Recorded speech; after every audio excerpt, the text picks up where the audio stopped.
Well, a very warm welcome back to the World of Tanks Championship International 2023 for the final day of competition. It is indeed day 3. That means it's grand final day, but we've got a lot to get to before we get to that point. The big best of 9 to culminate the event. Of course, to welcome you back, both Cthulhu and Blue Panda on the desk here with me. Thank We'll you. be talking to Kian a little bit later on. He gets to skip this first game. But guys, we've got a lot to break down. Obviously, 2 days worth of competition up to this point, and now this is where things start to get spicy. Yeah, look, it's been an absolute heater well, now a third day of the WCI Full Finals, and look, yeah, we got to see some pretty interesting matches on Friday. We got to see, the beginning of the whole run for Falcons as well, who originally we didn't really expect much of them, but they ended up actually coming out to be one of the better representatives for the China. Yeah, indeed, and I guess that's going to be one of the big storylines for today, isn't it? Yeah, I mean, coming into this top 4 position, we've got the the Polish push, we've got the Chinese charge, and I'm going to call a spade, the Argentinian assault, because it has been Sebastian and Fluky that have been doing a lot of legwork for this Americas team, but I don't know, I just don't know whether or not EU can weather this Chinese storm. Yeah, I suppose that's a big question, isn't it? Obviously, that's a matchup that we'll be getting into in a little bit. It is the upper bracket final between Opur and Falcons that we are really looking forward to. But then again, you've got to look down on the bottom side of the bracket and say, okay, Smile and Hit and Run are also both still alive. We've unfortunately said goodbye to GCAT and Mori-Chan. So one of the Chinese representatives, the only APAC representative last night, both getting knocked out in last place essentially, but 4 teams still remaining, and obviously for all 4 of those teams, they're gunning for that big prize pool. There's almost $140,000 on offer. It's 1 million yuan, obviously the local Chinese currency, so a lot to speak to. But I guess now is a good time to start getting into the conversation around our first matchup. It's Smile and Hit and Run that we're going to get to have a look at. Yeah, look, Smile and Hit and Run should be a rather interesting one to talk about, because on the side of Smile, look, things been a little bit, well, rough. Let's call it how it is. Things been rough for them in terms of their execution. Partially, it is due to the fact that it's not the full core run of the Smile that is present here. Partially, it's also the fact that all the other, well, a whole lot of other regions have been performing a whole lot better. And I mean, Chinese region has been performing really well. EU has been very, very thoroughly on top, and I mean the skill gap as well has been quite rather heavy. How have you been feeling about that as well, Blue Panda? Look, I think we've come to the conclusion that Group A was a little bit tougher than Group B. Opur and Falcons looking like they are probably the 2 front runners at the moment. Hit and Run not far behind that conversation, but trying to justify a North American victory here at the end of the tour, I think is a bit of a long shot. Yeah, look, I mean, I guess it's funny to say, though. Like, are we really still in that world where we can say Hit and Run are up there with Falcons and Opur after having been knocked down to the lower bracket so early? To a certain degree, yes. I still think that they are quite a pretty heavy caliber team, really, to go against no matter how you look at it. I think the main sort of problem for Hit and Run has been their own overconfidence and hubris, really, what ended up losing them the game against Falcons. So I reckon, yes, whilst overall their standings sort of dropped down from being the absolute best, we went down to now a much more even ground. Yeah, indeed, and we're going to welcome them back to the stage, of course, Hit and Run. They might have struggled a little bit earlier on in this tournament, but I think the sentiment at the moment, Blue Panda, is really that we didn't get to see them put their best foot forward, and now that they're down in the lower bracket, they're kind of gunning to remind us why they're one of the top teams in the competition. Yeah, I mean, coming in with, borderline arrogance and then having suffered some pretty significant blows, it is going to do a bit to damage the ego, but it could also be that jump start that they're looking for to get themselves back in. And I'm really looking towards the likes of Marcel and Conrad. I mean, there are so many other names in this roster that you could highlight. The big damage dealers, the ones that are leading the charge, but Conrad and Marcel, they're the ones on those super heavy tanks. They're the team anchors keeping them grounded, soaking all that damage, and they've already proved they can continuously show up. Yeah, indeed. All right, on the other hand, obviously, Smile. We've had some question marks around Smile. I don't know if they've necessarily answered all of those with their win yesterday over GCAT. I'm actually talking to one of the members of GCAT in the caster room earlier on. Hok Yao speaks a bit of English, and he's, I think, working on the Chinese broadcast this afternoon. He was sort of saying that Smile did play better than they had anticipated them to. but GCAT themselves don't have a huge amount of experience on stages like this. Yeah. I think Hockey are the only one from back in the day with EL Gaming that had sort of played any really high-level competition, whereas you've got a little bit more there maybe for Smile to work with in that respect, but either way, I don't know, Smile still seems like they're not 100% there yet. Yeah, no, you're absolutely correct, Jordan. For Smile, it's been, yeah, all over the place, really. Even in their game against GCAT, there was no rounds where it was just clean victory. It was always very rough, very all over the place, and even for some of the rounds, those were supposed to be GCAT's rounds as well, let's be fair.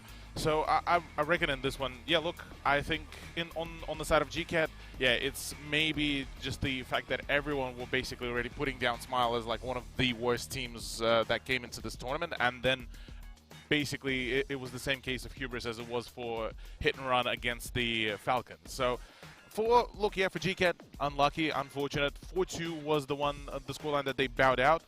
For Smile, look, I think if they make the big change here and somehow pull an upset against Hit and Run, then we can actually, put them into perspective and actually say, yeah, look, maybe it was just literally just the nerves kicking in. Yeah, start to get a bit excited, but what are the chances really of that, do you feel, Blue Panda? I'm of the opinion that this Hit and Run roster haven't shown us exactly what they can do just yet, and they're only going to get stronger as today goes on. And also what I will say is I think there's definitely the incentive there for Hit and Run to try to ensure that as many of these games that they play today are going to be as quick as possible. They really want to be going through with as few mistakes as possible.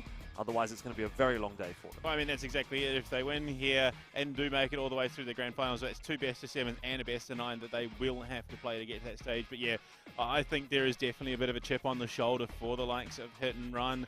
And, I mean, at this stage in the competition, just scraping by is no longer enough. You need to be coming in decisively. You need to be making statements at this stage of the tournament. Smile has not been really doing that, I feel, whereas Hit and Run proved that they can. Yes, against lesser caliber teams. Now it's time to prove they can swing with the big dogs. Yeah, I mean, just having a look at the stats there very quickly, 80% pen rate versus 75%. Not a huge deal necessarily. Obviously, it comes down to, I mean, a lot of factors. Are you taking better shots? Are you blind firing? This and that kind of stuff. But generally speaking, when you see numbers like that, you think, okay, there might be a little bit of a correlation as to maybe why we have a bit of a better feeling for Hit and Run and maybe not quite as much for Smile. Particularly when Smile, the meme is, obviously, they were the ones in the video that did say pen your shots. And as far as that is concerned, I think they actually have been one of the teams that has struggled a little bit in that department in comparison to others. Yeah. Looking at the predictions, pretty sure I did predict for Hit and Run rather than it says Smile. 4-0 right there. It does say 4-0. I did get played here, it seems, maybe by the graphics, but the prediction from my side was for Hit and Run rather than Smile. I can definitely attest to that because I think there's some shenanigans going on with our EU talent compadre. Yeah. Because I definitely did not lean the Americans' way. They have not impressed me, unfortunately, enough to justify even one victory. That's Keehan's map guides moment, as it is. Yeah. For sure. Let's just clarify then, for the sake of argument, we've all gone the way of Hit and Run. 4-2 for you, Blue Panda, and 4-0 for you, Cthulhu. So that is a bold choice. I think, like, for me, again, it probably is in that same vein, that same kind of argument as what we saw from Smile in that game against, Mori-Chan yesterday for Hit and Run, I should say. We sort of anticipated maybe a 4-0 there. They were able to pull it off. But do you see Smile as being on the same level as Mori-Chan? At this point, yeah. Really. The fact that really there was quite a fair bit of anticipation, despite the fact that they are still a little bit crippled in terms of how their core lineup is looking. Even then, the expectations was that, NA being a bigger region, being a very, very frequently practiced region as well whilst at it, you would be expecting them to have a much more cohesive gameplay. You keep saying NA. There's American. one legitimate American in this team. Okay. Opur is Pakistani. So, I mean, the majority of this team is actually Argentinian.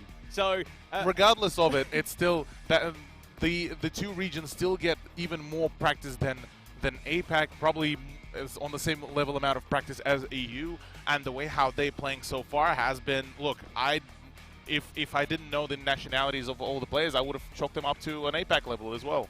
Yeah, look, it is again that age-old North American strategy. Find players from overseas that are better than the ones you got locally, and then just don't perform anyway. Yeah, indeed. So, look, let's get into the nitty-gritty of it. Obviously, you, Blue Panda, have gone and given them a couple of rounds, so you must have seen something at least there that's given you some kind of hope for Smile? No, that's just 100% down to the willingness to go for the coin toss brawl. I'm expecting Smile to just throw what they can at the wall. At the end of the day, we've seen the brawl be a bit 50-50. We know that hit and run doesn't always walk out of it the cleanest. And I mean, in fact, there was even that round that Mori-Chan very came close to winning in the all-out brawl, but obviously hit and run, able to recover just that little bit better. So I do expect Smile to just full commit, hit the W key and go for gold, but I don't know how well it's going to work. What about you, Cthulhu? Obviously going 0 for Smile. You're thinking they're just going to get absolutely wrecked. There's no possibility that hit and run is going to have a bad round, make a mistake.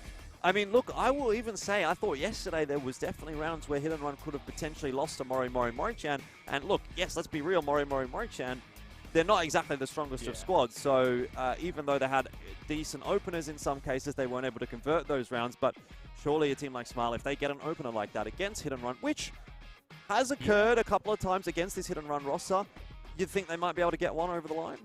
Maybe. There's like, it's almost about, say, let's call it 40% maybe for Smile to get one round here, because there is a possibility, you know, with the RNG aim and the RNG rolls for, you know, the module damages, we could see, you know, a lucky ignite, a lucky ammo rack, and then it could snowball from there. But ultimately, I mean, this is day 3. This is where the strat book gets opened up fully. This is where you start digging to the maximum. Plus, for hit and run being the team that is fairly expected to perform, they would want to get as serious as they want to be, or rather, as the situation dictates. Let's call it that. And for Smile, look, even with the strat book, I am not seeing them perform the way they did, because the coordination, even just on the baseline level, was just all over the place. Have we got a read on where the maps might be leaning? Do you guys have anything that you want to sort of talk about there? I mean, Himmelsdorf has definitely been a go-to for hit and run. Is that going to be taken away by Smile? We spoke yesterday about Tundra for Smile as well, which they actually ended up banning, even though they were going towards that in the group stage. Well, I mean, in the playoff bracket so far, 75% pick rate for Cliff. I am expecting potentially at least 1, if not 2 or 3 appearances today. But I think for the likes of hit and run, it isn't necessarily about the map picks. I mean, the question has to be asked, how many times do these guys need a wake-up call before they start to learn their lesson? Because they drop around to Mori-Chan, they then get the wake-up call against the Falcons. They can't afford another close call like that today. You have any thoughts, Cthulhu? I'm feeling for hit and run, I mean, it would be a borderline criminal to not pick Ghost Town at some point. Right. Cliff here, that is absolutely a good choice. Himmelsdorf, I'm a little bit 50-50, because I think at this point we're starting to get into the problem where everyone played Himmelsdorf, so everyone knows how each other plays on even the baseline levels. So it could probably be either left as the decider or be left out in the bans for the first few games. It's also where, you know, hit and run played Mori-Chan in the groups. And I think they'd rather forget that map, if I'm being honest. Yeah, maybe. I mean, it's a weird one, isn't it? Because I think for hit and run also, and again, we're sort of talking about it in the context that hit and run is going to be the one making the run through this lower bracket. But I guess you have to say there's that possibility as well for Smile. You know, in this match, are you trying to maybe hold back on anything a little bit, knowing that you're going to have to face better teams later on in the bracket? So, you know, maybe if we, let's say in the case of hit and run, want to go towards Himmelsdorf later on in this this evening, do we want to go and pick that one up today and potentially show our hand? It's a bit of a 50-50 really, because Himmelsdorf would be one of those maps that both teams, no matter how you put it, would be quite comfortable to play on, even for hit and run after a unfortunate turnaround with Mori-Chan. But yeah, as we see, Cliff, Himmelsdorf to be brought out. It is a hit and run map pick as well, so we're curious to see how that one. For Smile, actually, the Cliff pick works out pretty okay, all things considered, because of that brawl potential. Prokhorovka to follow it up. It's nice vanilla territory, I think, for both teams. But I mean, to touch on that point that you had earlier, Jordan, no, there are no half measures on a day like today. You're not hiding anything. You're coming out looking to make a statement. Yeah, you know the other teams are going to be watching, but this is about proving that you deserve a spot in that top 4, if not the top 3, obviously, after this. So, yeah, no half measures. It has to be all or nothing. Yeah, the gloves are off. Plus, I mean, banning out Ghost Town as the decider, because there's an ever so slight possibility of that. Going to Sand River, yeah, this is going to be hit and run's turf. Okay, interesting, interesting. I think obviously Cliff, happy to see that one come through as far as hit and run is concerned. Cliff, always a fun one. I do enjoy a bit of Cliff. I think it's one of the more exciting maps to watch. And maybe that plays into the hand of Smile if they want to try and get into those kind of brawlier situations that we saw sort of cropping up a little bit yesterday against GCAT. They seem to handle those pretty well. So Cliff, Himmelsdorf, Prokhorovka, and then Sand River as the decider? That's a little bit of a scary prospect, surely, if we get there. Well, depends on the perspective, I reckon. Because on the side of Smile, yeah, that would be a dangerous prospect. On the side of hit and run, look, this is the comfort zone, I reckon. All things considered, outside of the regular, the Cliff, the Himmelsdorf, the Prokhorovka, this would be the ideal. Yeah, Ghost Town would have been even better, but between those two, Sand River, look, I'd say they would be quite happy to play it. Look, I think hit and run are perfectly comfortable with this lineup. I think Smile. They need ice in their veins today. I think more than anything. Needs a 2-0 on Cliff. That's their start. I think I'm a little bit more comfortable in my prediction now. I think that is exactly where they can get those 2 points. But going into the likes of Himmelsdorf, going into like a Proc, I mean, I don't see Sand River being an issue whatsoever. I think, yeah, I very much feel comfortable that hit and run are going to be absolutely storming through these maps. Yeah, I mean, that said, that 0 and 2 that hit and run faced against Falcons on Cliff earlier on in the tournament is kind of sticking in my mind a little bit. I'm kind of hoping that they would have actually had a bit of a look back at those, because those were, in my mind, it sort of came down to a little bit of a rock, paper, scissors in at least one of those rounds where they had, actually even in both. Cliff is one of those maps where when you have that initial setup and you're kind of sending your units in one direction and they're sending their units in the same direction, it just ends up being this massive brawl. Or maybe one of your CS63s gets a little bit too overeager. Either way, it's a conversation for you guys to have as we do head into game number 1. Let's see if Hit and Run can improve their run on Cliff.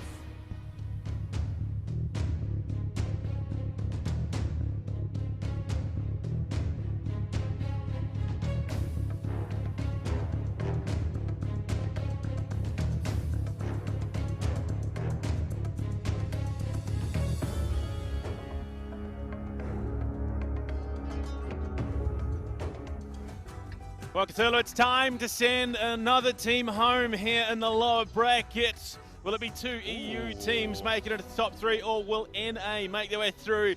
And yeah, I'm seeing what you're seeing, but on the side of Hit and Run, the 277, a big old stack of IS7s, and then 2 CS63s to round it out. Yeah, meanwhile, on the side of Smile, I'm looking at it, the double 50B, the double CS63, the 2 BZs and an IS7 make for a slightly, well, less protected lineup, but this is a rush and a half towards Donut that is looking to mount up. Though there is going to be some presence out on mid, but that is the CS63 and the 277, 2 very mobile tanks.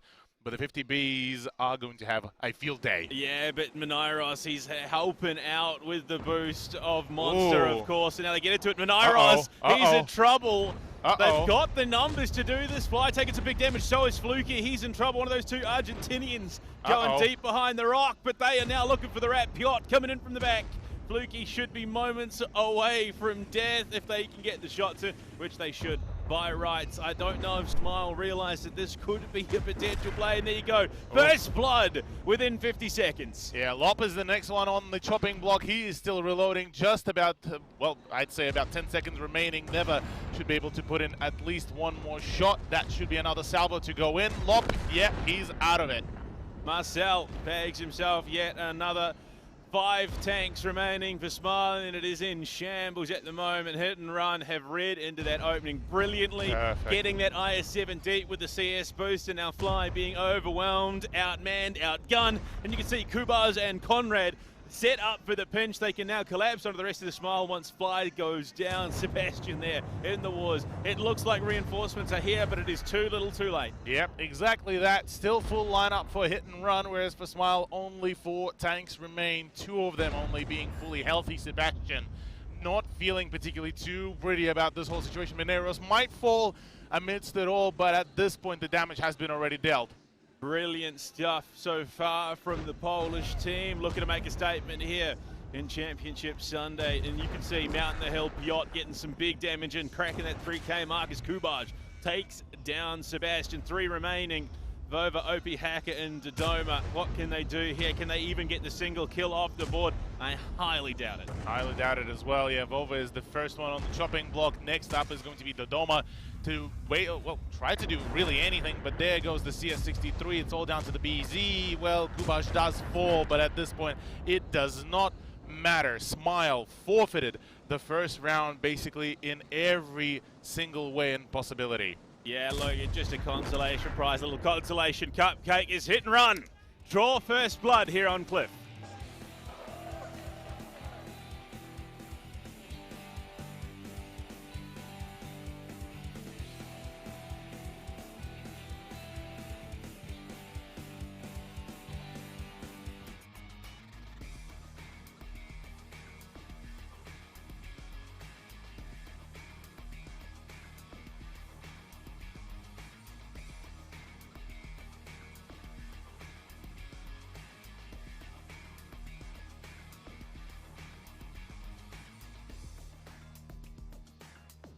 Yeah, look, a bit of a misplay for Smile. They wanted to be all quirky with their setup. They wanted to be all quick and fast with their peaks, but unfortunately they did not plan for the rush towards the donut, and things went absolutely sideways from there.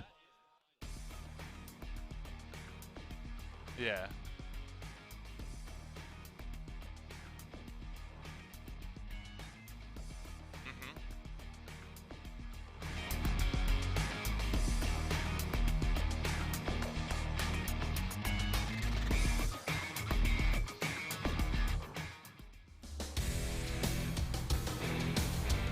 Okay, so, yeah, look, it looks like George.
On a map like Cliff, you should have a basic understanding of timings and how tanks get around the map. There should have been something in the back of Smile's head that said, there is a good chance they just bum rush us down in through the bowl and we could be making resistance, because Fluky was far too deep. But it is a bit of a rock, paper, scissors. You know, you want to take some map control. You want to get your CS63s in deep. And if you do manage that and then they don't push in that side of the map, then you've got a really good spot. So it's a little bit of like, oh, if we do this and they don't do that, then we're in a really good position to win. But, you know, if we do this and they do that, then we're not in a great position. So it's like, sometimes you kind of just have to take that gamble. You kind of just have to take that risk. And it ends up sort of blowing out of proportion. We'll take a look at the damage charts here, and it is looking a little bit better across the board for Hit and Run. Piotr having a cracker of a game there to kick things off. Yeah, for Piotr, this was a phenomenal game. Honestly, being able to just frontline quite a fair few, pushes really, and then being backed up by the rest of the team was definitely looking pretty solid. The i7 did the due diligence, but I have to say, when you're bringing in such a, to a certain degree, you can call it a feeble lineup of like the double 50Bs, the double CS63s. You don't really have a lot of the just sheer armor in front of it, and you can't really take those brawls too well. I mean, on top of that, you're bringing 250Bs. Your gamble is not to immediately commit to a brawl anyway. The aim is to whittle away the HP, make sure you use the most of those clips, and they didn't get the chance. Well, I think with the 50Bs, what you really want to be doing is skirmishing, right? You want to have a quick skirmish. You want to sort of get your 2 clips out, or your 1 clip out, one each, and then find a way to kind of reset the fight for another 30 seconds or so and get another clip out. And at that point, then anything beyond that is kind of a bonus. You definitely want to be getting 2 clips out of your 50Bs. But it's definitely a skill. It's definitely a little bit more difficult than it is to just sort of stand here and say, oh, they should do this, they should do that. Yeah. And something that they'll have to look to sort of improve upon and work upon. But what's the adaptation now that we're going to have to see Smile make? Because they then swap sides now and have to at least try to go for the 1-1 and continue on. I think in this case we really need to move the Smile over to that a fairly similar lineup actually. Maybe include the double BZs, double 60s, fill the rest with either the IS-7s or the 277s and one CS63 to just take to the hill. Don't spread out the player resources to take 2 CSs to go greedily, 1 to Donut, 1 to the Cliff, because one way or the other you're losing at the end one of those CSs because one of them is bound to be overrun. I think they need to lean towards the brawl, unfortunately. Hit and run is just going to continuously force that issue. Every single time we've seen Smile, on the aggressor's end, they just absolutely get rolled over. So they need a lineup that, look, I can understand a bit of flexibility, wanting to get that coverage, wanting to play the map as it should be. But realistically, the chances are you are about to have to collapse immediately from those starting positions into a fight. Yeah, that's basically the case. Look, it definitely feels like...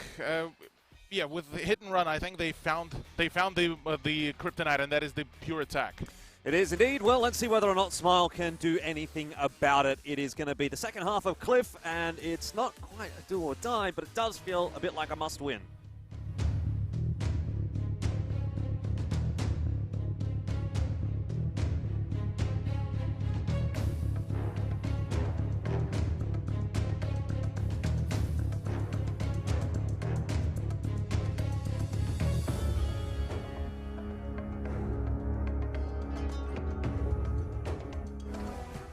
Well, second round of Cliff underway. Look at it, Smiles like the 50B is still there, but we replaced one of the 50Bs with another BZ75. There's triple set up and triple CS63.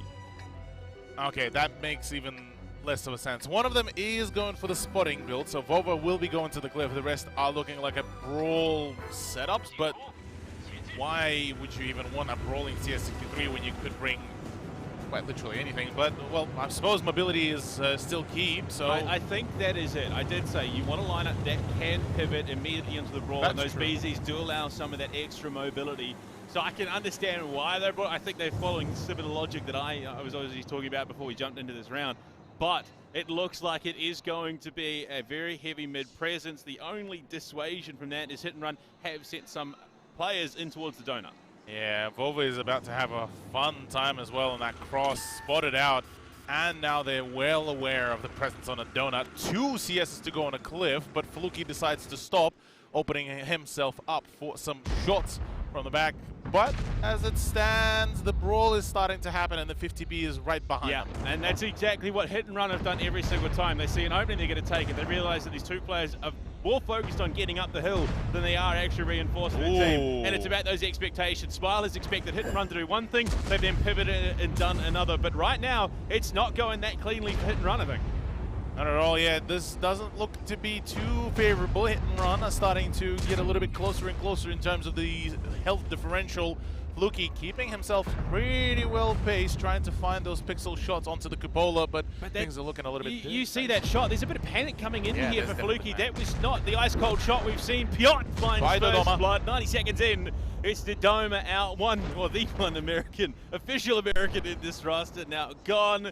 And Marcel, look, he's taken that punishment, but he's quite happy to sit and keep pumping it out. OP Hacker, he's down as well. Marcel finds that in the thick of it. Now the players have that control up through the mid-hill. Fly has to back off because he's in a 1 versus 3 right now. Yeah, he's got support in the wings, but what does that count for? Exactly that. And I mean, you look at the spread of the damage that so far happened. Hit and Run managed to balance it really, really well, whereas on the side of Smile, all in each and every one of them has been focused to a certain degree. Lop is on half HP. Vova has been starting to get tagged. So is Fly. For Hit and Run, They're still not out of this yet. Marcella never could really fall here to Come on, Kubash, single a little bit salvo. more. Come on, Kubash, you There got we this. go. Let's Yeah. go. That's the one. He should have been awake that HP. But I mean, you look at it. You look at a team like Hit and Run, a team like Opur. For them, HP is just a number. It doesn't matter how much you have, as long as it's more than 0. You are still an active member of that fight. Sebastian now finds himself with 3 players staring him down, and he knows he has to back off. Gets a shot, fades away, but the rest of his team are losing key numbers in terms of HP. You look at it, Monster and Piotr over towards Bova. Manairos and Piotr have cracked 3k damage. This is a brutal experiment for Smile that has gone horribly wrong.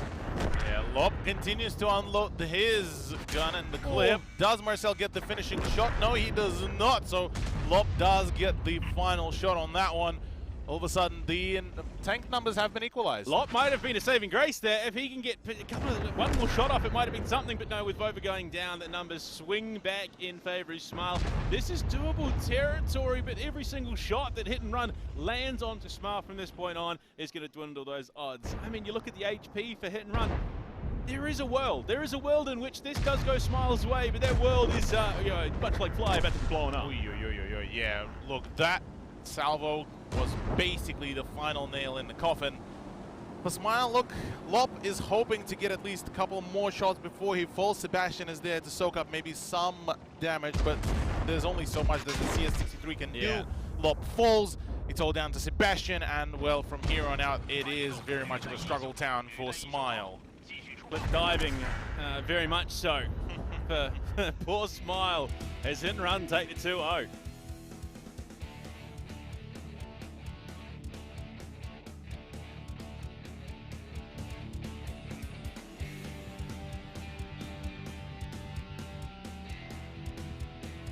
Bit of an interesting one there again. Hit and Run up 2-0 now, and Smile, unfortunately, looking like they might be bowing out of this game in pretty quick succession if things don't improve.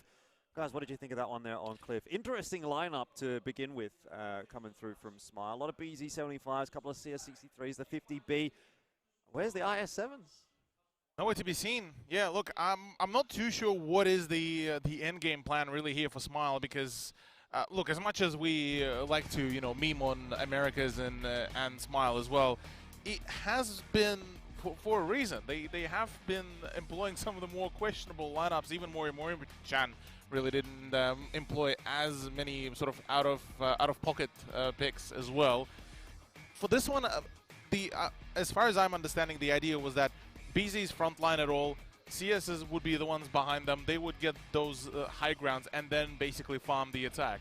What I'm understanding is they didn't expect the 2 BZs to actually climb from Hit and Run towards the hill to actually disrupt that same plan. I mean, I think that's not just the only issue. For me, looking at the positioning in the initial setup, they don't take any control of Donut at all. If you give full Donut control to your opponents, that's going to give them a lot of sight lines, a lot of angles onto the hill climb, and obviously that hill fight. And even the ruins fight underneath the hill is going to be really, really tough if you're getting shot in the side from those players playing around Donut. The Hit and Run had control of both sides of the Donut. So there's nowhere that is safe in the middle of the map anymore when that is the case. Well, I mean, my biggest problem is that clearly it was a matter of expectations, and looking at the damage numbers, Piotr is out on a mission to say that he is not just a weapon, he is the weapon coming out of EU. But yeah, like I was saying, this is a matter of expectations. You saw Fly and I believe it was Fluky climbing the hill on the CS63s. They know the Hit and Run have pushed up towards the hill. They go for the assumption that, yeah, there's no way they're just going to push a little bit further and go for shots on us, and that's exactly what happens. They are expecting Hit and Run to play a certain way, and Hit and Run have proved time and time again that they're not going to. Piotr gets the MVP 4.7. I will have to still, though, give kudos to Lop as well. Yeah, I was going to say. For his 50B, farming just over full K damage was actually a pretty good position. Good shout, definitely. Yeah. And he got a lot of impact kills as well. I mean, I guess they didn't really end up being impact kills in the end because they still lost. But at that point in time, you could hear even the crowd was kind of like, okay, if he can get those 2 kills, and he survived, I think it was on 5 HP. Yeah. And a dream, which maybe there was a bit of a chance still in there for Smile. Like, it made it look a little more doable. It still inevitably was going to be a tough one. But he kind of, look, he was trying his best, I guess, is the big takeaway. Now, though, we're going to move on to Himmelsdorf, and I got to say, I feel like that is going to be a pretty difficult time for Smile, because this really is home ground territory for Hit and Run. We saw them throughout the group stage picking that map. Yes, they dropped one of those rounds to Mori-Chan. I'm not going to read into that too much, but it does seem like it is a comfort position for Hit and Run. And for Smile being down 0-2 already in this series, they've got a lot of salvaging to do. Yeah, and I mean, I think Himmelsdorf is just in general a comfort zone for EU players as well, just in general. Remembering Opur as well had a pretty decent showing there as well. For Hit and Run, they just need to quite literally just play their game, play their style, make sure that they are aware of where Smile players are and where the initial push is looking to mount. But from there on out, it should be a fairly self-explanatory game. For Smile, though, they almost need to start employing what I was saying for Mori-Chan, is just the out-of-pocket strats that should be able to catch the opponents off guard. Matter of fact, even introducing something like a V4 rush would not be as bad of an idea now, since they started to get a little bit more desperate. Yeah, I mean, I don't know about that one, but I guess we'll have to wait and see. I think, yeah, potential to see something a bit unorthodox from They need Smile. to. They absolutely need to. They need to throw all assumptions out the window, because every time they've assumed one thing, it has turned out to be the other. Honestly, I think they need to commit to a push. They need to be the ones to be the aggressors, because we've seen time and time again, as soon as Hit and Run are put on the back foot, they do struggle a little bit to regain control, and they've only really done it against the likes of GCat and Mori-Chan, who have proven that, well, look, they're already out of the tournament. Yeah. I mean, where do you go from here as Smile? Hopefully they've got some ideas, because it is time to get underway with Himmelsdorf. It is map 2 between Hit and Run and Smile.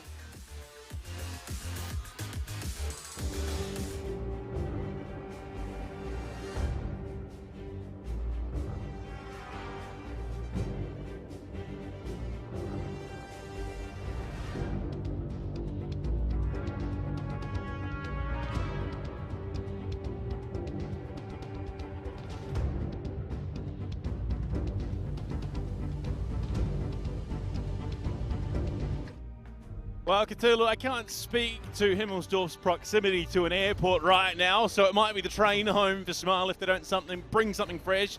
A 705, an E100, couple IS4s, the Mouse, Super Kong, and E3. Probably one of the most diverse tag rosters I think we've seen this tournament. Yeah, I'm liking this lineup from Smile. This does, though, remind ever so slightly from the lineups that you would usually see during Clan Wars as well. You could call it the camp-heavy lineup, because you have the S-Kong that could really just sit down in one of those hold-down positions, Rainfire, E3, borderline impossible to really get through frontally as well. So that would be the E3 that usually would either sit around the C3 or the A5 as well in one of those windows to keep an eye out. Or in this case, they're looking to place it on the railroad. And then you looking at the rest, IS4s are very tricky to really bounce from the front as well, unless you have the ground. What do you? How is an IS7 just being able to cut through the courtyard up to that DE line right now unpunished? Couldn't tell you. No scouting in towards Banana. They've had no control around the middle portion of the map. They've been so heavily focused up that 2-3 line. Yeah, they've got the 705 deep. Yeah, they've got the coverage up that 1-2 line as well. But with an IS7 in that position, the cutoff is already established with multiple tanks coming up over the hill. Yeah. And now with the Mouse being the first one to be spotted, I'm not too sure about Dodoma's positioning. Usually you would want, if you're setting up to just hold, place your E3 at the A4, help the Mouse to be able to deter the push and slow down the progression for Hit and Run, but it seems like that progression is already being slowed down. Piotr has taken quite a substantial amount of damage from that 705. I think it's a very lucky situation for Smile to have found themselves in. If Piotr had actually got some shots in, they're going to go for the full commit. They know full well how deep Smile is playing this at the moment. They can go for the flood. I don't know whether they pivot, head down towards D and go up that line. Do they? Yeah, it looks like they are going to swing in to back up Piotr, and they're going to go for a bit of a wrap, try and cut off the reinforcements, because that 705 is well and truly isolated right now, and there could be 2 Mouse on him in just a moment. Yeah, 2 Mouses will be basically able to just deal with him rather easily. There's the double stack and the side script to come through. Monster is there to apply pressure on Dodoma, and I'm not too sure what can be really done for Old Mate here, because, well, He's not for long in this world. My God, look at the setup, look at the crossfires they have. Yeah, look, the Mouses are a bit deep for my liking, but obviously Hit and Run have a game plan here. Yeah. HP advantage is not there, and you can see they've had to pull off the flag for just a moment, but it is a triple stack here, Cthulhu. If they can juggle this, if they can get the Doma out, they might just take this cap and deal some big damage along the way. Exactly that. Well, Monster might be having a few problems now that the E3 has been finally rotated over, and the Skunk should be able to start raining fire. They did manage to prevent Mineros from swinging any further, as now the tanks are starting to close in, but Kubash should be able to still output some damage. For Hit and Run, though, a little bit of a scrappy turnaround. Smile finally looking on top, at least in terms of the HP. Proxy spot down in the southern side to now know how deep those two mouths are sitting. There was an attempt at a pinch, a little bit of rat there from the 705 and the IS-4. IS-4 is not an quantity. Kubaj finds the first kill onto Dodoma on that IS-4, and now it looks like we see Hit and Run now in the face. Smile have pushed themselves up with that mouse, looking for the fight with the Super Conker as well. Mineros is just face tanking shots here. Yeah, and the perfect HE shot as well from Lop to reset the timer. It was the cap points on Never, and managing to even land just one tick of HP is just perfect. Mineros now about to be pressured potentially. Is it really worth it when your mouse is so weak? You've taken so much damage for that one reset. It's the only thing that they can do, really. Lop was supposed to be sacrificed for this one to just keep on resetting the points, to keep on draining the time. But as it stands, yeah, the casualties are severe on the side of Smile. And the deep contest from Smile is not worked out either. Marcel dropping OP Hacker. Fluky's now outnumbered 2-1. Of course, it's Conrad and Marcel, the absolute units for Hit and Run here, but luckily there is a bit of support. Fluky will get himself away as Marcel copping some big punishment. But again, it's a 7 versus 4 currently. What can you do? 2 players on the cap. You've got a TD that might be the only tank able to contest right now. Yeah, but even then, the E3 is going to struggle. Sebastian in a, well, damned if you do, damned if you don't position. They've got 3 on. Yeah, he knows exactly that he is in the worst position possible, and at this point it might end up being a Hail Mary play. The E100 and Super Conk having to rotate back around Vova and Fly. Sebastian is going to just hit that W key, look to send. He just wants to find a little bit, an angle, anything, and he is going to spot it, get the reset, but he has pushed so very deep just to make it happen. Now the collapse is there. Sebastian down to 877. Fluky will find that kill finally on Marcel, but how long was he sitting at 300 HP? That took far too long for Smile. Yeah, far too long indeed, though it may not be over just yet. Fluky continuing to keep on outputting the damage on his side. Meanwhile, Sebastian, that E3 is a thorn in the side and needs to be flanked around. Kubaj as well to join up. Vova gets the better of Monster as well. That's one of the crossfire positions out of the equation, but Sebastian may be in trouble. Somehow, it feels like Smile might be working this one back. Unfortunately, Sebastian goes down, and all of a sudden that changes. But the HP difference, about 600. They've got some pretty heavy-hitting tanks as well. If they can find a team up or two, they might be able to whittle away at those numbers. But you look at Kubaj, Piotr, not really in a position to be threatened. Yeah, for all intents and purposes, Sebastian did his job pretty well. He stayed alive for as long as he could. But yeah, at this point, this is starting to get a little bit dicey. The fact that Fly is unable to pen as well is a problem and a half. And the E100 is about to be bullied out of the existence. There's the, potentially the HE shell being loaded. Maybe not. No, Never actually falls. I mean, there's still a world in which it's possible, but again, it's a very, very small possibility. 2 versus 3. Vova doesn't really have what he needs to contest Mineros, might actually make it work. There's still a world this works. That IS-4 on the backside, though, has Conrad to contest with. This is a dicey prospect, and it is down to just Fluky. Yeah, Fluky being the last player remaining. Still 1,000 HP to go, but Conrad should be able to get the better of him if he even pushes out. There's no way for the IS-4 to even DPM him down. The timer is there. Yeah, this should be fairly... I mean, all Conrad has to do is hold this angle. Yeah. He doesn't need to force the issue. He just has to... Honestly, he doesn't even have to push out that far. It's just mind-gaming Fluky, and you can see Fluky realizes, I have to go for something here. I can't just sit here and deal with this mouse. And Conrad knows. Conrad knows full well that it's a race, a gamble. Fluky is trying to go for a reset, and he would potentially find that angle, but it will cause him to cross into the line of sight. Oh, not the roll that he was looking for. But with 74 HP, it's just easy pickings. 15 seconds. Fluky is about to round the corner. And he should be going down in just a second, and Menaira snipes it from range.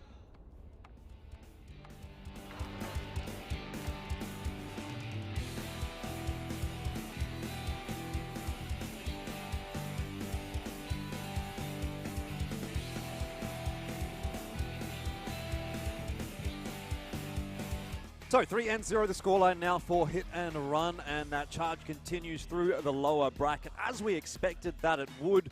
It was even a bit surprising to see Hit and Run in this position, and no real surprise necessarily to see them doing so well in this matchup. But for Smile, another disappointing loss. It puts them now at series point, or facing series point, I suppose. Yeah. And so the next round they play could be the last one that they find themselves in WCI 2023.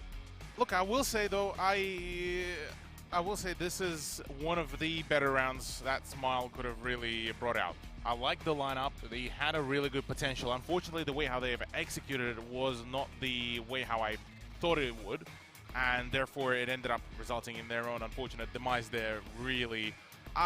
Look, the E3 was a great idea, but I think the E3 should have been there to receive, well, the hill push, because we know at this point that Hit and Run do enjoy having some of that mobility. And looking at the lineup that they did, there should have been some expectation at least of at least some contention of the hill.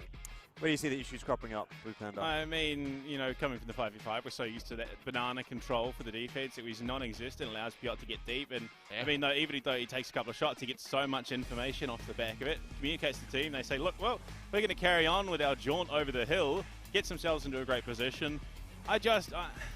For every single step, it feels like Smile are taking forward. They're being pushed two back. Yeah, I mean, I think in particular, looking at the setup on the northern flag, Dodoma getting caught in the corner, always going to be a bit of an awkward spot to be in. And I was actually impressed that he was able to survive for as long as he did, because really did seem like he was a dead man. No one there to really help him out. Obviously, he had to see Lop at one point as well, pushing forward to get the reset. I thought Hit and Run did a really good job of kind of just toying with the setup that Smile was running, and they were able to kind of find the gaps in the defense and inevitably snowball from there. 7-4 victory in the first half of Himmelsdorf, or the first round of Himmelsdorf, it should be said.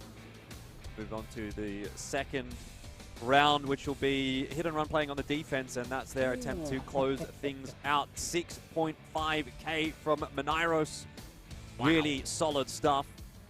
Well, I mean, with his picks as well, he had the prime position to really farm up all the damage possible, plus the 705 bearing quite a nice alpha as well for that tank. Should have allowed that, plenty of that.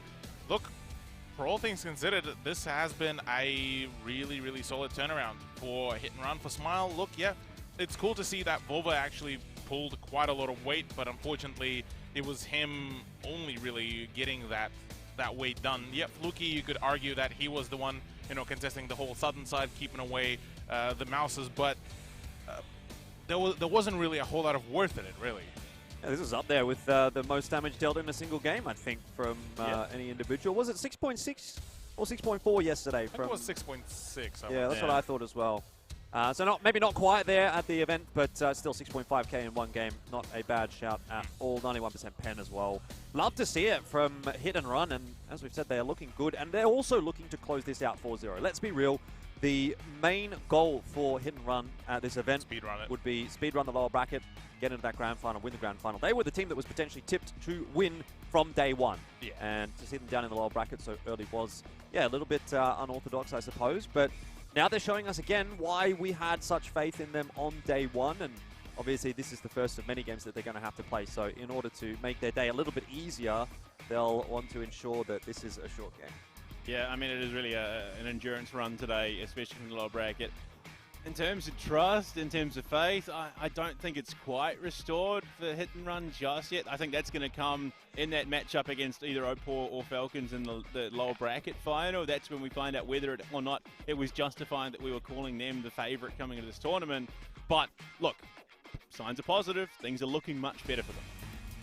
Indeed. Well, not too much longer before we will find out whether or not Smile will get to remain in WCI for another round. But based on how things have been going, Cthulhu, it's hard to make an argument against the 4-0 that you did predict.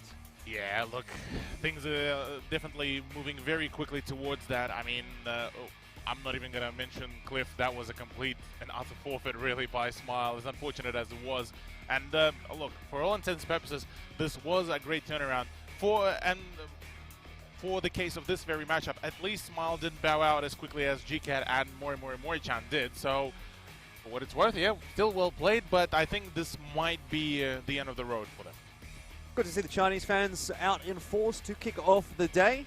Obviously, we'll get to see a Chinese team in the next matchup, and I think that's what they're all waiting for, but still out here to support the Water Tanks Esports, which is pretty cool to see. It's been a long time since there's been an offline event, all the way back 6 since years. 2018. 2017. Well, yeah, true. I keep thinking 2018 because it was closer to 2018 than 2016, I guess. But yeah, late 2017, I think it was around November, December 2017, the final battle. Last time we had a global World of Tanks offline event, but the future is bright. Let's see, though, if that'll be the case for Smile, because they'll need to keep themselves alive here on Himmelsdorf if they want that to be the case.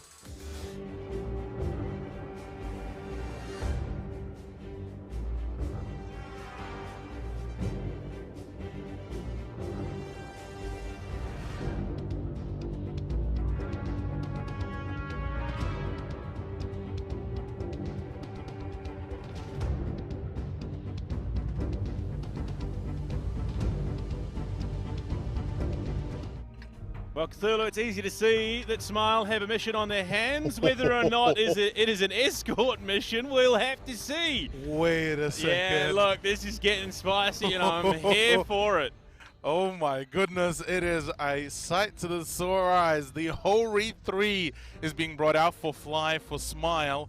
And look, I gotta say, this is one of those tank destroyers that, whilst it is a meme pick to a certain degree, the damage capabilities of that thing are absolutely off the charts. The AP round that you can load from that one can basically have a much higher chance to overmatch the, well, basically most of the armors that the hit and run are bringing over. Yeah, I mean, there's plenty of damage on the other side as well. The 277, 60 705s, E5, and of course the mouse in the hands of Conrad. No other tank is good for him other than that mouse. He's been playing it all tournament. Fly. Yeah, look, the Homri 3.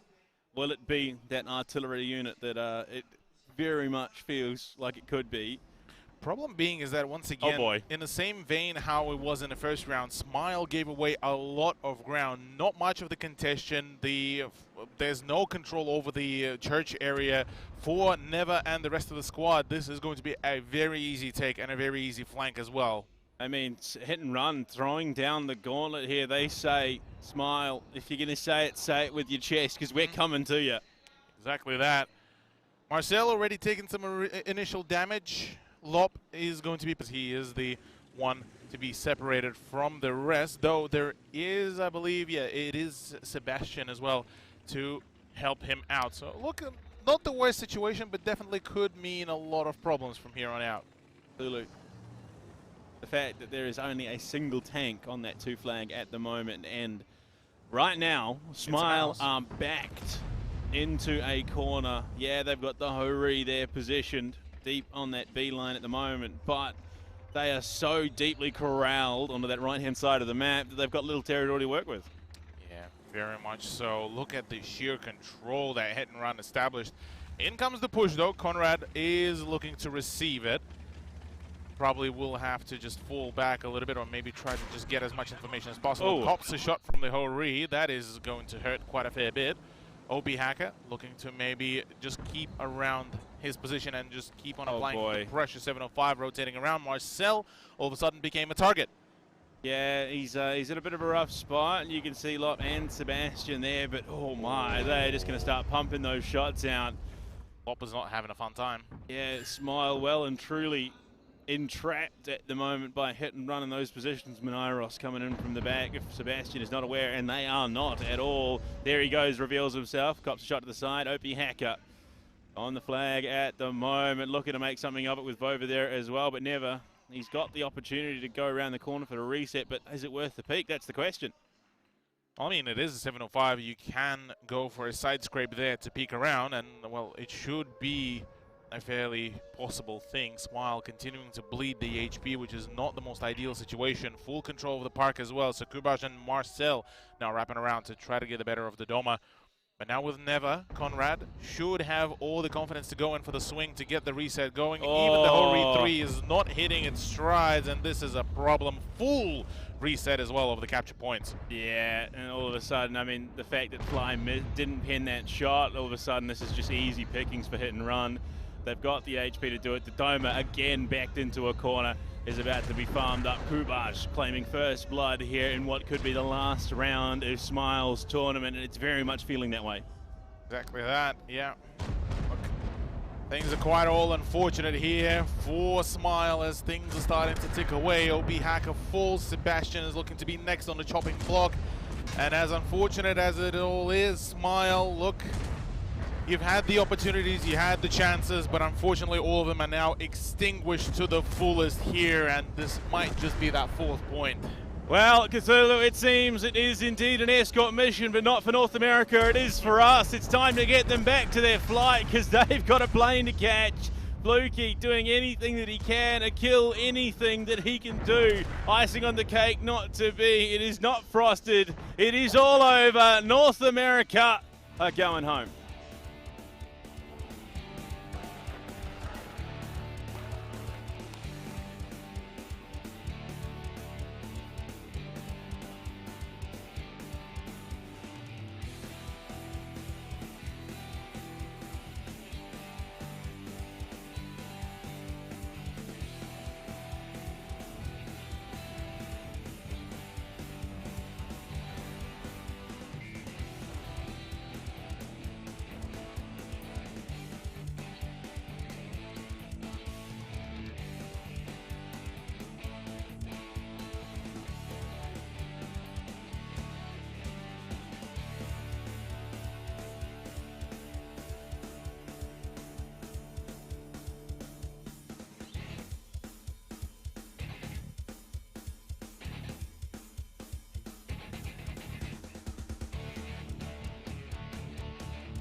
Well, as we see Hit and Run going over to give their commiserations to Smile, I guess we do have to give our congratulations to Hit and Run as they pick up the 4-0, and they're able to keep themselves alive here in WCI 2023, which means the Americas roster is now eliminated, and joining GCAT and Mori-Chan as now the 3 teams out of the competition. But with that said, it's all about hit and run at this point, and 4-0 victory is a very positive sign for the rest of the day. Yeah, look, they definitely all looking very much supercharged and ready to go. Hit and Run definitely got back on their feet. I have to say the way how they've executed it all was, well, once again, very, very much of a flawless showcase, and the ability to just spread that damage across all of the tanks and just keep all the guns in battle. Definitely looked very, very strong. Yeah, certainly. Look, for Smile, I guess the big caveat being that the roster that essentially qualified for this event wasn't necessarily the exact roster that ended up here because of multiple reasons. As I understand, they did lose their caller. They lost a couple more of their core members as well. So I guess if you look at that and say that was an underperformance from them, maybe there are reasons for it. But end of the day, an unfortunate result for Smile and for the Americas region, as now it is once again looking like it might be European dominance, unless the Chinese could do something about that. Yeah, well, I mean, yeah, it's all on Falcons right now as we see Japan and one half of China gone, and of course, and you know, in the bin. Cthulhu, how often have you and I seen North America come into a tournament? I mean, imagine saying in your pre-roll content, oh yeah, make sure you pin your shots, guys, and then failing to do that miserably. Yeah. Look. Yeah, end of the day, I mean, disappointment for Smile? Bit of a disappointment, yeah. Look, I was genuinely hoping to see, at least a 4-2 scoreline here from Smile. Well, that is, take at least 2 rounds of hit and run. Because, look, once again, I've highlighted, yes, they are in the deficit of their core lineup. Yes, all of the unfortunate circumstances, but they are still one of the bigger regions in World of Tanks. They are one of the bigger regions in all of the esports ecosystems, and they have so many of the competitions, yet end result, I mean, damage numbers don't lie. It's the 20k for hit and run and 12.9 thousand for Smile. As the saying goes, the numbers don't lie, they lie. Yeah, look, a lot outlier, of a lot of map control being given over to Hit and Run early on in that final round in Himmelsdorf as well, and you saw lots of little skirmishes around the map that pretty much all favored Hit and Run in the end. 0 damage from OP Hacker, 3 from Dodoma, and that is just unfortunately not going to be quite good enough in a game that, I mean, look, to be fair, that last round didn't even really end up being super close, but Hit and Run, very decisive indeed, and I guess we just have to wait and see what they're going to be able to do throughout the rest of this bracket. I mean, as much as you want to say, yeah, look, it wasn't the strongest showing from Smile because of this reason or that reason, a lot of the way they played felt like half-baked plans. I mean, you saw it on Himmelsdorf. They were giving up coverage, they were giving up map control, they were holding weird positions that allowed Hit and Run to just roam freely around the map. Yeah, it was ultimately the map control that really failed Smile, unfortunately. They had the lineup. So look, I am all for a, seeing a T110E3 defense on the Himmelsdorf. I'm all for seeing a whole repick to be brought out for Himmelsdorf attack. But when your positioning is so clustered in that one spot, you're not really giving yourself enough of the breathing room. Well, you guys have just seen the bracket there, and as you would have noticed, the next matchup is going to be Opur and Falcons. Following on from that, the loser of that game will then drop down into the lower bracket final to face Hit and Run, which will be a position that both teams will be hoping to avoid for obviously fairly straightforward reasons. No one wants to get knocked out earlier than they need to because there's a lot of money involved, but also there's that European matchup that I think they'd want to see in the grand final rather than in the lower bracket final. And for the Chinese squad, they want to get it done in front of their home crowd here in Shanghai, so they also don't want to be dropping down. That next game, though, going to be quite a big one. Looking forward to that. And I think that's going to be potentially one of the games of the tournament, right? It's Opur and Falcons, a rematch of the group stage game that went to 3-2, this time in a best of 7, so a little bit more time to play with. And I mean, Falcons look pretty good in that game. Yeah, like you highlighted, this time best of 7s. This time both of the teams already should have overcame the stage fright as well, so it's all confidence, all ready to go. In theory, this should be, one of the highlights, maybe like a preview for the grand final. It's either that or whoever ends up versing the Hit and Run as well. If it does end up being the Opur to drop down into the lower bracket, though, this could be a very spicy one because I think either way, it's going to be spicy. If that happens, this stadium is going to explode. Yes. We've heard how passionate the Chinese crowd gets when a Chinese team plays. We've heard how passionate they get when a Chinese team wins. How passionate are they going to be when a Chinese team books their spot in the grand final? Well, that's a big question that we're going to get the answer to in just a moment. Before that, though, we will have to go to a break. But stick around. The games are only going to get better the deeper we go into the day. Next up, Opur and Falcons.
欢迎一下比赛的来自于 Hit and Run 战队的 cont， 欢迎你，先跟大家打个招呼。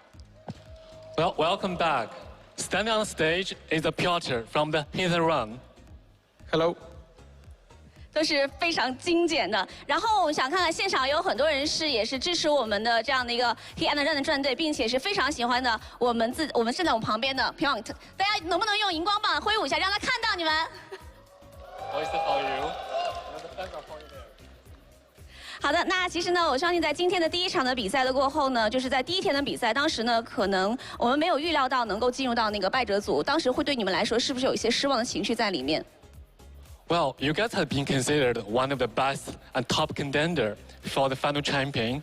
However, the first day seemingly not exactly your lucky day, and you were dragged into the lower bracket.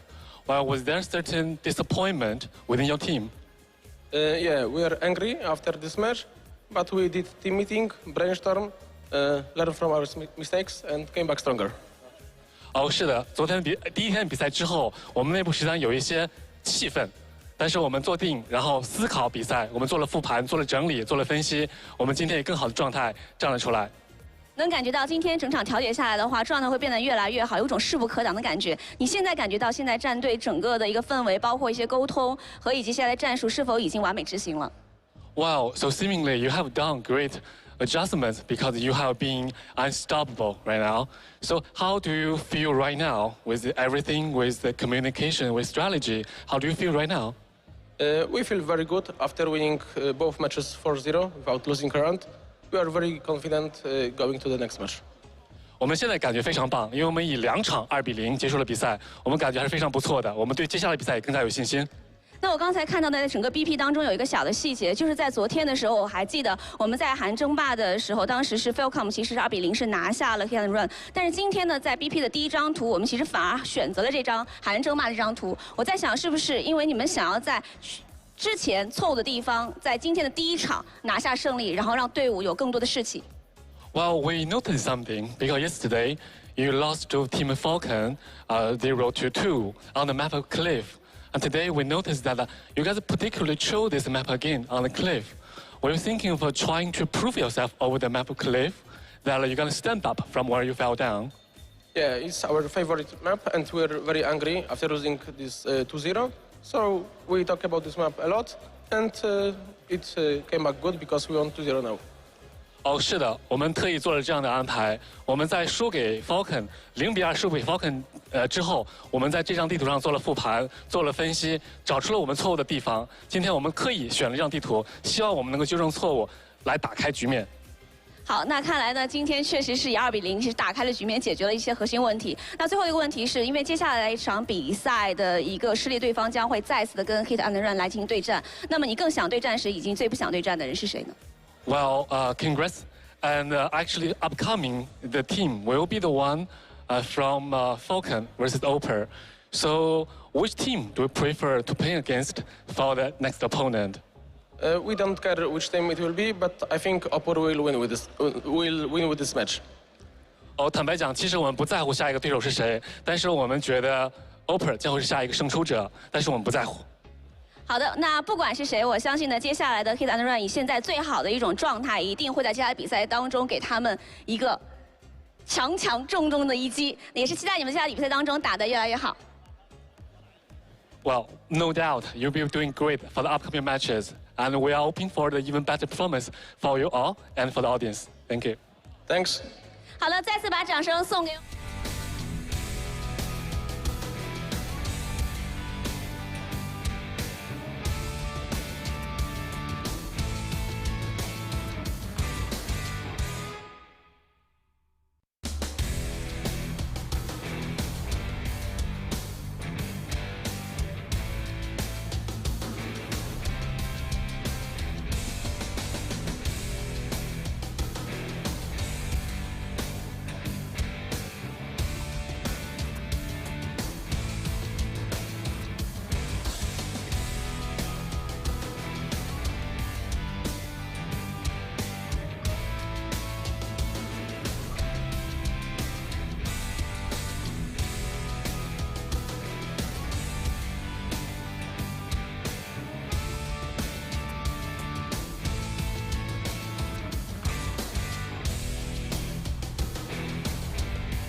Alrighty, welcome everyone. We are back to the desk for the WCI 2023 here in Shanghai, China. Kihan, welcome back to the desk. Jordan, you're returning back this time as the caster and the analyst. Boys, we just got to see Smile unfortunately bow out of the tournament. Hit and Run are waiting for their next contenders, which we are going to see in this very matchup. Opur versus Falcons. How are we feeling as our preview for this matchup? I mean, for me, I think this is going to be a pretty tantalizing prospect. I had a bit of a debate with myself as to which way I wanted to predict. Obviously, we get into that in a little bit, but with a 3-2 scoreline in the group stage, quite a close affair.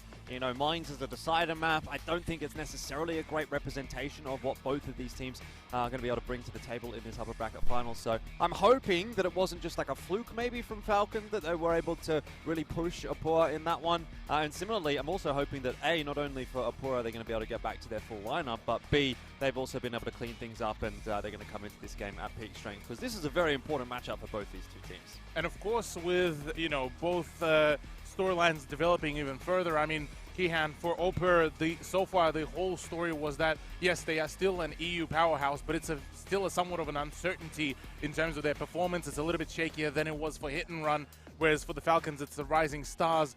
As the EU representatives, how do you feel about the opportunities for Opur? I mean, to be honest, compared to Hit and Run, yes, on like day one it looked a bit shakier, but there is a reason why Opur is still in the upper bracket, namely now the upper bracket final, and Hit and Run we just saw them play in the lower bracket. So yes, they did drop some rounds and possibly some more rounds even in the group stage, but honestly they have looked like a team that when it matters, when the crunch time comes, they are able to step it up, they're able to show their A game when it definitely matters. Elfish Guy mentioned it already, 3-2 in the group stage. I would say not necessarily absolutely representative of what's going to happen here, simply because like the group stage is the group stage, the playoffs is where it actually matters, where we are coming now. Also, I want to highlight group stage best of 5, best of 7 is a different kind of beast. Yeah, and that's a good point as well to pivot to. We were sort of discussing on and off the broadcast about, you know, how actually viable those scorelines from day 1 and day 2 were. Going into this one, how far can we actually read into the performances from the previous days for both of those teams? Because Elfish, I believe you mentioned as well early on today that, you know, one group definitely felt like it was a whole lot more powerful than the other. Does that reflect in any shape or form on the opportunities here, or is it still even Steven? Well, I mean, funnily enough, that was the group that we're actually going to be talking about here, because it was the Opur Falcons group. We theorized that they might have been a little bit stronger because both of those teams made it into the upper bracket final, which is now where we are at. Just taking a look at the run from both teams coming through to this point, I think it has to be said, Opur have kind of gotten better and better. It seemed like they've gone from strength to strength. Initially, they had that kind of awkward match, and even when we're talking about this Opur versus Falcons game in the group stage, bearing in mind it was best of 5, bearing in mind there was a Mines decided, you've also got to remember that was the first game of the tournament. Not just for both of those two teams, but literally the first game of the tournament. So, you know, it's a bit of an occasion, right, playing in that first game. I think there may have been some nerves. Substitution, obviously, a factor there as well for Opur. No word on that necessarily, but my gut feeling really so far has been that Opur have been on the improve. And I think for Falcons, look, they've looked quite good as well. They've taken that scalp of Hit and Run yesterday. Really big one. I'm really impressed by what I've seen from them so far. They were quite close against Opur in that group stage, and they had no problems with Smile. So I think they've kind of upheld their end of the bargain as well. But my general sentiment is that while we see Opur on the rise, I think Falcons have maybe just been at the same level, right? They haven't necessarily had to go above and beyond just yet. This game is going to be a big test for them to see whether or not there's another level they can hit, because I think the Opur that we'll see today is definitely going to be better than the team that we saw on day 1 in that initial matchup against Falcons. So bigger test for Falcons in my mind today.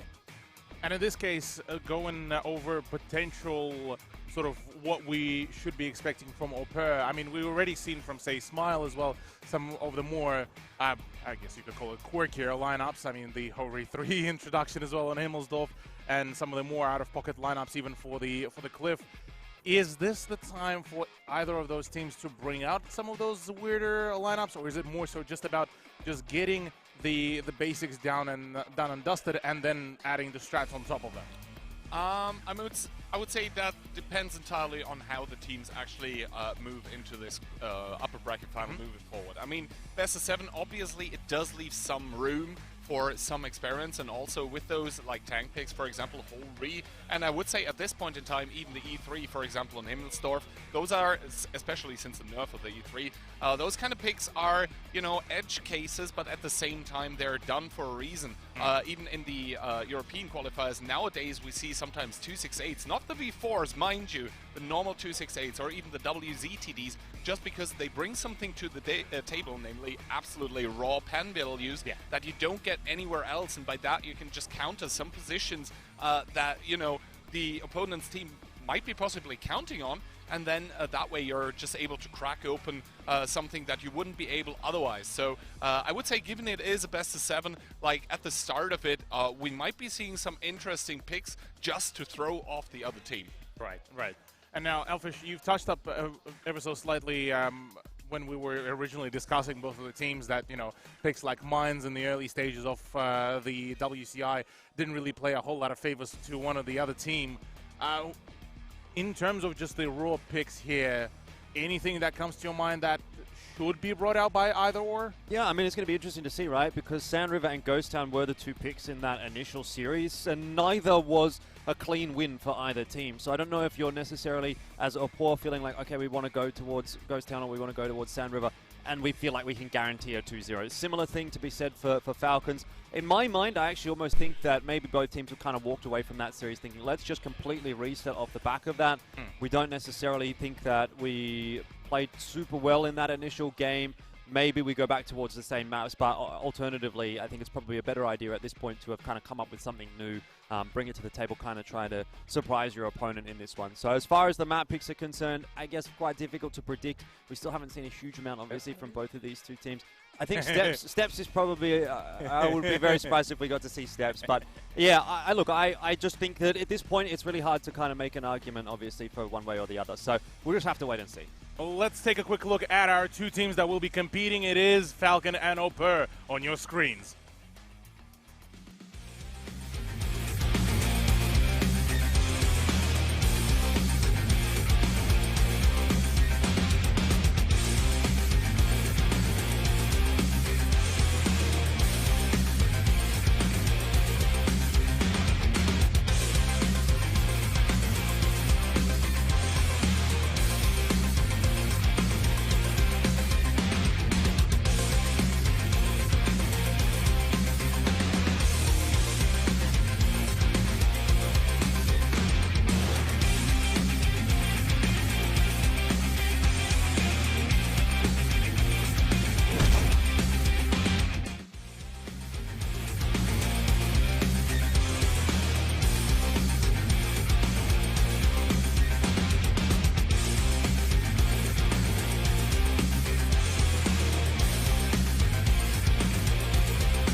Well, we are back. We get to see both of those teams to walk up onto the stage.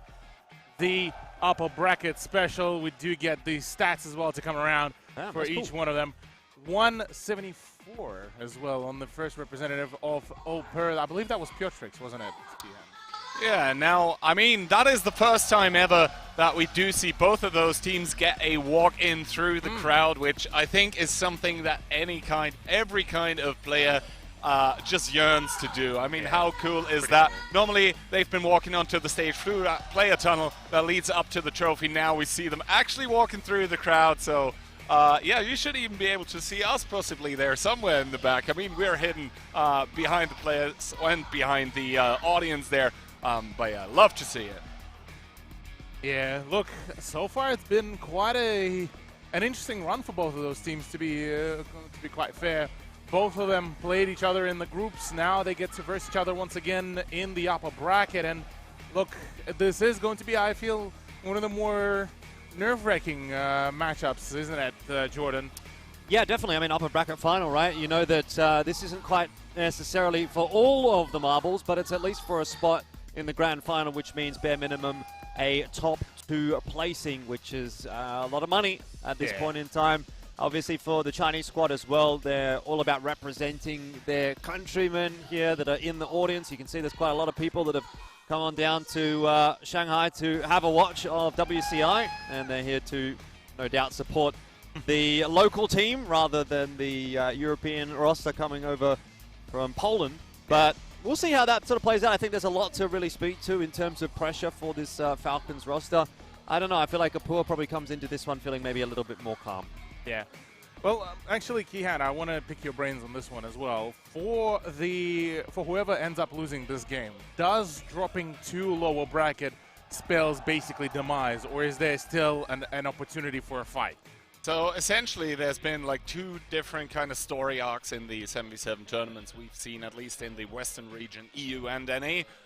So either of which basically had a 50-50 possibility of happening. Either you know, the team that drops from the upper bracket goes into the lower bracket, and the lower bracket final essentially ends up being a detour, like a small one. It's going to be 4-0, and then we have just essentially a rematch with a higher best of. Or the team that, you know, does make it through the lower bracket, they're starting to have a run, and they actually start something. I have seen very, very few close lower bracket finals recently. So, yeah, we'll just have to wait and see. First of all, though, it is this upper bracket final. It is the most important match for both of those teams so far, because whoever is going to be managing to win this one, not only are they immediately jumping from a, what I believe for them right now is a 100,000 yuan prize pool to a 200,000. So basically by securing that spot in the upper bracket final, they're doubling their money already, with the potential to obviously quintuple it to 500,000. But yeah, obviously you also get to sit out the lower bracket final. You're going to have a bit of, you know, a break. You're going to watch the other team. So you definitely want to win here. And I mean, looking at the data comparison as well, Jordan, for Falcons, a much higher number in terms of the damage, but it's the pen rate and the hit rate that is ever so slightly suffering comparative to the EU representatives. Also, quick intersection. Kills per game are higher for Opur, but the damage per game is actually lower. That means Opur, they're really going for those kill shots early. Yeah. Which is good to see. Obviously, that's what you'd want as well. For me, when I'm looking at this one, I'm thinking Falcons, are they cleaning their games up as well as they need to be, or is it sort of dragging out a little bit? And also in their losses, are they having as close losses as they are for Opur? And it seems like maybe even in the case that Opur is losing some rounds, they're kind of keeping them a little bit closer than what Falcons has been able to do, just because they're getting a few more kills on the board there. So something to kind of consider. Now taking a look at the predictions, it's the first time in a long time that we're actually going to split as hard as we have. We've obviously gone the way of Opur with the European pride, obviously both coming slightly. I guess I'll take some German pride. You've definitely got full German pride. These guys are Polish, but it's close enough, right? Exactly. And for you and Blue Panda, you've gone the way of the Chinese squad. I mean, I see you've fully integrated China into the Apex server now. Oh, look, I mean, somewhat close, but well, it's a whole lot closer, first of all, than any other region. Oh, let's yeah. start with I mean, that. 3 out of 4 people saying this goes to tiebreaker. And essentially, when you see a prediction saying tiebreaker, you can clearly deduct that the person doing it, they don't know what they're doing either. At least that goes for me. Coin toss for sure. Yeah, look, it definitely feels like it, honestly, because the way how I seen it is, if Opur wins, this has the potential to just be snowballed into what Jordan basically predicted, that 4-2 scoreline. But if Falcons win, I still think that Opur will give them a run for their money. They will give them a full run through. So a 4-3 almost feels like a natural sort of thing to pick here. Yes, maybe a slight cop-out here. Yes, to a certain degree, you could argue that, you know, I'm just flipping a coin for this one. But to be fair, look, I'm anticipating this to be one of the closer matchups, and I'll be highly disappointed if it ends up being in a, say, a 4-0 or 4-1. I'd be surprised if it was a real clean sweep, personally. I think both teams have looked quite competitive. The only thing that's kind of resting in my mind is the reason that I've gone the way of Opur, and obviously a little bit more cleanly than the way that you guys have predicted, was, like I said, I thought Opur have kind of been tested, but they've started to look better and better as the tournament goes on. And I don't think we saw Karel walking onto the stage there. I didn't quite catch. But if that were the case, then it means that substitution no longer is in play. and that would That's bolster I the think, forces. I think I Was he did there? see his face somewhere, but I'm not sure he actually walked on. It would Yeah. make sense for all 8 players to be there and only the 7 that actually play to walk onto the stage. That would obviously mean that for the first time in the offline phase of this tournament, we would actually be seeing DJ here, the player that was originally supposed to play, that ended up falling a bit sick here. Hopefully some sick gameplay coming out from both teams, though. That being said, with the predictions going the way that they are, I went 4-3 because I want to signal with that I am really not sure which team is going to take it. That being said, though, I don't think the 4-3 scoreline is actually a realistic one, because just as I said yesterday, in between the match between Hit and Run and Falcons, I think either of those teams actually do have the potential to get that momentum going, to get the avalanche rolling, and then to just run away with it. So I'm just not sure which way it will turn. You would have told me if it was, say, Falcons versus Smile, I would agree that saying, yeah, momentum could be big here. But because we've seen so many instances with, especially with Chinese teams, no matter which other region, well, apart from APAC, we're not speaking about that one, play, it was always that bit of a back and forth, really, on a few maps before any sort of momentum could have been gauged. So, yeah, 4-2 definitely feels like it's a much more realistic one, but I suppose 4-3, yeah, a bit of a safer ground. But let's talk about a little bit more so sort of casting our eyes a little bit more into the future. Say one of them drops down. Question of fatigue. How much are we concerned about this one? Quite a bit. I mean, if you lose this and then win the lower bracket final and then go into the grand final, that's 3 games back to back to back. Which is more than you will be playing at any point in this tournament in a row. Certainly, fatigue is one thing, and I think that's definitely a factor, but it's also prep time. Like, how much time do you have? If you lose this here, how much time do you have to go behind the scenes, think, okay, what are we going to do against Hit and Run? Let's say then you go and beat them, but how much time do you then again have to go on and figure out who it is in the grand final that you're going to be playing against? How do you want to play? Like, it would be a rematch, obviously, of this upper bracket final in that case. So what do we do? Do we change things up? Did we feel like we just played badly? We didn't execute correctly? We can go toward the same kinds of setups and adapt from there. I think you don't really have a lot of time to have much of a discussion in between games if you're making that run. So, yeah, massive, massive advantage by getting the win here in the upper bracket final. Not only because you're going to be more relaxed, but you're also going to be given more time to prepare. Then again, I think the argument is also to be made that if you play those games back to back to back, and especially if you get like clean runs, 4-1s, 4-0s, then you're going to be warmed up, you're going to be hyped up, you're going to be just in the groove in which you want to be. But first of all, you have to get those consecutive W's on the board, which I don't think is going to be the easiest thing for either of those teams, because in my mind here, currently, we are seeing the 2 teams that so far have performed the best, at least here in the group and playoff stages. Yeah, I mean, both of them, they are deservedly here in the upper bracket final in my mind. There's a reason why both of these teams are in the upper bracket final really here, and I absolutely agree with both of you. Yeah, look, this is going to be a heated one, and yeah, things could spiral out of control once we do drop down further down the line. Now, look, we are slowly but surely getting towards maybe even the map pick ban phase. I know we already touched up on this before, maybe not go to some of the previously played maps like Sand River. Look, I'm kind of thinking, well, the easiest one to call probably would be Himmelsdorf to really bring out. Maybe Moravanka is like the second choice? What do we reckon? I was thinking maybe somewhere toward Cliff or Ghost Town. We saw both teams playing those in their matches yesterday. They picked it up a little bit in the group stage as well, so it seems like a map that both teams are quite happy to leave at least open in the pool. But wouldn't it then mean that since they played it already before, fairly fresh information, how much does that then reflect on today, seeing as they already relayed their already pre-made strats or pre-made approach to this? Well, I think the biggest thing coming into effect here, I'm trying to think how to phrase this properly, is basically going to be how confident are the callers in the teams that they are able to get into the mind of the other team. Because basically they have played each other already.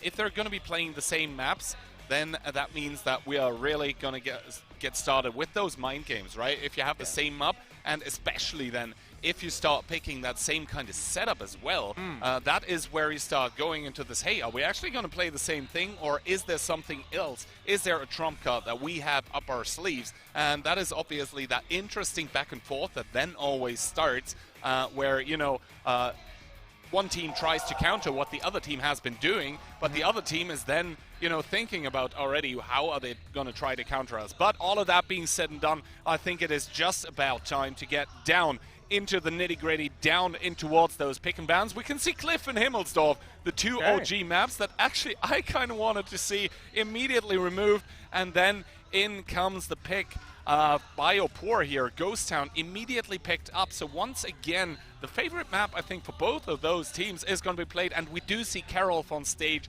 So it seems that, at least for this upper bracket final, DJ is not going to be playing. I mean, I think you'd have to assume that if he's not playing now, he's probably not going to play at all today. That would be the guess that I would have. Ghost Town, Tundra, Prokhorovka. I mean, Tundra coming through from Falcon, a map that they had a pretty good time on in their match against Smile. I don't know how much you really need to read into that, though.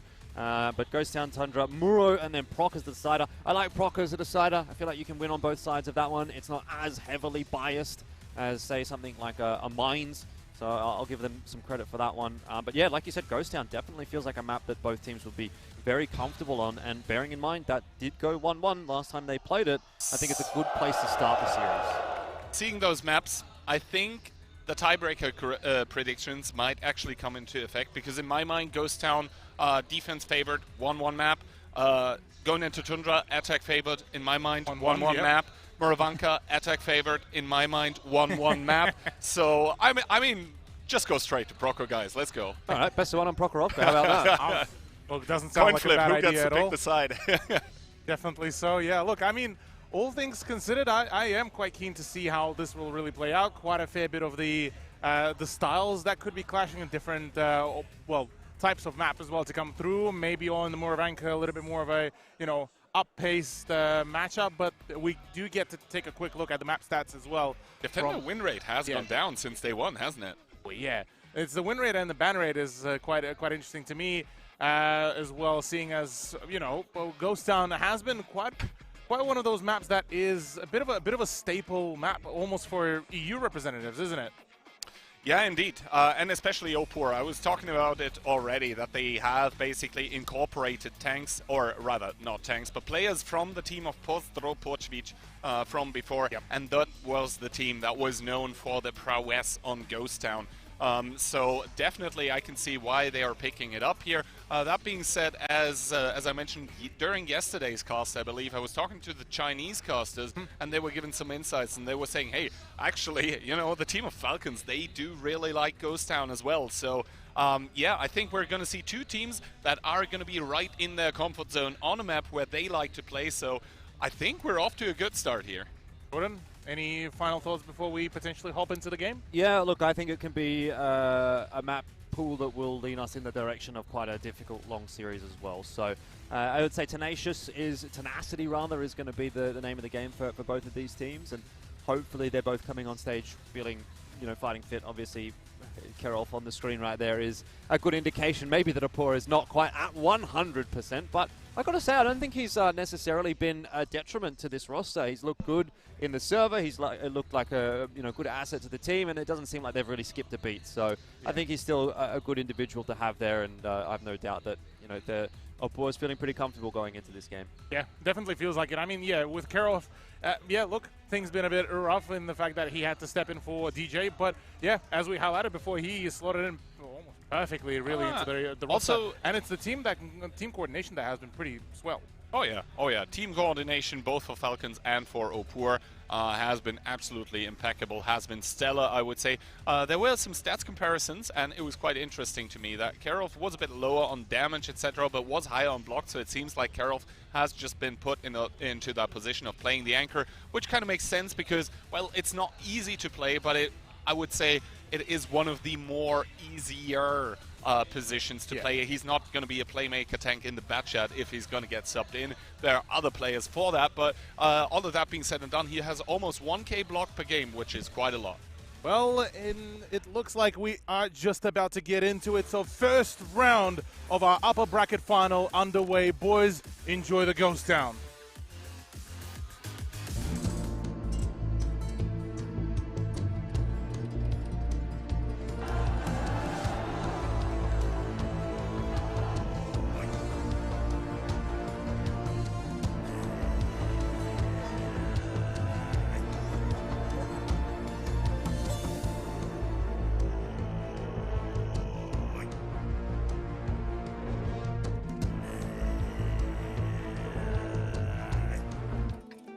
Ladies and gentlemen, the WCI upper bracket final in between Opur and Falcons. On Ghost Town, we're going to be starting off with a 50B, an IS-7 double T57 heavy tank, and triple mouse for the Polish team of Opur. I like the look of the double T57 heavy. Always a big fan of that one. You got double CCTP, double IS-7, double mouse, CS63 to round things out for Falcons. So a very standard lineup on a map like Ghost Town.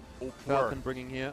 Opur, 3 autoloaders, 3 autoloading heavy tanks. That is 4,800 damage potential in the clips. And the thing with the T57s, what are they doing different than that 50B? Well, first of all, you don't need 7.5 seconds to clip out. You only need 6. Second of all, you have that heat pen. That is quite a bit higher. That doesn't lose pen over distance. And 3, the DPM is just so much higher because you reload that clip so much faster. So definitely the better brawling heavy. And on top of that, a bit more armor, but nothing really to speak of at this level of gameplay. Yeah, I mean, it's interesting to note, though, that it's not necessarily the T57 heavies that are going to be looking to find themselves in the brawl all that much. They've actually gone toward the outskirts of the map. T-Sec up to the A3 position, and Rexar and the other T57 heavy is sort of making his way along the one line at the moment. So they're kind of keeping themselves in the back lines. Potential to clutch up if necessary, if they're healthy. Always lovely to have an autoloader late in the rounds at a pretty good amount of HP. So we'll keep them in the back lines, keep a rain check on the T57 heavies, and see how the rest of the game plays out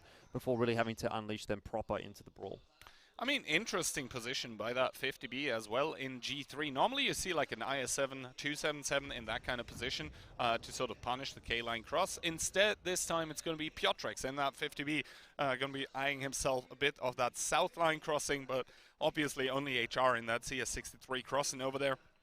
HR did spot out Pan's Fury, so Pan's Fury does know that on the K-line someone has been spotted, and Fender, the first one to take a shot of damage. But I think Falcons, they didn't really find what they were looking for in that northern part of the map. That is why now we do see that rotation with the double IS-7 of Jiang Shan and Otto coming into effect. I mean, it does concern me a little bit, though, because Opur has been able to really set up quite nicely around that 2 flag, and if that's inevitably what's going to be your option for Falcon, and you can't really imagine that there's much else for them to go for at this point, then you're really going to be copping a beating heading in that direction.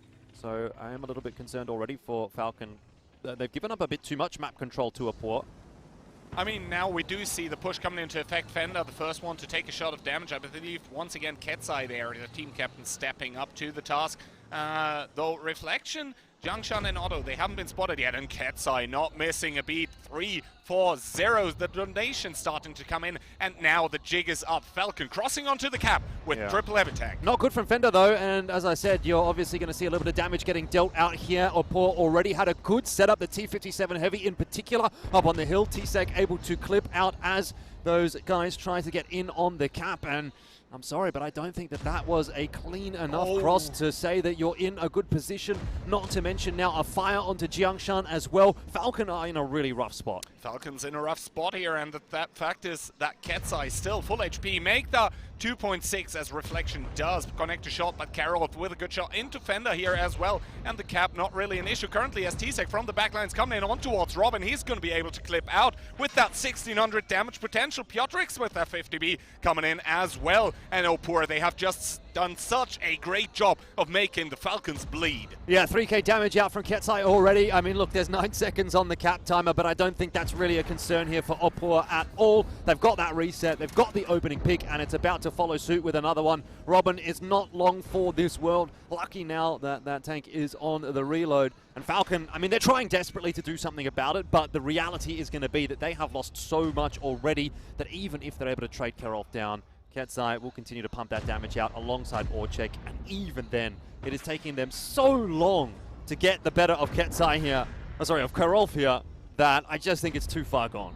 I mean, Karolf doing exactly what he's supposed to do, that is tank the damage, and I think he's been patting that block all game long. Opur here with double the HP and also with the tanks to boot. The autoloader still very, very healthy, and that is never a good sign if you're on the opposing team. Now it's just a cleanup operation as Reflection also does get sent towards the garage. Pan's Fury is going to go down towards HR in that CS63, but now we can see T-Sec there with the bounce on the last shot on towards Robin, so T-Sec with the potential to go down as Robin does fall down here, but he does have less HP, so T-Sec with the kill with no ammo in his clip. A bit of styling coming out by Opur. What am I watching at this point? I don't know. Archer and HR, the last two alive for Falcon. Not really too much of a possibility that they're going to be able to clutch out this first round. And I have to say, quite a decisive start from Opur. That has me feeling quite confident about my prediction that they're going to not only win this series, but avoid going through to the tiebreaker as well. And early days, of course, for Falcon. They'll be wanting to show us their hand on the defensive side of Ghost Town before we get too excited. But, you know, I mean, Opur upholding their end of the bargain and making it look pretty comfortable is definitely a good sign. I mean, the thing is, like, yes, Opur looked pretty good here, but on the other hand, if you bring triple autoloader, then there is essentially, in 95% of the rounds that you're going to be playing with triple autoloader, there is realistically two results. Either you completely smash the opponent, or the opponent completely smashes you. This time it's going to be Opur, 1-0.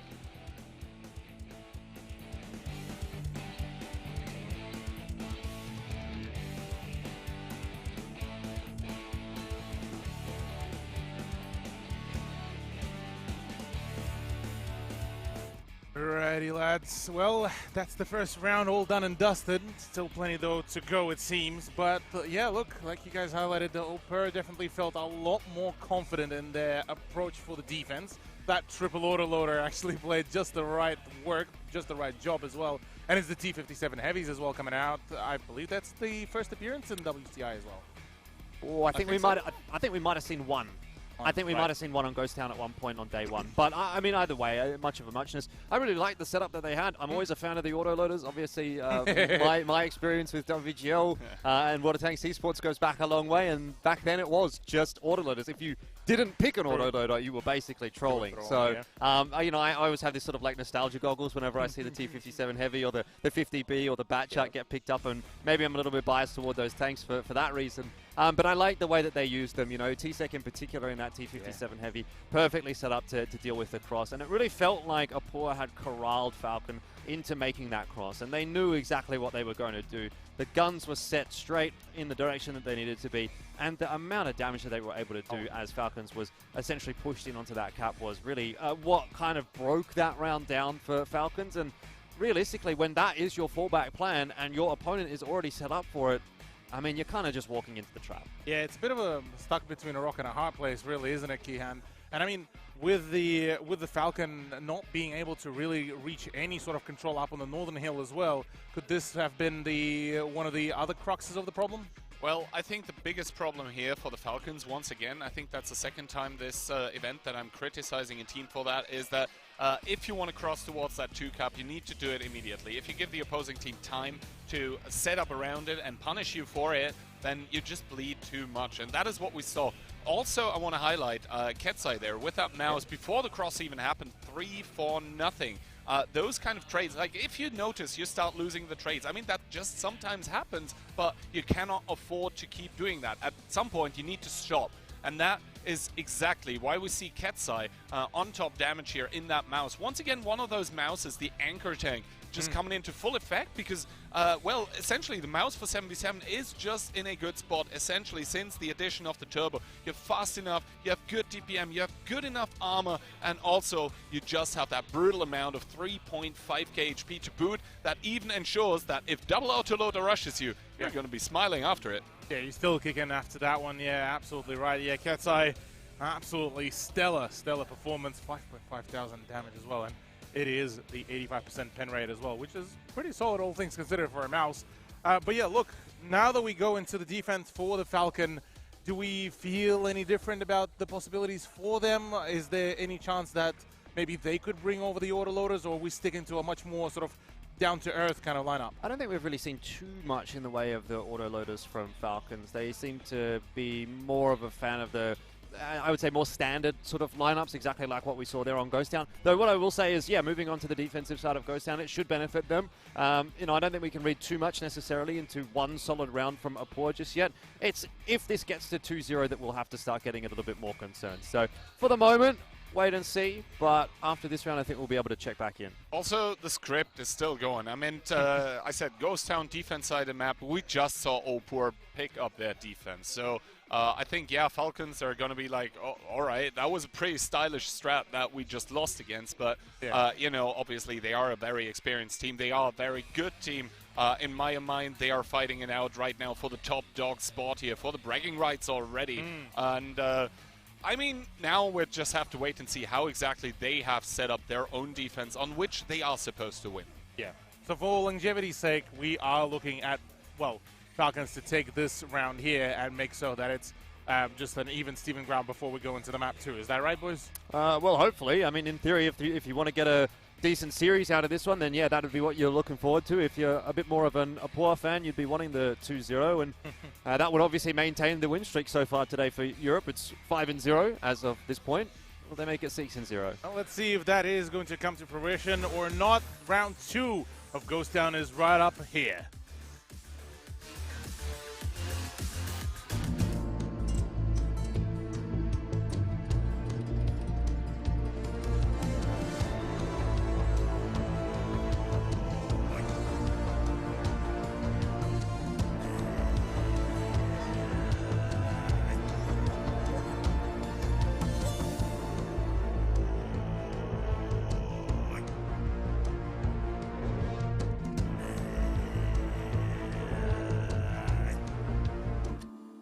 All right, round number 2 in between Falcons and Opur. Falcons looking for that equalizer, doing so with a 277 quadruple 60 TP, a singular 50B, and the mouse. That's a bit of a party mix actually from Opur. 60 TP, IS7, E5, Batchat rounded out by triple mouse as well. So they've gone for the whole shebang really, but as expected, not too much in the ways of the autoloaders coming through for Falcon. Just the 150B for Reflection, which you've seen him in every now and then, but definitely not to the same extent as what we got from Opur. Okay, so most importantly, how do these lineups stack up against each other? Well, basically in a straight-up brawl, I would favor the team of Opur simply because the mouses have so much more sustain. The E5 brings DPM, the I7 a bit of hull down power. But the thing is, Falcons are not going to let it come to that. Obviously, with those 60 TPs, they want to do the hull down trades. They want to do those big alpha dumps into enemy heavy tanks. And so Opur, they will have to use Piotrix in that chat simply to outspot the opponents, to generate map control. We can already see here Robin taking a beating. Actually, Ketsai with the Ignite gets a lucky fire out of it. And now 1337, so pretty lead by Robin, but that again means that he's going to be a one clip for that Batchat moving forward. Yeah, really not a good start at all for Falcon, is it? You want that CS60, or 277 I should say, in the corner there to have as much HP as possible, because there's definitely a world now where the Batchat opts to cross, just clips him out. There's nothing you can really do about it as the 277. Ooh. I mean, looking at the minimap, the 60 TP in G3 could definitely be a nuisance for the Batchat. And now I think, yeah, they're not going to go for it. Why put all your eggs into one basket if instead you can just go on towards the long rotation, get some more spots. They still have 6.5 minutes to work with. So yeah, even if the Batchat misses one shot, he's still going to be able to clip out against Robin and kill him normally with normal rolls. But why would you do that commitment immediately? You can still do that at a later point in time. Yeah, I think for me that's what I'm kind of looking for, is to see what actually eventuates here for Robin later on. It's a good shot into Rexar. Blind even. Which is the IS-7 that's been set up on the hill for Opur in place of the Batchat. But yeah, I would be certainly a little bit concerned about Robin's health for the rest of this round. Even if it does end up actually being Rexar in that IS-7 to try to get on top of him, there's just no way you necessarily win that fight as Robin if all the tanks that are trying to assist you are a little bit more focused maybe in on the fight that will happen in the town and turning their guns away from the cross. Then it opens up the door for that IS-7 to go for a big cross. But we are seeing a bit of bleed here from Opur. A little bit of poor discipline maybe is allowing Falcon back into this round. Yeah, Piotrix here in the northern part of the map on that A-line also not finding the 60 TP. And now we can see what I said at the start of the round coming into effect, that basically if you let those 60 TPs trade against the mouses, then even with that low heat pen at some point in time, they are going to get those pen rolls, they are going to get the alpha damage into the mouses, and that is detrimental if you're looking to start some sort of shootout. Yes, currently Opur are still able to sort of keep the bleed on towards everyone, but that in turn means that everyone is trading badly. Well, Piotrix is having a grand old time driving all over the map.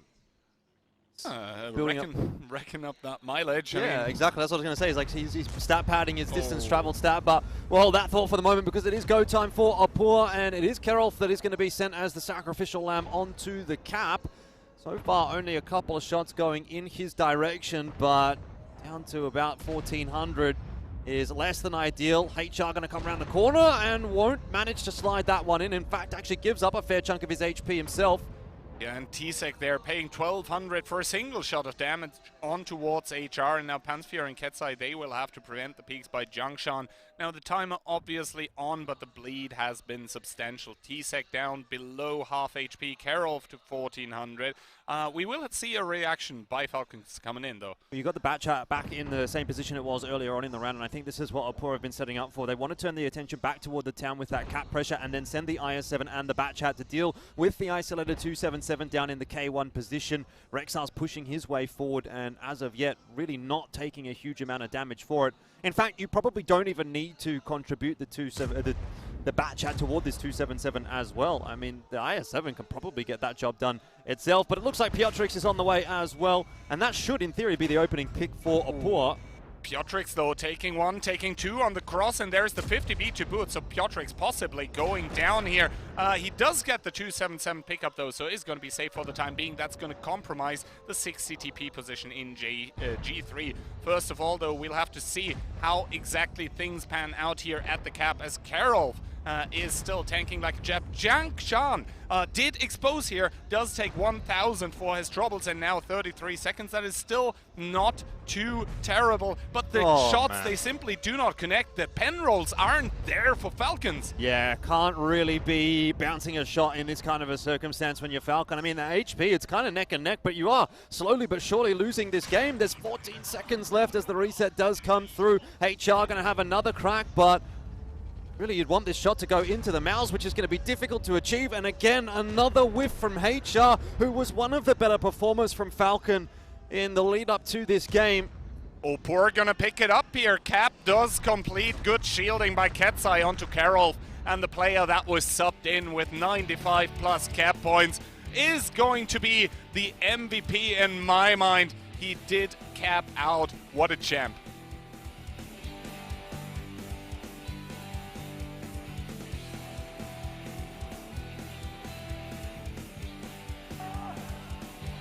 Well, our very first cap out of WCI as well across the 3 days. I think there was one, but they ended up killing someone after it as well to make it a 7 scoreline, but yeah. Still, yeah. It's, look, no matter how you put it, it's a bit of a rough one to be capped out, especially with so many tanks still present. Jordan, now that we got the conclusion of the Ghost Town, what we hoped for longevity's sake to be a 1-to-1 scoreline, does it impact, you reckon, the Falcons' morale in any way? I think it definitely does. You can look at some fairly despondent faces sitting on the stage there. They're not feeling too comfortable about it. Like I said, I feel like Opur have been powering up. I'm not sure that Falcon have really been doing the same, and at the moment it feels like they're seeing their dreams turn to dust. It's 6 in a row today so far for Europe. It doesn't seem like that hype train is going to be slowing down at all because Opur is looking good in this series. And look, dare I say, is there a world there's a 4-0 on the cards? I'm not sure I'm prepared to call that just yet, but if that does happen and Falcon go down into that lower bracket against Hit and Run, man, the mental's going to be absolutely shook, and then it could be a very bad day. Yeah, this is going to be quite problematic. Though, I mean, I gotta say, though, overall brawl ability from Falcons wasn't too bad. If not for that cap pressure, things would have been slightly different, no? Well, the thing is that, yes, initially the trade started favoring Falcons, but then, once again, I think with Opur especially, you have to highlight... Sorry? That 50B loss as well. Yeah, that 50B loss as well. But yeah, with Opur especially, what's important to highlight is that even if they bleed somehow magically, I don't know how they are doing it, but they're able to spread that bleed between the tanks. Like, yeah, Kerolf drove onto the cap, took 1,500, took like 2,000 damage for that even. but somehow then all of his teammates were there to support him and made it just so expensive. Like the amount of punishment exerted on towards the tanks that were trying to reset, and then obviously Karol, I mean, at that point, the guy is just a tank, literally. He's just bouncing so many shots. Like, how? Yeah, look, it's definitely very much of a question of how other capabilities like that. But look, boys, we've already seen quite a fair few of the lineups so far, at least within the context of today. Triple Mouse seems to be quite a favorite. Do we potentially crown it as the new meta? I think it's just a map-dependent thing, really. Like, you're going to see it on Ghost Town. You're definitely going to see something to the effect on Himmelsdorf as well, but I'm not sure that we're going to necessarily expect to see 3 Mouse on something like Tundra, for example. And taking a look at the stats here again for Opur, it is the Mouse up the top again, alongside Ketsai. Ketsai having quite a good series so far. I would love for them to make Karol the MVP right here with that capping through. Truly. Please. I mean, he's only got 2k damage, but look, 4.2k blocking That's damage. That is humongous. That is a mouse, more than a mouse in block damage. And the thing is, like, yeah, it's like cool to have that number, but it's also important to like call into your mind like how much time, how much effective DPM that is wasted by the enemy team, like how much time they took to reload the guns, to fire and not deal damage. Here's the more interesting one as well. We're looking at the overall stats. More shots to be taken from Opur. Less damage output though, less hits, less pens. I'm not too sure if maybe this should be slightly reverted and changed, because I mean Opur were still pumping out quite a fair bit of damage. I think it makes sense that Opur have got more shots fired. They had more players alive for the entire game, so that definitely looks right to me. Orchek actually ends up getting the MVP here. 3.3k damage done, 70% pen rate. I mean, it's nothing out of this world necessarily, but it's certainly a solid impact. Especially considering that there were 3 kills throughout the whole game, right? So 3.3k damage. If the game continues, you're looking at 6, maybe even 7k damage. So 3k damage in such a short time span, definitely a good result. Yeah, well done. Now, one more thing I want to pick your brains as well, Kihan. We saw the bat chat. First of all, push the southern hill to get the information, to get that shot onto the 277 to get the ignite. They got lucky with the ignite. Yeah, got a bit lucky, arguably, yeah. But then we saw close to the conclusion of it, starting to try to pivot towards the northern hill.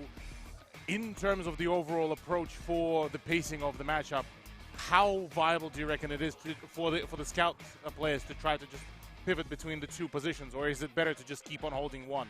So I would say the play there was completely viable, simply because like he did get the spot in the south. Yes, lucky fire, but they did get the damage out. And at that point in time, I think it was important to realize as well that you know, he had arrived at a not literal brick wall, but like at an invisible wall maybe. That if he tries to cross that one, he's just dead in the water. So at that point in time, a long rotation with the bat chat absolutely makes sense to just generate pressure somewhere else. Exactly that. Now, Jordan, we've got to see now 2 rounds from Falcons.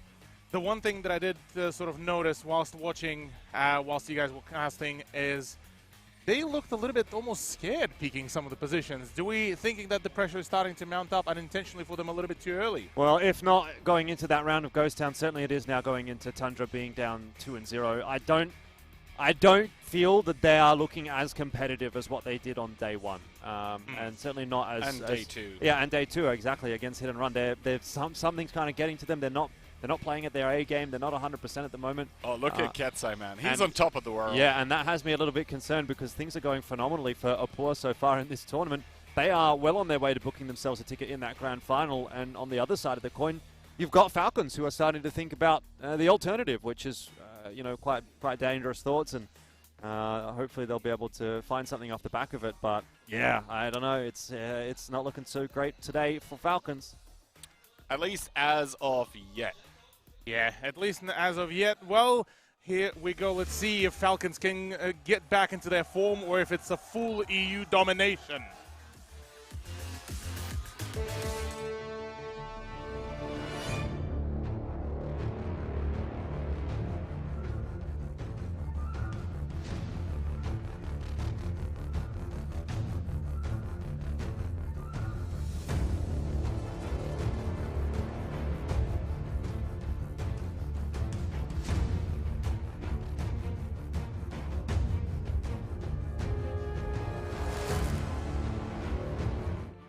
Well, round number 3, Opur looking to go on towards match point. They're doing so on Tundra with triple 60 TP. A single I7, 1 E5, 1 mouse, and once again Piotrix whipping out the Batchat. Yeah, double 60 TP, double IS7, and more interestingly, triple VZ55 from Falcons. So, talking about autoloaders potentially getting picked up, I suppose the VZ55 falls into that category.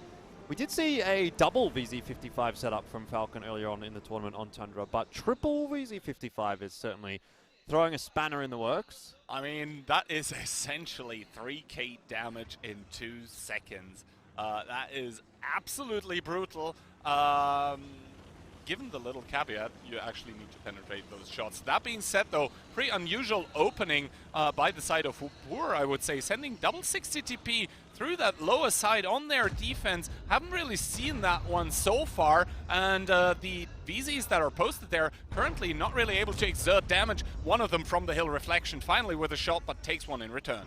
Yeah, gets a little bit more damage out than what he received, but the VZ55s are not the heartiest of tanks, so his HP starting to look a little bit worse for wear at this point, and the 60 TPs do manage to get into their position relatively unscathed. A lot of map control being taken by Opur on the north side of the map as well. You saw Piotrix in the Batchat pushing one of his mates. I think the IS7 up there, Tsek, was the one getting the extra little bit of assistance. Yeah, now we'll have to see. Tsek in that northern part of the map is going to be spotted out in that IS7. That being said, though, Piotrix in that Batchat is the silent, the quiet threat, the ninja, the assassin if need be with that Batchat. He is trying to not get spotted simply because that means that the team of Falcons, they don't know where he is, obviously. They need to respect that threat.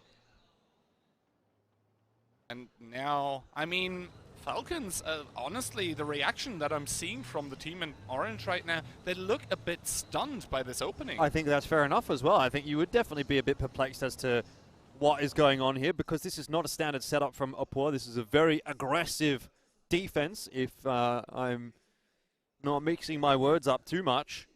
I mean, basically the best defense is a good offense, is I think what Opur is saying here right now.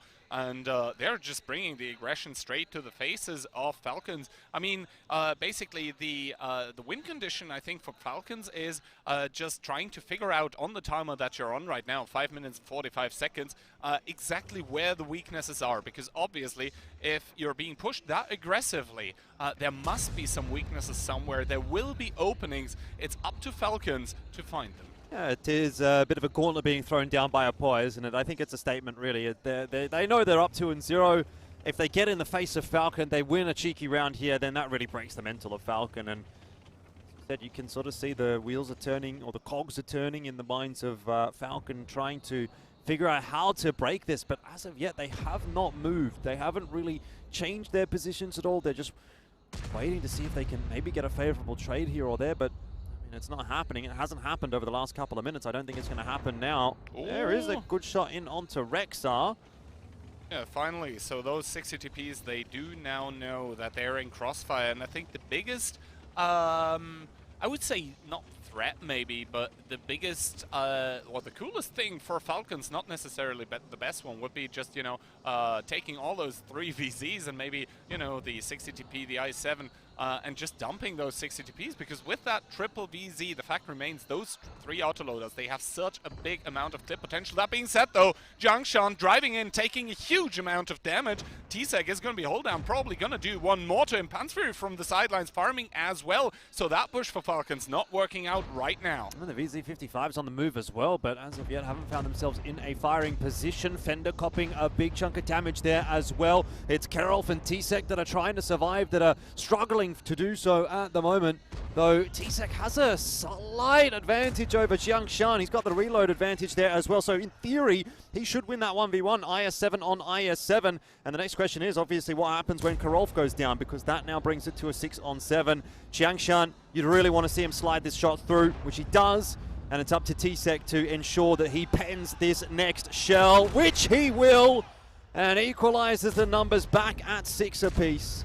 Yeah, exactly. HR with another stunner into Rexar, 841. High roll from that 60 TP, but the fact remains the HP is still very, very even. 1-1 in the kill department. Rexar trying to do what he can. He's going to get possibly another reload as he tries to distract HR from doing a good shot here. HR trying to find the opening, doesn't do so currently. Another good one by the ISM coming in from the sidelines. Will Rexa be able to do one more is the question. He would be able to survive one more by the ISM, but good one by HR to finish the kill on towards Rexa. And the bad shot of Piotrix needs to be very careful now, because that is a double VZ. They could just burst him down. Yeah, certainly doesn't want to be hanging around there too long. Pan's Fury might come in to assist. Piotrix with only 3 in the clip isn't a massive threat just yet. Oh, Fender here now eyeing himself a little bit off that French medium tank. Is going to drive up, but Piotrix will make it out. Pansfury from the sidelines with a bit of punish. Does not get punished in return. Orzik there with a good shot on towards Otto. That is 3 tanks by Falcons that are pretty bunched up. The HP still currently favoring the team from China, but the shots from Opur are coming in. Yeah, I'm not necessarily hating this position for Opur. I think it is still a winnable round, but it's going to be tough. They're going to have to be clean, and their focus fire is going to have to be good. Robin on fire will definitely help out. And Orchek is the last relatively healthy tank here for Opur. He is doing a good job of soaking the damage, taking the brunt of the fire. Ketsai might give up his life for that kill, but at the worst case, it is a 1-for-1. Orchek will find Otto at some point eventually as well. And Falcon, you can see this health advantage that they did have is starting to swing back in a different direction. And now it is Opur that actually have the tanks on the field as well. Yeah, Opur here with the tanks. T-Sec trying to stay safe. Orzek with the possibility to drop down if he needs to against HR. Another good shot coming in towards Reflection. The DPM of the VZ simply not there. That is 1k every basically like 20 seconds. And you can see once again the mouse there just not offering up those shots. And Pansfury here with the play that he's trying to make. But HR with the snapshot, with the hit. What a banger in towards the side of V5. But Piotrix coming in with the steel chair, whipping him back to the garage, and only Ansha remaining. Yeah, well, that's one way of putting it. I mean, 1 minute and 15 seconds left here on the attack for Falcon to make it work. It's just Ansha. I just don't see it happening. Opur, they dug deep in this round. They had to fight for that victory, but they were able to get it done, or at least it seems like they'll be able to get it done. I just don't see Ansha having enough to get this done in an IS-7. It really felt like Piotrix, if he got back in with another clip reloaded and in that bad chat, then it was going to be all she wrote for Falcon, and that has been achieved by Opur. So it is going to be a 3-0, and the Chinese crowd, they were getting a little bit excited there for a moment. They thought Falcon might be able to get it done, but unfortunately, the hometown heroes are in a bit of a sticky situation in this series now. Sticky situation indeed, as Opur is going to stick the third one onto the board here. They are going to match point, and man, did it ever look shaky, but does it matter at the end of the round? Obviously not. 3-0 in the upper bracket finals. Yeah, the team from Europe, Opur, definitely coming into this one with an absolute statement, even opening aggressive here on Tundra defense, which is not something we usually see. Usually also that hill in that eastern part of the map, it means that there is so going to be such good positions for the winners, but it is going to be 3-0.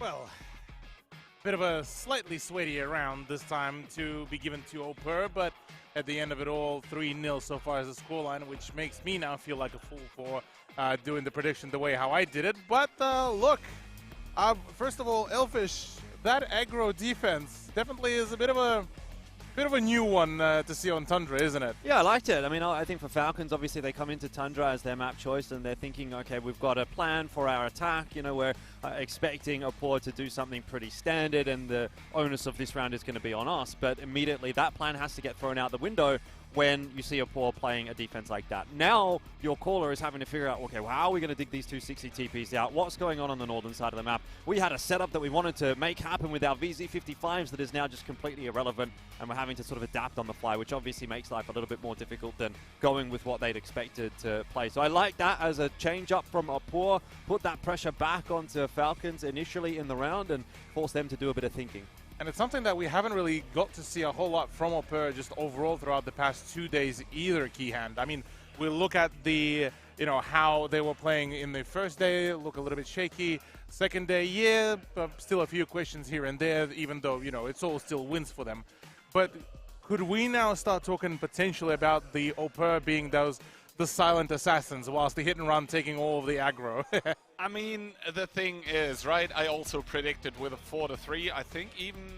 No, I was for Opur, I think, because I literally didn't know what to do. But then again, you know, I always have a sort of way out here. That is why before the match I said either team, they do also have the possibility to run away with it, because both of those teams, if they really get a train rolling, and I think the Opur train has definitely left the station at this point, yeah, they can run away with it. I think a bit of a caster curse really starting to come around, where we're both, sorry, all of us, well, apart from you, Jordan, were talking about, you know, oh yeah, so close, so they could be, you know, one of the longer games, the preview for the grand finals. And then, well, we're just already on the match point with no points for the Chinese representatives. Yeah, I mean, it is a bit of a fallacy sometimes when you get yourself into that headspace where you see like an upset on one of the earlier days, or you see a good performance from one of the quote-unquote underdogs, and you sort of start to forget again why you had faith in those teams initially to begin with, right? But remember, day one, if this matchup happens on day one, who do we all predict? We all predict Opur. Yes, Falcons looked good over the last couple of days, but that doesn't necessarily mean they're going to be able to keep that pace up over the next few days. It doesn't necessarily mean that teams, for example, are not going to look at them now and go, oh, these guys are actually decent. Let's bring out a game.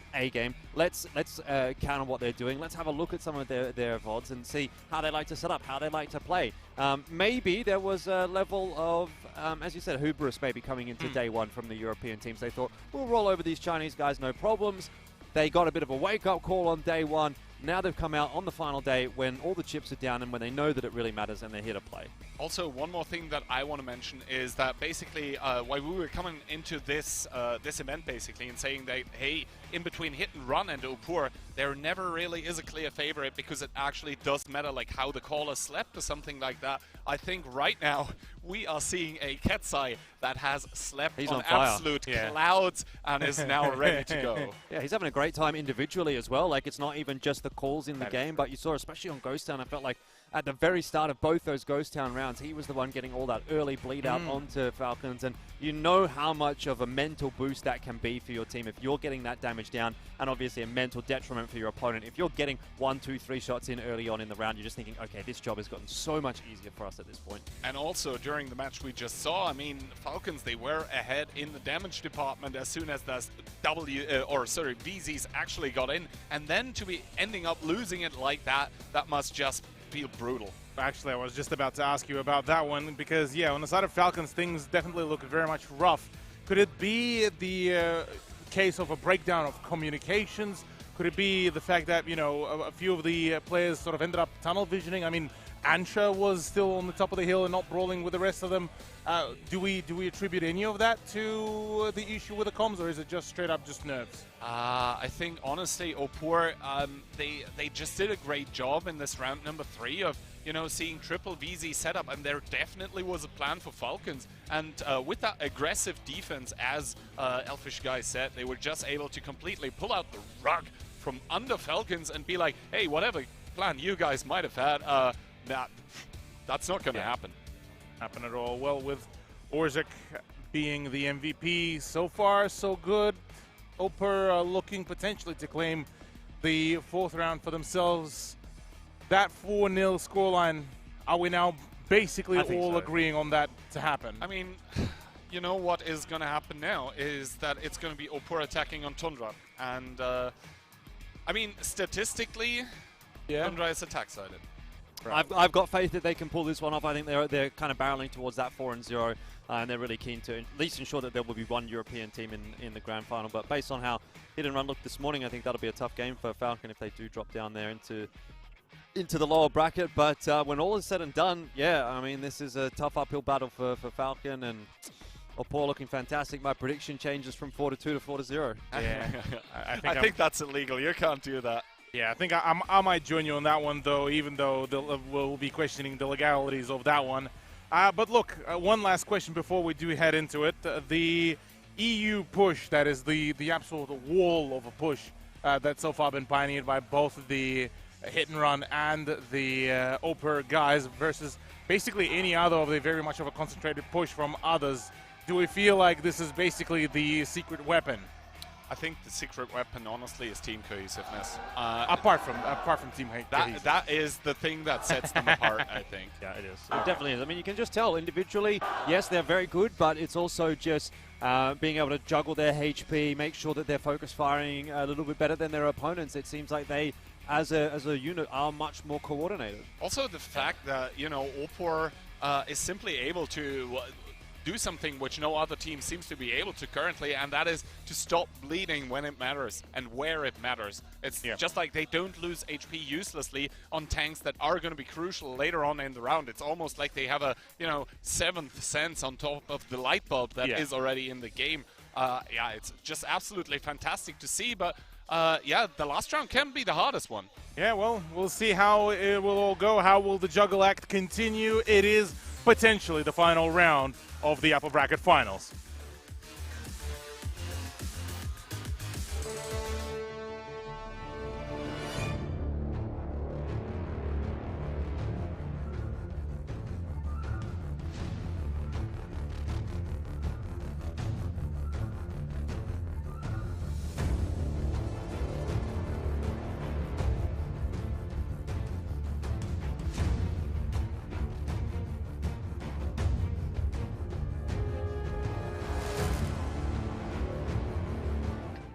Match point for Opur, a team that has traveled 10,000 kilometers to be here, and the Falcons, the home team, are looking at dropping down towards the lower bracket. They're trying to avoid that with quadruple 60 TP, one BZ75, and once again, VZs, two of them. Yeah, Opur going to do it the Polish way. They've pretty much gone for almost a full lineup of 60 TPs, an IS-7 in there alongside an E5 as well, but yeah, not a whole lot of nuance there really from Opur, is it? They just want to get in the faces of Falcon and give them a big old rude awakening. I mean, turns out having 750 alpha is not a bad thing after all, right? With that 60 TP, that being said, I think Opur, opening-wise, are already, again, switching it up here, eyeing themselves a bit of that water push here. That 60 TP push by Olzek and Tsek is something that you don't really usually see, but they're going to be sent up. They are not spotted currently, so everything right now favoring them a little bit. The timing there with the VZs not working out for Falcons. They're not really going to get a whole lot of damage there, exactly 0, simply because they didn't see anything to shoot at. Yeah, I mean, that's pretty unfortunate, isn't it? Because part of the reason that you do take those VZ55s is to try to get initial early damage out, but no such luck there. So you're kind of waiting for Opur to make a mistake. Oof. And the reality is going to be that it's unlikely that in the form Opur is in right now, they are going to be doing that. That is a huge amount of damage onto Jiangshan. 2 shots go straight in, 1500. There's another one from Pan's Fury in the E5. And that has to be such a mental detriment to Falcon, knowing that they've almost lost a tank off the outset. Yeah, I mean, Jiangshan there hurrying back behind that production building there, but down towards below 1000 HP. Opur with a perfect opening towards their attacking round here, looking to put themselves into the grand final already. They're looking to do so without any hassle, without any detour, just a straight for nothing. But obviously Falcons, they are still here with 7 tanks, and they're going to do everything that they can to not let that happen. Ketsai not going to connect that snap on towards Robin's lower plate. Good reaction by the VZ, but the fact remains Opur currently up 2,500, make that 3,000 HP roughly. Yeah, and Falcon are losing map control as well. Ketsai is getting a lot of positioning forward as well, alongside the 260 TPs just south of him to help him out. HR wants to have a little bit of a look in there, but he doesn't feel comfortable making a peek, and for good reason, because there is another 60 TP on the B line that we can't see on the screen right now, but he is starting to make his way forward as well. It's Karolf. Yeah, and there, a good shot coming out from HR. Unfortunately for him, it's going to be a low roll, but it does connect regardless. And now Opur, they have rotated down the DPM potential from the hill. They are starting to aggress, to advance in the southern part of the map as well. There's a BZ75 waiting for them, namely for Rexar and for Pan's Fury here, we'll have to wait and see how the trades do go in that northern part of the map. Ketsai now going to eye himself a bit of the position that HR was in, but now all of the tanks going to get spotted. He's going to get a freebie in towards Robin, who drops like 1200 HP. Not sure if I saw a fire there. I think I might not have. I think I've made it up. But either way, Reflection, he's going to try to come back in here and trade some damage with Ketsai. And he'll most likely eat a shot for his troubles. That one didn't quite go through. We do see now Ketsai and Carol, though, getting pressured by triple tank from the team of Falcons. Double VZ here that is starting to clip out in those VZs. And now Ozek and Tizek gonna get sent over as well. They do realize that Carol and Ketsai are in the world of high roll on towards Reflection. That is a possible one-shot, but now Ozek and Tizek arriving means that they cannot overpeak anymore. The trades by Opur just coming in. Yeah, look at the positioning from Opur as well. This is what we're talking about when we're saying they're just a better coordinated team. Just as you think Falcon might have a little bit of an advantage on the northern side, look who rolls up. Orchek and Tsek are there to reinforce the top side of the map, and it just becomes impossible to win for Falcon. Reflection, he'll be lucky to get both of these shells out. He doesn't even get a single one in that VZ55. Tsek grabs another one onto Robin, and I think that's all she wrote for Falcon. Yeah, all she wrote for Falcons as the 60 TPs in this match seem to be not able to low roll a lot of those 800 slaps coming into full effect. And now Opur here, 7 tanks on the board. They are on the victory march in the upper bracket finals. They are going to be putting themselves in towards the grand finals. They'll be eating the popcorn while Hit and Run and Falcons are going to battle it out in the lower bracket to see who will be able to challenge the team that looks absolutely stellar currently. Yeah, I just don't see anyone beating Opur at the moment. Certainly not Otto. He will at least get one consolation prize onto Rexar, but it's not enough even to get the Chinese fans excited because they know exactly where this one is going, and so does he. I think he wants to get this one over and done with, up and over the ridge. Stopping a couple of shots, and he gets one more in, but really, this is just delaying the inevitable. Polska Gorom, the name of the game of the upper bracket finals, as Pan's Fury is going to pad his damage numbers a bit more, and they are going to be so happy. A team of Opur that on the first day barely managed to edge out the win against a team of Falcons that absolutely did not look ready whatsoever. It is going to be the clean sweep, 4-0.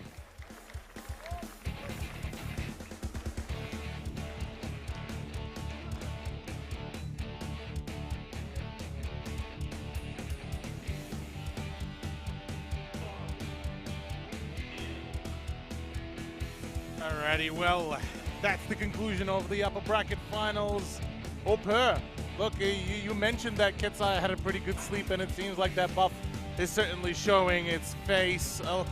Utter domination is probably the only way to really describe this Aki. I mean, honestly, the whole team looks like they have slept perfectly. I mean, coming in 4-0 here, upper bracket finals last round, 7-0 in tanks, and honestly, like that just looked like a difference in skill on every single position on the map in that last round that we saw. I mean, firm handshakes all around in between the players. You love to see it here, but I do think we see a team of Falcons that just was not up to the task. No, definitely not. Opur seems like they're on another level. What I will say is, obviously, it's not the end of the road just yet for the boys from China. They do get to play still in that lower bracket final, but it will be a difficult task against a solid team in Hit and Run. And one other thing to sort of keep in mind is I think the fans at home watching the stream are probably hoping that we might get a little bit of a longer game or two because they want to get their drops in, man. I don't know. Is there going to be enough time on this bloody broadcast to allow that to happen? Because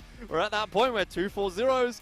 Hit and Run is looking pretty good too as well in that lower bracket. Are we just in for a day of 4-0s at this point? Look, it might just be the case up until we do get to that grand finals. I mean, yeah, like you highlighted, Hit and Run. Grand final is not going to be a 4-0. I can promise you as much. Yeah, thank you for that one, Kian. Look, maybe include that one for the guides as well. I mean, the guides at this point seem to be living rent-free in your head, man. This guy thinks he's funny. Right.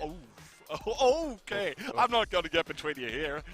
Look, funnies aside though, yeah, for Hit and Run, they are looking pretty fired up, especially after that match with Smile. Opur seems a whole different beast, it seems. Jordan, is there any stop to the EU machine, or do we basically at this point skip the match 3 for today and just head straight on? Well, I don't think it's worth skipping. I definitely think that we'll hope to see the Falcons roster sort of take a step back here and try to mental reset. The unfortunate issue is, like we were talking about going into that game, they now don't have a huge amount of time to sort of turn around from suffering a massive defeat on the stage against Opur, which was a team that they realistically probably felt like they could have beaten or at least gone close with. And now, A, mental reset, B, prepare for that game against Hit and Run. It's probably, what, like another 20 minutes or so before that game actually starts. So doesn't really give you a whole lot of time. Hopefully they've got a team around them that has maybe been working away in the back lines, ensuring that the strats are set up, or that, you know, we know what we're going to veto, we know what we're going to pick, this and that, because there's a lot to think about going into this next series. And at that point now, it is do or die. Yeah. Now, going into the Opur, well, now we get to watch basically their opponents. For H&R, Hit and Run, they already had the issue once that they had the hubris whilst they played against Falcon, fell to it. Now that they saw that Falcons fell like the way they did to Opur, is there possibilities for another one, or is it just at this point just take it at full seriousness? There is 2 angles to this. There is 2 sides of the medal here. One, obviously the arc that should be mentioned, like Falcons are coming from an absolutely crushing defeat here. There is no way to sugarcoat that whatsoever. Yep. So they are mentally completely going to be in the bin. They need to reset. They need to absolutely like forget this ever happened. They need to wipe that from their minds. Maybe Men in Black, like that little, you know, flash thingy, to just, you know, wondering how are we in the lower bracket finals? We were supposed to play upper bracket, well, something like that. And the other thing, I was talking to some of the Hit and Run players this morning, and they seemed very, very confident. I don't know if I would want to call it hubris necessarily, but then again, they said like yesterday, you know, the loss that we had against Falcons, that 4-2, that was kind of, you know, RNG was not on our side here. We were playing pretty well, and I didn't really agree with that. I was like, I didn't tell them obviously, but I was like, guys, you lost 4-2, and realistically, that could have been a 4-1. That could have been a 4-0. Like, let's not get ahead of ourselves. And they were like, no. Today we're going to stomp everyone. We're going to come and do that grand fun. And I was like, against Smile, I see it happening. But whoever loses the upper bracket final, honestly, guys, has up to this point looked better than you. Yeah. So I was like, oh, okay. You know, I didn't want to dent their confidence in any kind of way, but they are certainly very much up there in their spirits. Well, certainly seem to be. Well, one would hope that the confidence is just the confidence and not full-on cockiness. But look, Opur, the way how they've handled the Falcons, surely now they figured out the win formula for themselves, the way how it was all working out. I mean, Kitsai being MVP yet again.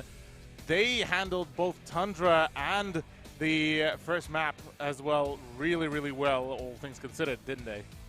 Yeah, Ketsai in particular, like I said, going into that last round, he has been having a phenomenal series. His individual impact has been really solid. And again, if I'm not wrong, he was the player that got the opening shot in onto that 60 TP that sort of peeked up over the rail track. So he's constantly putting himself in positions to have an impact early on in the round, and obviously the team is following suit, and that's setting themselves up really nicely for success. So big impact key fragger for the roster, and hopefully that'll continue going into the grand final, because again, yeah, Opur look great, but there's still one more match to go, right? We talk about this when we say it's a big deal. It's a good win, definitely, but they can't get too far ahead of themselves. They haven't won WCI yet, even though it's looking good. Well, I suppose we'll have to wait and see how that will really work out for the later down the line. At least for now, I suppose for Ketsai, he can go and have another nap to bolster up the performance even further for the time being for us. I wouldn't be able to go to sleep after something like that. I would just want to watch the other game, honestly. Yeah, definitely. True. Look, I mean, for now, we get to basically now slowly start casting our sight towards the next matchup, the Hit and Run versus Falcons. Look, that one, we already got to see some of the more interesting picks. I mean, the triple of EZ to come around from the Falcons. They're now starting to dip their toes into the autoloaders realm. Do we rate those choices, or is it they need to just go back to the basics of the 277s and IS7s, really? honestly, like there was that triple VZ, and I think that Falcons were definitely planning something with it. But the fact that immediately there was an answer immediately from the team of Opur, like, hey, you have triple VZ, that's kind of gimmicky, you know. Let's see how you deal with that one. And then they end up throwing 2 6 CTPs directly at the enemy team, and they obviously Falcons were like, that is not something we anticipated. So I think on a tactical level, also mind game wise, very well played by Opur. And I think you could see during the 4th round then, which was the round after the triple VZ, you could see how that had impacted, how that had impressed the team of Falcons, that were, I think, mentally just, you know, already thinking about hit and run at that point. Yeah. Jordan, thoughts so far? Yeah, I mean, tough one to call, obviously, because, again, still in this lower bracket, we haven't really seen hit and run tested by any super strong teams, I don't think so. Mori-Chan going down 4-0, that's one thing, and obviously for the win against Smile. Again, I'm not really reading too much into that one. And as we said, like, they've so far at this event, hit and run have played 2 games against Mori-Chan, a game against Smile, and a game against GCAT. Now, those are the 3 teams that have all been removed from the competition straight up. So those are, without a doubt, no debate, the weakest teams in the event. So yes, they've looked good in those games. The one game that they played against anyone that, you know, I guess would be competitive is Falcons, and they lost that one. So I don't know. I still have this faith in hit and run. I don't think we've seen the best from them, but I don't know that they've been given the opportunity really to show us their best, and that is going to come up in the next game. So I am hoping that they will look a little bit better than what they did yesterday in this game against Falcons. Yeah, true. Look, I'm definitely still keen. I'm probably still for a little bit more on the Falcons copium. But look, yeah, maybe we'll get to hear some insights once we do get to the interview. But I mean, look, overall, still hoping that Falcons will get to stick around for a little bit longer, maybe the grand finals to come. But yeah, certainly not looking particularly too pretty. Hit and run looking almost too powerful. Yeah, I mean, you can see behind us already, there is once again going to be the team Mummy that has looked absolutely stellar. A person that has come with block damage numbers of 4K plus, which is not something that should realistically usually happen. That means the enemy team, like, either he was just doing such a good job, maybe he was getting a bit lucky with the pen rolls as well, but he has done a stellar performance. I think the interview with him is about to start. If I judge the screen behind me correctly, we'll have to wait and see about that one, but he will certainly have some very, very interesting insights. Yeah, I'm definitely going to hear his thoughts as well, seeing as, yeah, for Karol, this has been a bit of a curious as well trip, seeing as he was originally supposed to be the substitute for the team instead of DJ, and then had to step in for basically the whole event. And he was even, like, I'm not even sure he qualified with the team. Like, he was subbed in to be like that player, to bring the experience, to sort of coach the other ones, and to sort of help them cope with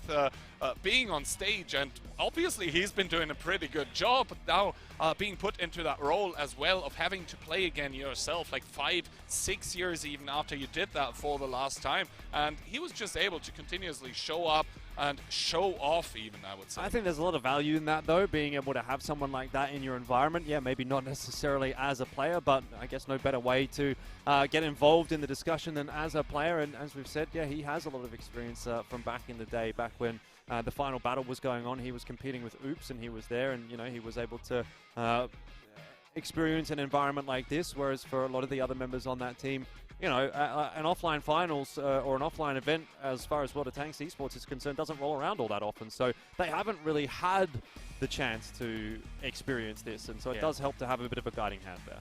Well, let's take a look at the interview with Karol and hear from him straight from the get-go. 来自于 Opur 战队的 Karol， 欢迎你，先跟大家打声招呼吧。 Welcome back. Standing on the stage is Karol from the team Opur. Would you please say hi to the audience? 大家好。 I hope 对，他刚才在后面一直非常认真的在学习这样的一句中文，也希望通过这样的一种方式跟大家打声招呼。我们再次把掌声送给 Karol。 Yeah, I've been learning Chinese on backstage. Well, thank you for that. Another round of applause for you. Thank you. 那 I hope you all have great time. I know it's not the result you hope for, but I hope you all have great times too. 我希望大家过得开心。虽然可能这个中国队失利的结果并不是大家希望看到的，但是我仍然希望大家能够开心的享受比赛。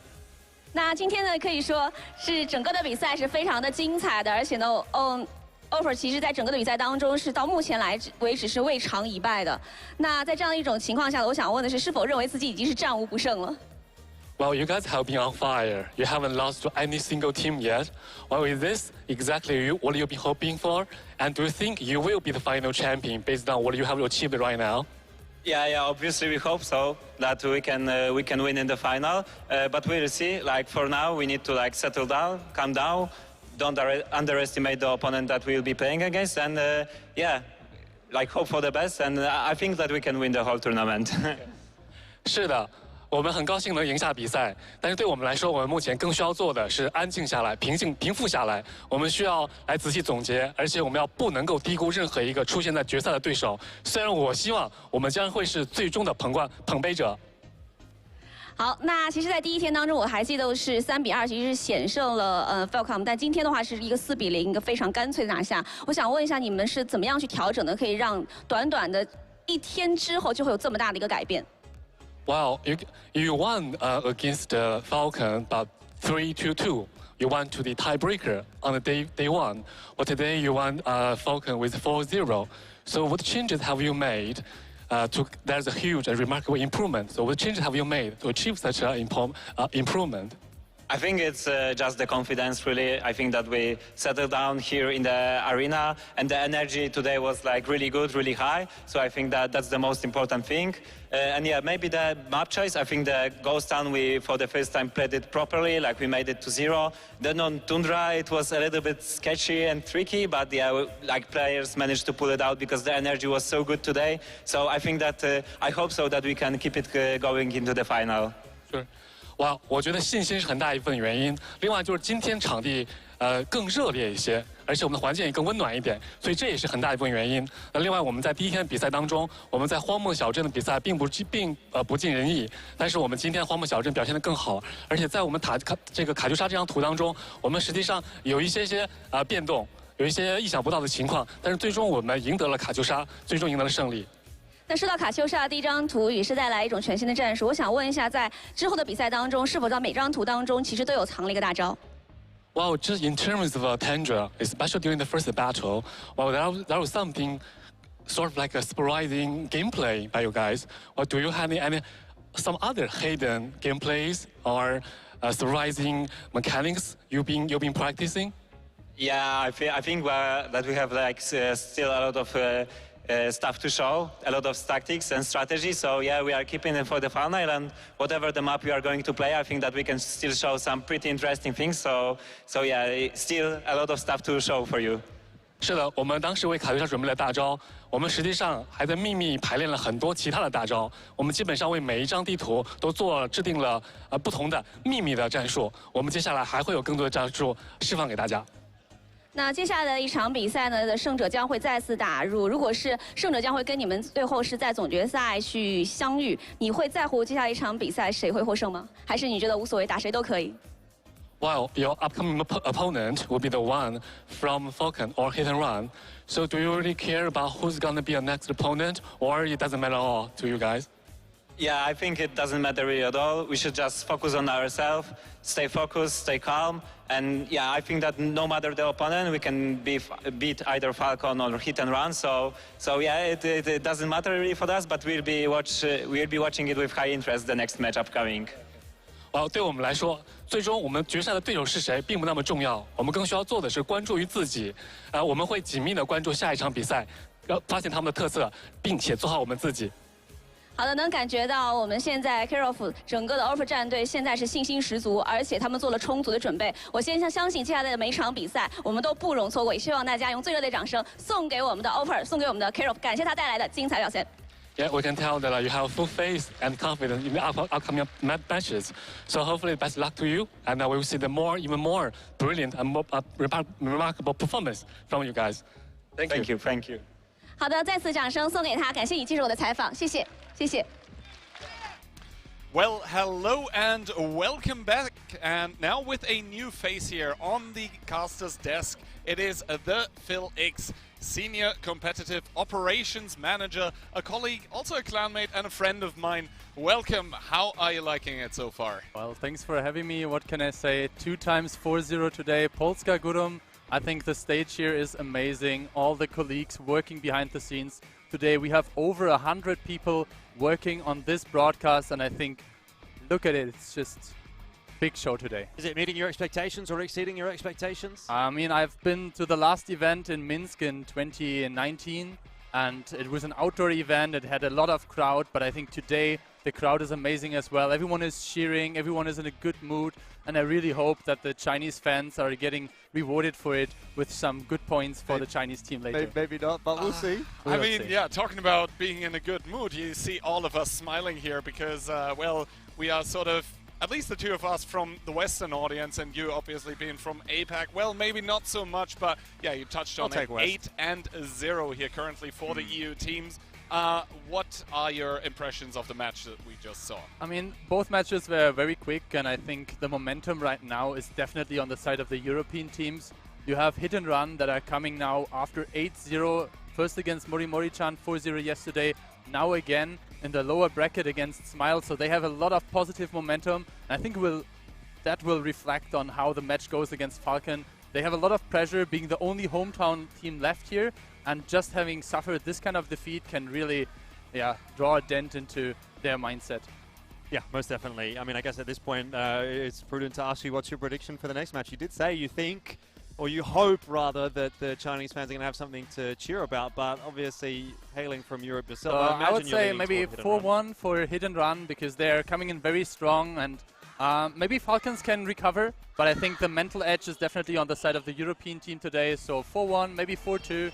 I hope that it will be an interesting game, and as we already have a European team in the final, I hope even that the Chinese team will show off and we will see some interesting rivalry coming from this tournament. Yeah, fair enough. Other than that, since obviously you were involved in the production of this whole event here, when did it start? When did you know that there was going to be an offline event in China? Because obviously there hasn't been something quite like this in a huge while. Yeah, so obviously there's a lot of preparation involved in such big of an event. We are working on it for over 1 year. Players got to know about it earlier this year with then the qualifiers in July. The wildcard tournament was in August. Then the Chinese teams were playing much later because they don't have to travel here. So they were just playing in October. And now it's end of November. Some teams are preparing for 3-4 months here. And yeah, the stage is great. And I think it's really worth it. The long flight to China has paid out. Not necessarily a long flight, depending on where you come from. I mean, for me, this is actually one of the shorter flights. Look at that smile. I love it. I love it. You know, don't take me all the way to Europe, mate, because that's going to be half a day or 3/4 of a day. Either way, look, talk to me about like the preparation and what kind of goes into building an event like this, because as you said, a year in the making. You know, how does that work with like integrating, you know, the European side of things? We've obviously got Chinese partners here as well that are working on this, and then you've got a production partner. So there's a lot of like moving parts, I assume. Yeah. So as I mentioned, like today we have over 100 people working on this project. So at this point, big shout outs to all the teams involved, all the sponsors as well, and all the partners that are working here. We have 360, our Chinese partners that are organizing the whole backstage stuff, all the event management. Then we have VSPO as the broadcast partner. They're doing an amazing stuff. You can see all the people running around in the background. They're putting in a lot of work. They're every evening here until late in the night. In the morning, they're immediately here preparing everything. So we have a great time. When you were talking about the timeline, I think most teams were not aware of how much preparation before even the announcement of the tournament happened. So there's a lot of logistics that have to be dealt with. But as I said, like the partners did a great job helping us out with this, and the hospitality is great as well. Absolutely. I have to say from my side as well, like working with these guys together, like obviously I'm here casting for you guys, but I'm also responsible that the feed is actually reaching you. So quite a few drops of sweat shed by me here, but when it comes to collaborating with those people, it is absolutely a pleasure to work with them. Other than that, I think the only thing that's remaining is what's your prediction? Who's going to take it all? Who's going to take 500,000 yuan? Who's going to win the WCI? I think Opur was showing a very strong performance, and maybe you have seen in the background there are a lot of like those winking lights, and all of them are colored in yellow. So I think the script will turn out as an Opur win here, the victory of the Polish team coming through the upper bracket. And yeah, best of luck either way to all the teams, including the Chinese team, obviously. And I hope every one of the viewers is enjoying, having a good time. And you guys are doing obviously amazing as well. Thank you very much. That being said, I believe we do have a highlights video coming up. So we'll see when we can show that one. Other than that, thanks obviously the Felix for the insights that you were able to provide. I think it is also important to show that there is not only the people in front of the camera. I mean, basically what we have to do is just, you know, smile and wave and talk about what we're seeing on the screen. There is so much more work that's going into that. I like to think I'm the most important person on the broadcast, but I don't know about you. I mean, you know, without us, the broadcast would still be going live. But wouldn't be very interesting. That is true.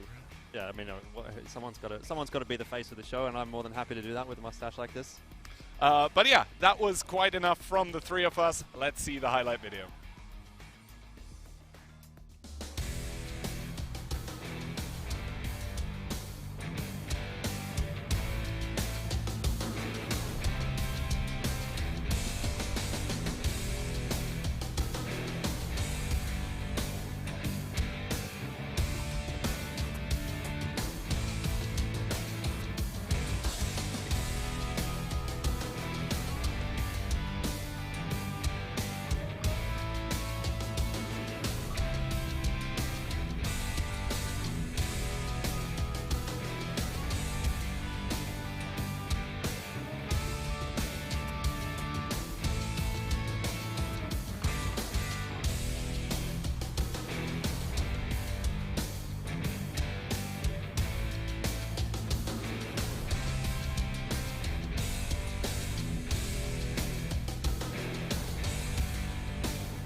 There are only 3 remaining, gentlemen.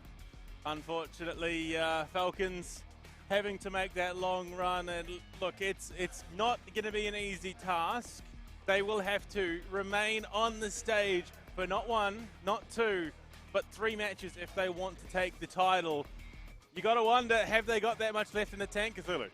Yeah, it's definitely the question of the day, I suppose, with Falcons just bowing out of the upper bracket finals so quickly. It felt like, look, maybe they didn't get enough sleep. Maybe it's just the nerve kicking in because, look, it is the big day. It is the final day of WCI, so no matter what happened back in day 1 or day 2, that does not matter anymore. This is now, they need to perform right here, right now, and, well, against Opur, the team that we thought would be the shakier one out of the 2, turns out, well, maybe they are the Kingslayers instead and would be the ones to be poised to win. Well, for there to be Kingslayers, first of all, there has to be a king, and to be honest, in the match that we just spectated, I have a hard time imagining Falcons on the throne. I don't know. I think, again, it's a case of Opur have just proved that they are, in fact, just above the rest of the competition. This, I think, is going to be the true test of just how good Falcons are. Can they do it again? Of course. Can they take down Hit and Run a second time?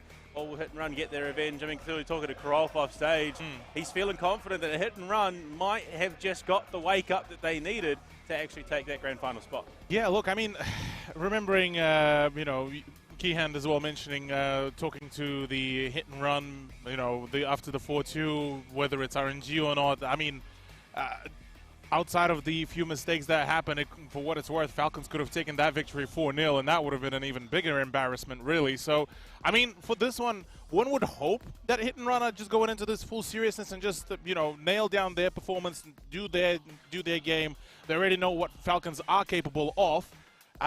Whereas for Falcons, look, they need to reset. They need to start looking already at this match. Well, it's time to get into it. The team's getting ready to take the stage. This is about to be an absolute heater. I can't wait.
Coming into this matchup, we have 2 teams that have had rather interesting runs till this point. Keyhand, Hit and Run have stumbled, they've tripped, they have been knocked down to the lower bracket. Now Falcons join them, but the thing that has been talked about this week is that Falcons logo looks a little bit like something else. Indeed, like a phoenix from the ashes, they need to rise. I mean, both of them have fallen to the lower bracket. The question remaining, can they get up? Do they need help for that even? It remains to be seen. Both of those teams here, both Hit and Run and Falcons, have got to do it all in the lower bracket finals. And you can see the smiles on both teams, actually. So Falcons, yes, they did just take a brutal beating, but it is not going to deter them from at least having some fun here during the walk-in phase. That's going to inspire confidence.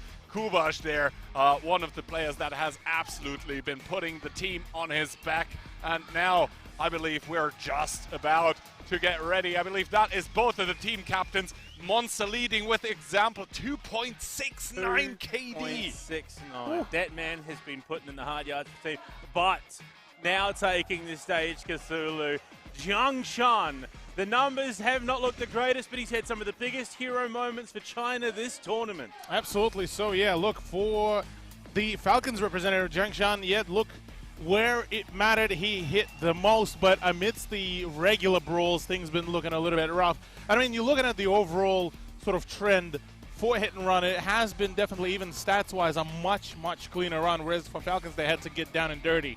I have to say, Piotr looks like an absolute unit as he's walking That on was the stage, exactly the word I was going for. As well. Unit. I was lining up the exact same sentence. And he's cracking a smile as well. The guy has had the most stoic, face this entire tournament. We saw a brief crack of his smile earlier on, but now he's happy. He's ready to go. I mean, honestly, if you walk down that road there, up on that stage, I think it would be very, very hard not to smile. That must be an absolutely awesome experience, and long have we been debated, long have we waited, but now the players, they do get that experience finally once again in World of Tanks. The team of Falcons, we just saw them getting beaten 4-0, and they are going to do everything in their power to not let that happen again, to stay alive in this tournament. Not only do they want to go towards the grand finals for the redemption arc against Opur, actually, they also want to please the home crowd. And then you have the team of Hit and Run. They obviously have other plans. They want to make that grand final, that best of 9 Polish festivities. I mean, starting the day, Hit and Run looked like a team-possessed Cthulhu coming into that matchup against the Americans and absolutely whomping them out of existence. We have had 2 absolute sweeps getting ourselves to this point. You got to wonder, is that momentum still there? I reckon, yeah, there might just be the momentum that Hit and Run really needed. They look very, very convincing so far. The main thing that I will have to say, they need to avoid, obviously, the overconfidence. Confidence in general is good, and as one of the OC legends used to say, it is 95% mental as well. So in this very case, that is exactly going to be the situation for Hit and Run. They need to make sure that they are nailing their performances, that they are looking after themselves rather than getting too deep into their own heads and then, well, proceeding to flop their own performances. Whereas on the side of Falcons, look, they're already battling their own inner demons after that 4-0. So I think at this point, this is already a 2v1. Well, I mean, that's exactly it, Kihan. You're coming into a lower bracket final. This is your last lifeline in the tournament. You lose here, you are out. Are you playing to your opponent, or are you playing to your own strengths? That's the question. I mean, honestly, I think it's kind of a different story for the 2 teams here. Falcons, we saw them coming into basically that upper bracket final. They tried to play their own game, and well, basically they weren't allowed to, especially that triple VZ round where it was simply Opur saying, yeah, well, you have something planned, we don't care, we are going to dictate the pace of the game. Also the triple autoloader round with double T57 and the 50B by Opur on Ghost Town, that was just Opur all the way dictating the pace of the matches, the pace of the rounds, the pace of the match. And we'll have to wait and see, because Hit and Run is one of those teams as well. As soon as they get into that driver's seat of a round, they will not let go of the gas. They will just keep driving all the way to victory in that round. And Falcons, they do not want to let that happen. And they have been able to do that before. They have beaten Hit and Run yesterday 4-2. And honestly, that scoreline is a bit generous to Hit and Run, at least in my opinion. Yeah, I mean, Cthulhu, we've seen it a couple of times now. At the moment, the charge of the Chinese is 1-2 against the Polish push. Unfortunately, Opur seems to be their kryptonite, but they've done it once against Hit and Run. Surely they can do it again. I mean, in theory, yes, they can very much do so, though the circumstances are much, much worse comparative to when we saw them yesterday. I mean, for Falcons, look, they had a relatively decent start. They managed to, get themselves over the whole, hurdle that was the Hit and Run. It was the only matchup that they had to play per se. really, throughout the whole yesterday. So, overall, look, I want to say that it was due to their preparation. They wanted to take down Hit and Run, but I don't think they realized just how much of a danger Opur really is, and that's where it sort of ended up hitting them as well. I mean, I think if we're being honest, I don't think anyone realized how much of a powerhouse Opur was going to be, Kian.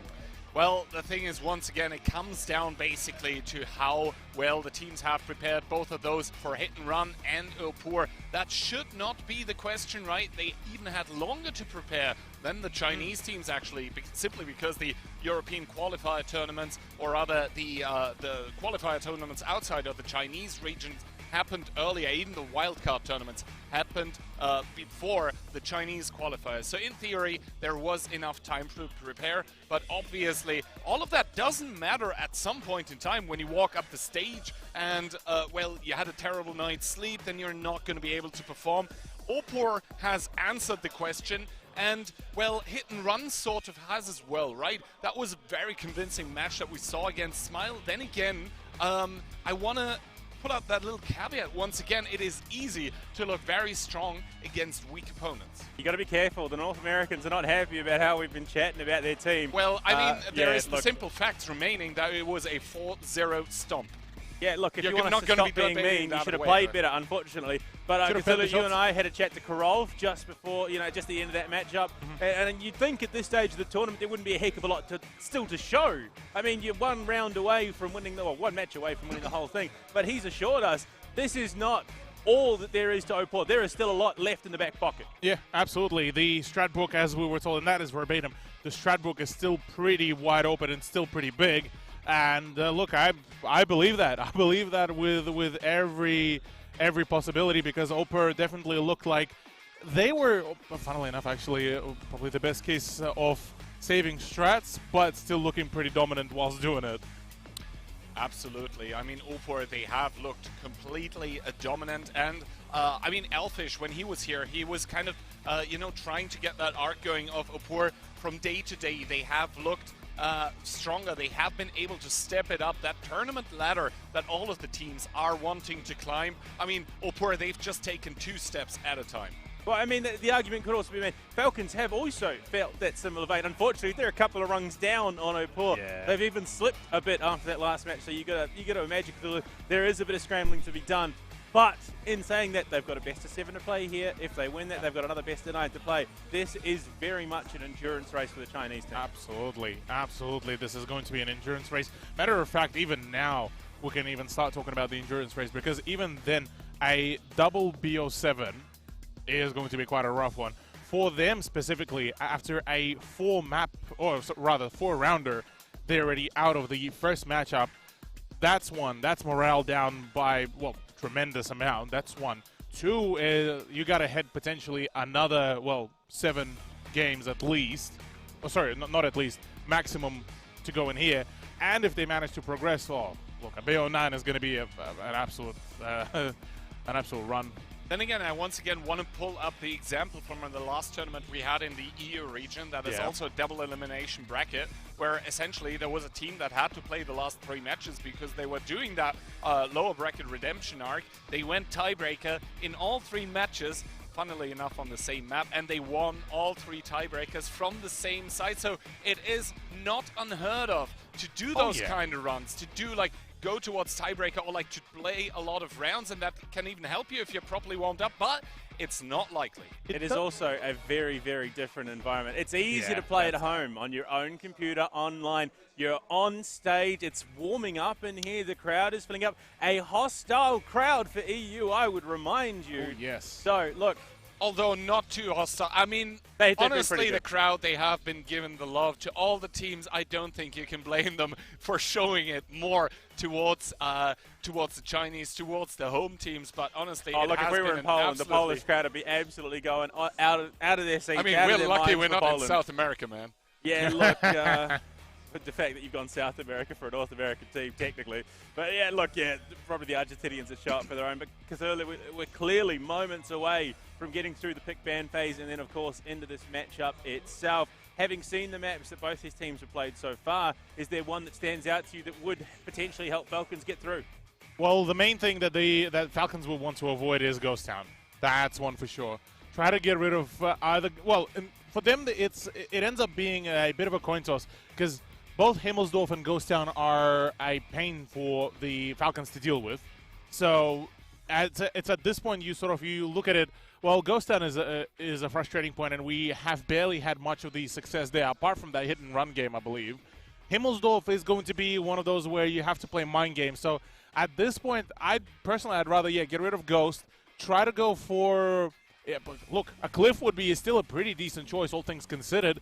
Maybe even a Muravank, but that's again, a 50-50. From there on, I'm expecting... for hit and run to pick whichever out of the two maps that didn't get banned. So it'll be, once again, either Himmels or Ghost. Okay, is that EU a similar opinion, or do you think EU are just happy to be here? Honestly, I think both of those teams should just play towards their own strengths. Yes, Falcons didn't look good on Ghost Town, but then again, they were playing against Opur, which historically is an absolute powerhouse on that map. You know, maybe hit and run, they have their name signs on their houses of Himmelsdorf, but so do Opur on Ghost Town. So I think at this point in time, it would be my advice to the team, take that, you know, for what it is, but basically play to your own strengths. Don't try to play towards the opponent's weaknesses, because first of all, you might have incomplete information, and second of all, you know, playing to your own strengths should be the thing to go for here. You shouldn't be trying to think about the other team too much. It is about yourself. It is about getting yourself towards that grand final. Yeah, I mean, that's exactly it. I mean, how many times we've seen teams come in, they think that they're playing chess, really they're playing checkers, because they've done all this work to prep for their opponents, who are just going to stick to their guns, play what they know is comfortable for them. Minairos is starting to style again, and that has me a bit worried, because yesterday when he was doing that, it wasn't looking too good for hit and run, man. Another thing as well, too, worth mentioning, on the team video, one of the players also had the L sign holding. Guess who did that as well before? Don't tell me. The Domo from Smile. Oh, it's a bad omen. Yeah, he had. I mean, if you want, I'm already on copium. Would you like another line for yourself? I mean, I could definitely use a dose as soon as hit and run starts losing we'll those just chuck it in but the we AC are not system. yet. Yet, well, my goodness, there yet. Having casted already only one match, seems to have taken it all. But yeah, first of all, let's get into the pick and bans. We are not anymore fishing in muddy waters. It is going to start off on Prokhorovka of all maps. One of the oldest maps in the game, I think, as the old ESL intro said. And it's going to be followed up by Falcons Tundra pick. See, if Tundra makes sense, because Falcons actually had a pretty decent idea, all things considered. Despite the 2-0 loss, yes, I understand. But overall idea was there. Ghost Town for Falcon, I don't rate it. I'm sorry, I do not rate it. Sand River, I could probably see this, but that's a tiebreaker. That's a long way away. My question is, you don't rate it. Is that because you're thinking of Falcons versus Opur, or you're thinking of Falcons versus hit and run? That's for both, to be honest, because EU managed to show us that both Himmels and Ghost Town are basically the hometowns for their performance. And I mean, for Ghost Town, yes, it was a decent performance overall for Falcons back in day 2, but we're reaching the point where day 2 and day 1 don't matter at all. And it was there. At that point, they were versing hit and run that was also very overly confident as well. So, look, Prokhorovka, I could see maybe that happening, maybe the map too, but look, Ghost Town, I don't rate it at all. Tihan, what you feeling? Your thoughts on the map picks? I mean, Prokhorovka, historically speaking, has been a very good map for the team of hit and run. They seem to just continuously be able to pull out that spotting difference. They are CS players, or sometimes even the T100, although that one has fallen out of fashion. They seem to get those timings just right. We'll have to wait and see how exactly that is going to shape up. Once again, a pretty interesting heat map. I believe that is from Attack. And this basically shows us how the attacks have been going, I believe, during the last, I think, 2 days. Defender win rate only 52%, suggesting... I mean, even Steven. Even Steven, essentially, right? And average game time, I mean, that is kind of a surprise to me, actually, because it's, I would say, kind of low for a map that is so large, so open, and has so many bushes. I think, again, it comes down, we've seen a lot of very aggressive attacks on Prokhorovka, and so I think, yeah, the defender win rate potentially could be a bit lower, but it's been quite a tough one to try and get over the finish line for a lot of teams. It's just been a lot of chaos as well. But, I mean, Kasulu, a pretty hefty ban rate, 68% ban rate on Prokhorovka. That's an interesting one. But, gentlemen, penultimate match here. The only thing standing between EU and an all-EU final is the hometown favourites.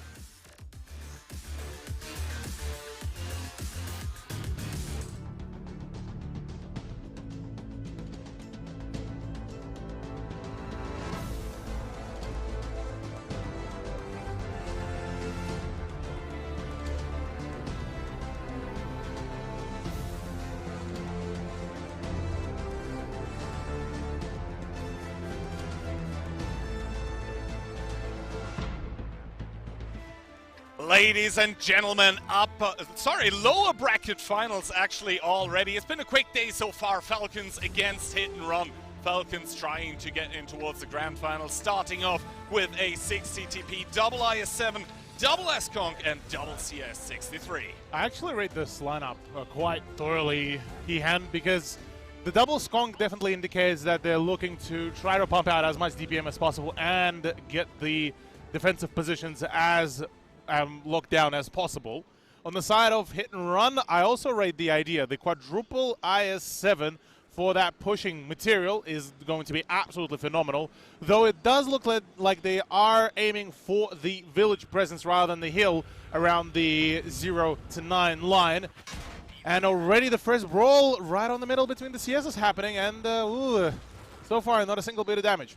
Not a single bit of damage, but this might be problematic here for the team of Hit and Run that are committing the IS-7 and the CS63 into walls. But I think Conrad is realizing what's happening. He is starting to turn around. Correct decision by the IS-7 player of Hit and Run that actually does immediately opt to drop all the way down in towards the water ditch, so he's not even going to play the hold down at F9 simply because they were getting deterred by that presence by Falcons. Super aggressive opening on the eastern part of the map by both teams, but you can already see Hit and Run, they are starting to take presence in the west. Good to see that for Hit and Run they have the mobility and the flexibility to do so, because it did force Falcons to start rotating all of their forces to the right side of the map, which is going to be quite crucial for the later down the line situation, because we're already starting to see some presence to be taken around the 1-2 line. We're starting to see one of the heavy tanks starting to rotate towards the ball as well and crossing over to it, matter of fact, without any cover. That one flag all of a sudden starting to look very, very dangerous. Yeah, exactly. Now the 1-2 line wide open by the defending team of Falcons, but so far Hit and Run not really exploiting that. And now we can see Marcel, he has taken one shot of damage. I believe he's the tank that did drive into towards the EF23 ditch. Actually, that's Piotr, so Marcel, the one to take damage in the middle of the map. Not really sure. I think that probably was a 60 TP of HR, so good stuff. Once again, I mean, star player on the team of Falcons, definitely HR for me. He's just continuously one putting out the damage numbers. Rotation, though, now coming in for the team of Hit and Run. We can see Monster relocating towards that western part of the map, and also Kubash and Never already on that K-line are going to take map control. And as soon as that happens, I mean, it's kind of problematic for both teams, right? Because there's going to be a lot of map control for Hit and Run, but on the other hand, there is going to be some isolated tanks for them as well on zero line. Yeah, the one problem being is that the team of Falcon really still put all the eggs into one basket, trying to contest the zero line with only just one tank present there. They don't know anything about the impending doom that is the 1-2 line push. HR gonna have a whole lot of trouble. The one saving grace, though, is that Super Conqueror is sitting at the A6 position and the IS-7 to back up the 60, but even then, it is going to be a very, very difficult position to really defend the one flag from. I mean, here Falcons seem all but ready to push over that zero line. That would be detrimental towards the IS-7 that is still stationed here. But now Hit and Run starting the old choo-choo train on the 1-2 line. Once again, Kazna flashbacks. But this 1-2 line push is not going to get shut up. Neither is it going to get shut down. It's just going to take map control for entirely free. And now we can even see the reshuffle in the northeast happening for Falcons. Yeah, we can also spot the Super Conquerors actually making the rotation off the spot for one of the IS-7s. That is actually Piotr in the bowl. is going to be at least some form of damage to really dish out, but it is fairly negligent when so much of the control has been given away. The control over the one flag is about to be forfeited too because of that double IS-7 presence now on the 1-2 line. The CS-63 of Kubash potentially to go towards the flag to try to capture, or it's going to be Marcel on the IS-7. And from here on, the problem is going to start mounting up. Conrad should still be able to draw some of the attention. And from here on, the numbers deficit for the Falcon is going to be a problem. I mean, we'll have to wait and see. Both HR and Jiangshan in that IS-7 are now going to get committed closer towards that hold-down line. That is going to be detrimental on towards the cap here. Double cap having been started, but now Piotr and Minairos with the reshuffle in that middle of the map. They're going to be able to farm HR and Jiangshan. That being said, though, Conrad has missed his timing to drive away. That is a 3v1. That IS-7 is surely going to fall. Well, one would hope, because otherwise this is going to be an epic fail as well on the side of Falcon, because if they lose any of the tanks, that is an unfortunate miss as well. Surely this is the quick conclusion for Conrad, but this needs to be done as quickly as possible, because in the meantime, the 5 and 4 line is going to be a nightmare for Falcon. Yeah, exactly. We do see HR getting completely annihilated. Jiangshan not long for this world as well, taking shot after shot into the back from that CS-63. The DPM really coming in. Yes, Conrad does get taken out of the game, but in turn, Hit and Run have secured the northwestern part here of Prokhorovka. They will be able to put the double cap with those hold down IS-7s. Falcons, they need to drive in, they need to commit HP towards those resets. Exactly that. Well, the IS-7 is starting to make a rotation. Monsters trying to contest with a Super Conqueror, something that I never thought that I'd see at all, and it seems like Otto is actually losing the fight as well. Kubash as well moving around to add up that DPM. Ignite from Fender though is big. Kubash not going to be feeling particularly too great on that one. Thankfully the fire has been put out. 28 seconds though remaining on the flag. 28 seconds remaining on the flag, and Otto now in that crossfire. I think Monster will have to do one more shot to be able to protect his teammate. Good shot in towards the side of Otto, so it will be up to Kubash to finish off Otto. We'll have to see. It's going to be Piotr to pick it up. The cap is still going here, and Fender going to be the next focus for Monster here. It is a free-for-all currently. Where's Falcons the trailing. Falcons trailing with tanks, with HP. We can see Robin, we can see Ansha, but they're fighting it off against the 5. They're not even close to the cap. Yeah, Minero's taking a little bit of damage, but that is enough to deter the push. 19 seconds remaining. We might just see another cap out, and that is once again going to be by the EU representatives. Kubash, he's still alive. Piotr on the triple already. It's all down to Ansha, Robin, and Reflection to do anything, but Reflection lost in the source, stuck in the ditch, unable to do anything for the China.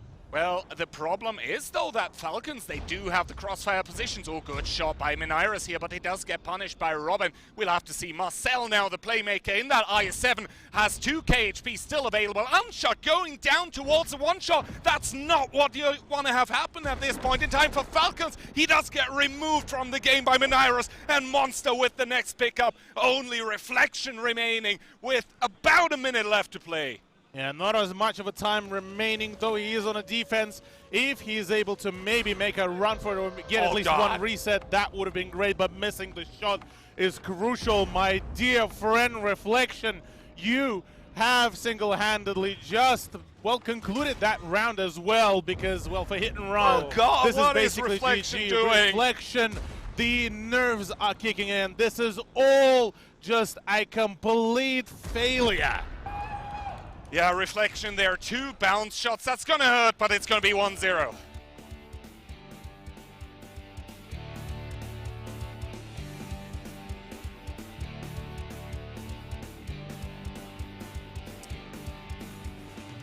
Well, I think Phil might need an escort out of the stadium if he's not careful. Cheering that loudly in front of a Chinese home crowd. That's a dangerous prospect, just like that gambit from the Falcons, Kehan. I have to give it to Hit and Run. They are nothing if not cerebral assassins. I mean, honestly, there was one more thing I would have liked to see happen as soon as Hit and Run realized that they get the 1-2 line for free. Conrad just runs, he accepts the damage on the cross, 1.5k, round about that, but basically then he gets safe and he can't be overpushed, or if he gets overpushed, there is going to be a lot of tanks that can actually help him. That is the only piece of criticism that I have towards Hit and Run. Other than that, I think it was very, very well played. They realized they couldn't push zero line. good adjustments. Also, stellar decision-making with Conrad immediately turning around during the opening of the round. And other than that, I want to highlight there at the end of the game, yes, it was already lost, but 2 bounces on a CS. You could see in the player camera, even there, that reflection, he was starting to laugh a bit, but that kind of laugh is not the happy one. That's the thing. You're either laughing or you're crying in that situation. There's no in between. But yeah, Cthulhu, that definitely feels like the summation of that match. If you're not laughing, you're crying. Yeah, because that's that was a rough one if you're a Falcons fan. Yeah, to a certain degree, I'm almost starting to think that maybe Falcons basically bowed out of the tournament already as is after the unfortunate turnaround that happened with Opur, and now this round is starting to feel like it. I mean, I've already highlighted it during the match, but where was Reflection? I mean, amidst all of the brawls, amidst all of it, he was sitting in the ditch. I'm pretty sure he was not outputting any sort of damage either, and it felt like, once again, another pointless position. In the same vein how for Mori-Chan yesterday, Ally Tank, you could see him every time. Whilst the brawl is happening somewhere out down south on the map, he's somewhere in the middle of nowhere up north, literally, well, trying to come up with whatever the flank, whatever it was. In here, same thing. The scary thing for me, Keyhand, is this is feeling eerily similar to that upper bracket final for the Falcons. This is not the start that you're hoping for. Then again, I mean, it was the first game. Yes, Hit and Run did look good. Yes, Falcons didn't look good. I mean, you know, the other adjectives I would probably be aiming for, I shouldn't say on stream. But essentially, it was just a game number 1 of a best of 7. But 61% hit rate is... That's abysmal. Yeah, that's not the numbers you need to be hitting in a lower bracket final. Not at all. Yeah, this is not ideal, far from it, as a matter of fact. I mean, yeah, you're looking at some of the numbers. It feels like for Falcon, they overreacted for the original spot during the village push. That's 1. 2, they've stalled out on the hill on the eastern side and then just didn't push. From there on, well, for Hit and Run, this was a perfect opportunity to really go and just farm up the location, the position, and the damage, and that resulted in Piotr being the MVP with 3.7k damage. I mean, with an angry-looking face like that one, Piotr certainly putting on the hurt here. He does. He just looks like an absolute weapon. Like, the guy is just going to come into the server, he's going to do damage. But, I mean, now, of course, we have to look into the flip. We're now seeing things switch over. It's going to be Hit and Run playing the defense on Prokhorovka. And with the win rate defended-sided, but only by about 2%, it just feels like Prokhorovka allows just a little bit more flexibility for attacking teams. I mean, yeah, in the end, Prokhorovka, being the vast, being the open map that it is, allows comfortable play, I think, mostly for the attacker, because it is so open, there is so much ground to cover, there is so many boxes to be checked for the defender, there is going to be an opening. The problem for Falcons, obviously, being in the last round, that, well, they were heavily stacking northeast, and I guess, you know, Hit and Run, they sort of found that out by, you know, I mean, that was still a full 1-2 line push by them, so they didn't count it out that there is the possibility of essentially tanks being there, but they essentially got the map there, and the stack by Falcons wasn't there.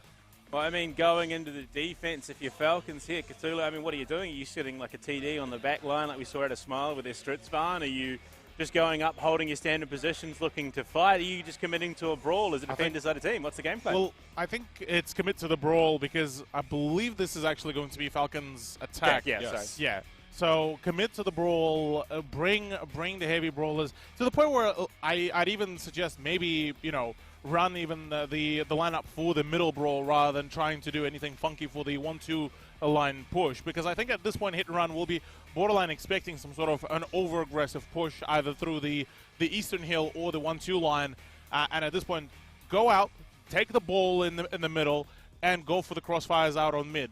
If there is a Stritzvan introduced, then yeah, you might need to worry. You may need to send the CS to for the scout, try to isolate that damage dealer, because without that, the Stritzvan will farm, and basically no opportunities will be left for Falcons to really claim any points here. Yeah, it was my mistake. It is getting a bit warm up here on stage. Things are really heating up with the hometown crowd. The passion is shining through. Unfortunately, not necessarily in the results. But like you said, Keyhand, that's only the first round of a best of 7.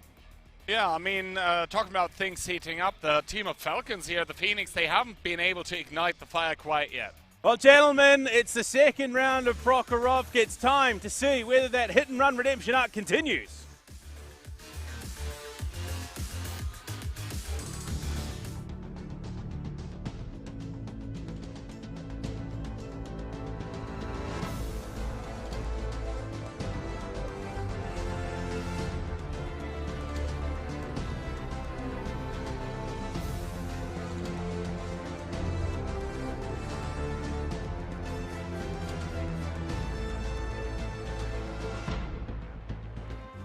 Ladies and gentlemen, round number 2 in between Hit and Run and Falcons. Hit and Run on their defense coming in with double I7, a single A51, Super Conk, and the triple CS.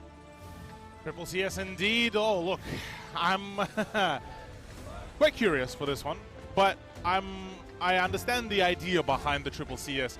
A lot of the spotting, the double CVS, CS63 as well, the British special, I suppose. Look, I'm looking forward to it because this indicates that for Hit and Run, they're looking to take a little bit more of a passive position. They don't really want to overextend, nothing too fancy.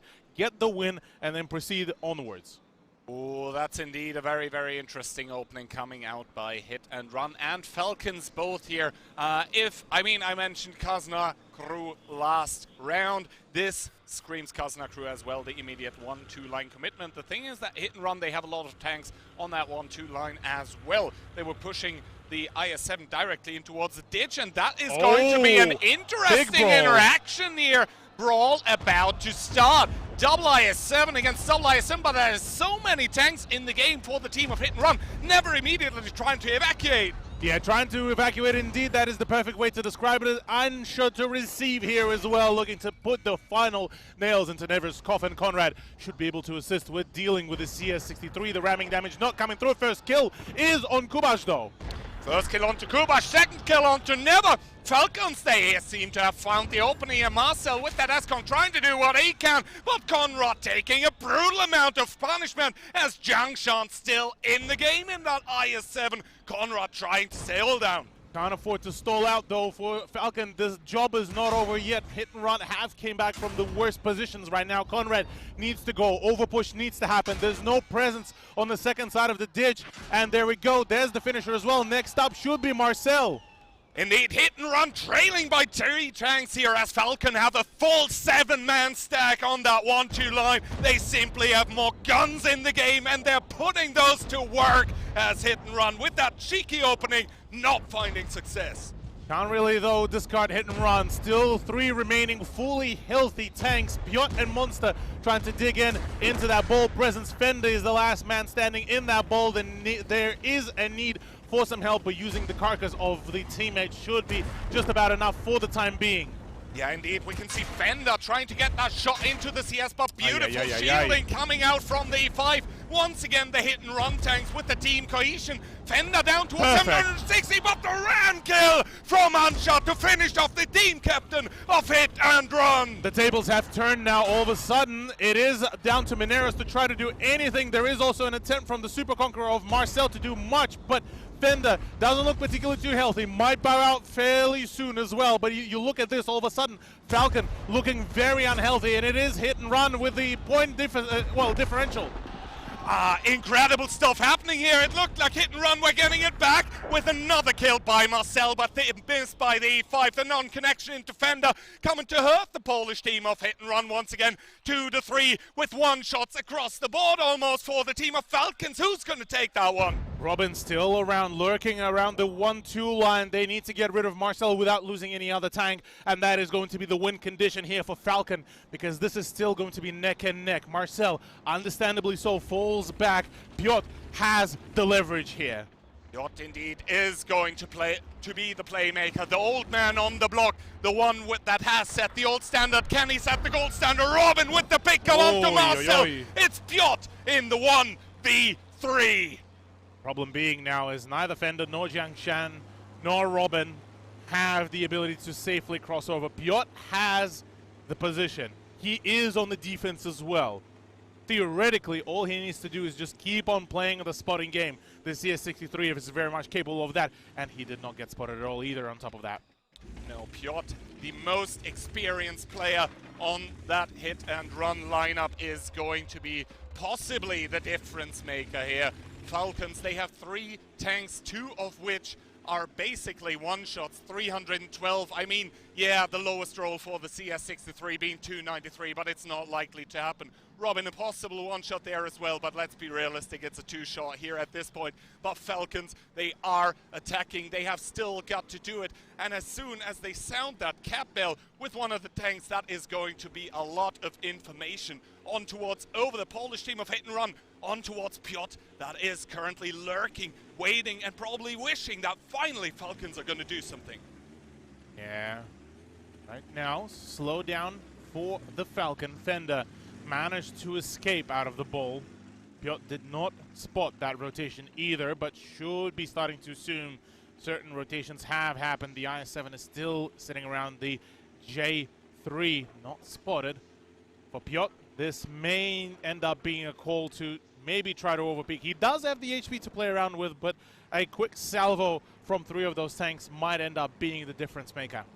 We can now see Piotr driving towards the southern part of the map again, but now Fender with that IS-7 is going to commit in. He's going to start the cap, and that means it's go time for Piotr here. He knows the location of one of the tanks by Falcons. He doesn't know a lot else. Problem being is that the IS-7 that was at J3 managed to actually sneak into the 1-2 line. Now it's up to Piotr to make the push. He is expecting the crossfire to happen, and that is exactly the play. He wants to sneak around. He's wrapping around to the 1-2 line to spot the 2 outliers, and then he would collapse onto the 1 flag and already he did get spotted. Noticed. He did get spotted, and that is going to mean that it's now go time for him. But the cap being abandoned by the I-7 actually means that he's going to be in the 1v2 here. First of all, Robin obviously trying to support his teammate here of Jiangshan. Piotr, he is in the 1v2. He does peek hold down, no vertical stabilizer. Oh, but no. the shot, the connection in towards that E5 is going to mean that it is a one shot. He is going to not get the pickup on the I-7. The bounce on down the plate is going to mean that he needs to hit that shot. Is he going to be able to? He does it, but the I-7 from the backline's coming in. It's going to be Falcons to make a 1-1.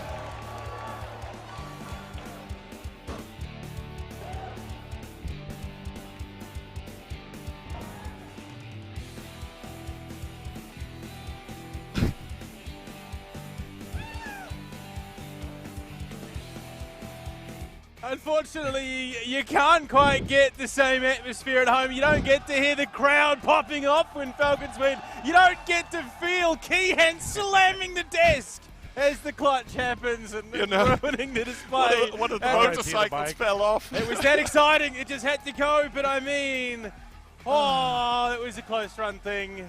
Couple of bounces there. It could have gone. I hate to say it, Minairos lost it. Minairos lost it with that E5 bounce on towards the I-7. It was Minairos who lost it. I hate to say it.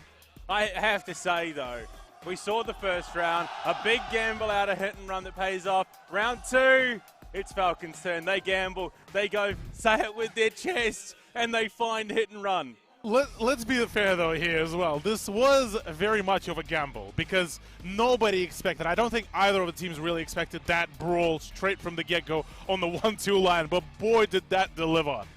Oh, boy, what a round I mean, that was. the thing is that, yes, Hit and Run lost that round, but also the fact remains that they were actually never supposed to even get remotely close to winning it. I think that needs to be said as well. They were essentially driving into a full 7 stack on their defense, and somehow it gets close. Yeah, I think the main problem that happened there is the mid-game of that brawl, because once we started shifting our sight towards the ball, towards the actual, the overpeak, it was the S-Conk, I believe, that kept on draining quite a lot of HP as well, because at some point we were sitting at just about, I believe, 3,000 if not 4,000 differential in favor of Falcons. And then after quite a fair bit of time, after we saw a majority of the ball die, and that is from the Falcon side of things, this is where it really started getting dicey, because for Falcons as well, it was a slight kerfuffle there in terms of their damage output, and that's what caused that very sudden shift from favor for Falcons to favor for hit and run almost. I mean, obviously the talking point out of that, you said, Minairos almost. You hate to put it down to one player single-handedly. I hate doing that, and obviously there is going to be a couple more bounces across all of the players, but that was the one I saw, and it was like, man, if they'd lose that round, I will have to call him out. And well, they did lose that round, so I did. It also feels like it's the worst possible person. Keehan, we've both been watching his face throughout this tournament. He's one of the most emotionally charged players on that stage, and for him to be missing those opportunities, I mean, do you think maybe he's got in his own head about it? Well, he's not going to be happy about that one, that's for sure. But honestly, I am so happy for the home crowd. I am so happy for Falcons that they did actually manage to get the round, because that round they were opening-wise, always supposed to win. And look, Minaro's in top damage, and we call him out. But, you know, it is those crucial shots that you do not connect that are going to be the worst ones hurting your team. And, you know, the thing is, I think if Falcons had lost that round, we would have looked at another 4-0. Well, I mean, that's the thing. You don't remember the shots that they do hit. You always remember the ones that they don't. And Jiangshan, look, it wasn't massive damage numbers, but it was enough to get the team over the finish line, which is everything. And, of course, it's only the first map to be played. Cthulhu, we now turn our attention to Tundra. Having seen what you've just seen on Prokhorovka, what do you think of the prospects of their hometown team going into Tundra, given it was their pick? Look, I want to say, now that we got to see, you know, Falcons finally, quote-unquote, return to form, at least managed to score the point. And mind you, that initial brawl, the way how they focused was absolutely beautiful, phenomenal job.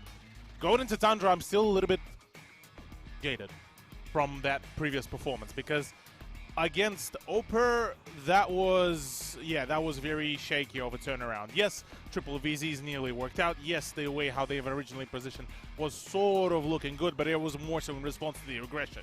Now here, the way how I feel is for hit and run, they probably will return back to a little bit more of a passive, a little bit less experimental play, comparative to what we just seen. But for Falcons, yes, they got the win. I'm still questioning if they still in their own heads, though. That is the main problem. The problem being, every time we've seen hit and run revert to a more passive play style, it looks very uncomfortable for them. Also, the thing is, the tactic we just saw by hit and run against, I would say 95% of openings, maybe 85 only, it basically does, work, because the only reason it didn't work was they were driving into the 7-man stack, which doesn't happen often. Otherwise, it will just find immediate success. So, yeah, they were probably not expecting to lose that one, but then again, they were managing it to pull it incredibly close. So, yeah, great map number one. And hopefully a good start to what's shaping up to be an interesting match. Reinvigoration of the hometown crowd as well. You can hear them cheering. You can hear them ready to get into it. They want to see China make it all the way to the grand finals. They are keen, and so are we, Cthulhu.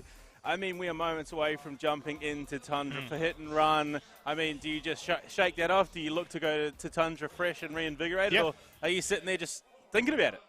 Yeah, I'd say, just reinvigorate the play, reinvigorate yourselves, forget about all the previous failures. This is the opportunity to keep on moving right here, right now. Tundra needs to be a solid one. At the very least, needs to be a 1-1. Well, gentlemen, the reinvigoration has shown itself to be quite effective for China. Can they keep it up?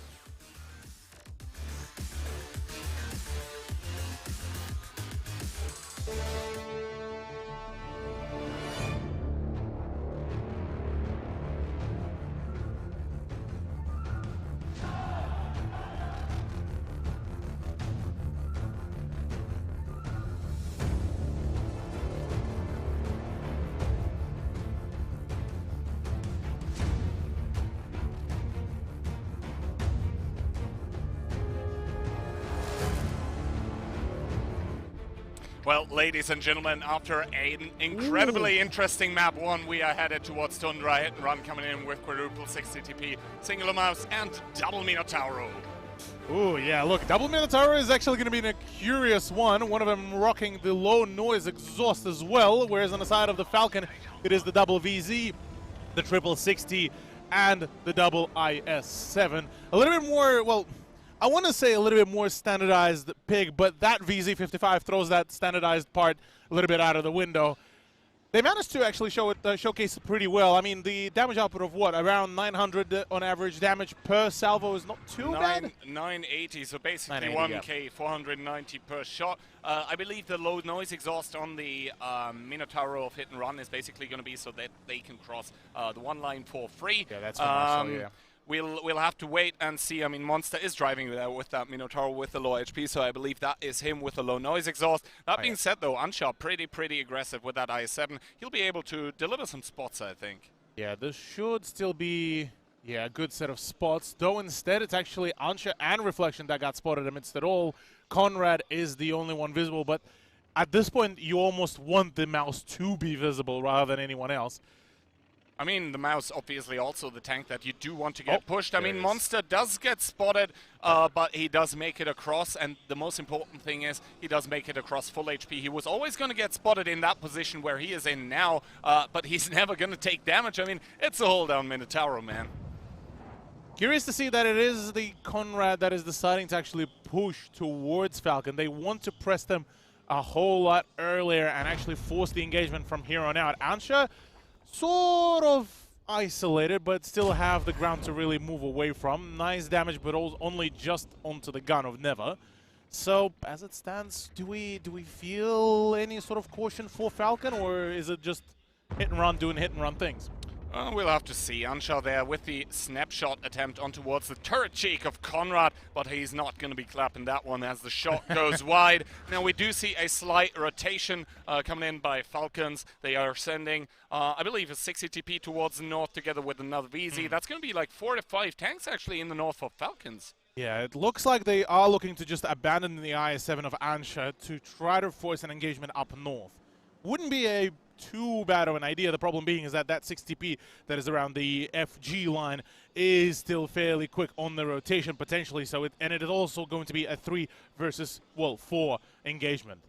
Yeah, Hit and Run did start off with the HP advantage, namely about 1,500, roughly 1.5k there. That being said, though, Falcons, they are going to be pushing the north side. It seems they're going to send the VZ towards D56. Jiangshan immediately taking, though, by Marcel and Amino. That's the problem, though, that was happening before. Jiangshan taking a whole lot of damage, a whole lot of problems. Man, yeah. He hits those. Jiangshan, he hits those. Yeah. On the cross as well, yeah, against the Minnow as well. That is going to be quite important given that the Minotauro does not have a whole heap of HP, so maybe further pressure should be good, but Jiangshan losing half of his health pool to the Piotr and Marcel crossfire is not particularly great either. Yeah, we'll have to see. And the thing is also the clip reload for that Minotauro incredibly quick at around 20 seconds. So yeah, even if he has the intra clip, like he can just press C and then just cut it away, have 5 shots available if he's being pushed. So we'll just have to wait and see how that one pans out. I believe Falcon, they have considered north aggression, but they did get punished. Now they are starting to advance here with HR, considering themselves a bit of a peak. Piotr taking aim, and I believe he did just penetrate. Yeah, Ansha as well with a damaged engine will not be particularly too mobile. We look at the health pool differential though. Kehan, just about shy of 5,000 damage differential, and this is not looking good. Robin tracked as well. This is not great. 1,000 damage, and Falcon forfeiting so much HP just for a cross. Is that even viable? We can see here Marcel immediately, I believe, with the long reload, as Piotr is probably trying to tank the damage here against Reflection. That does take one big one. I mean, Piotr taking the clip by the VZ, but all of a sudden, Marcel starting to peak again. Full clip, 5 shots with that Minotauro. The VZs have to back off. Yeah, well, in comes the Jiangshan, but still quite low in HP, not really able to hit any sort of shots. Jiangshan getting a little bit too aggressive.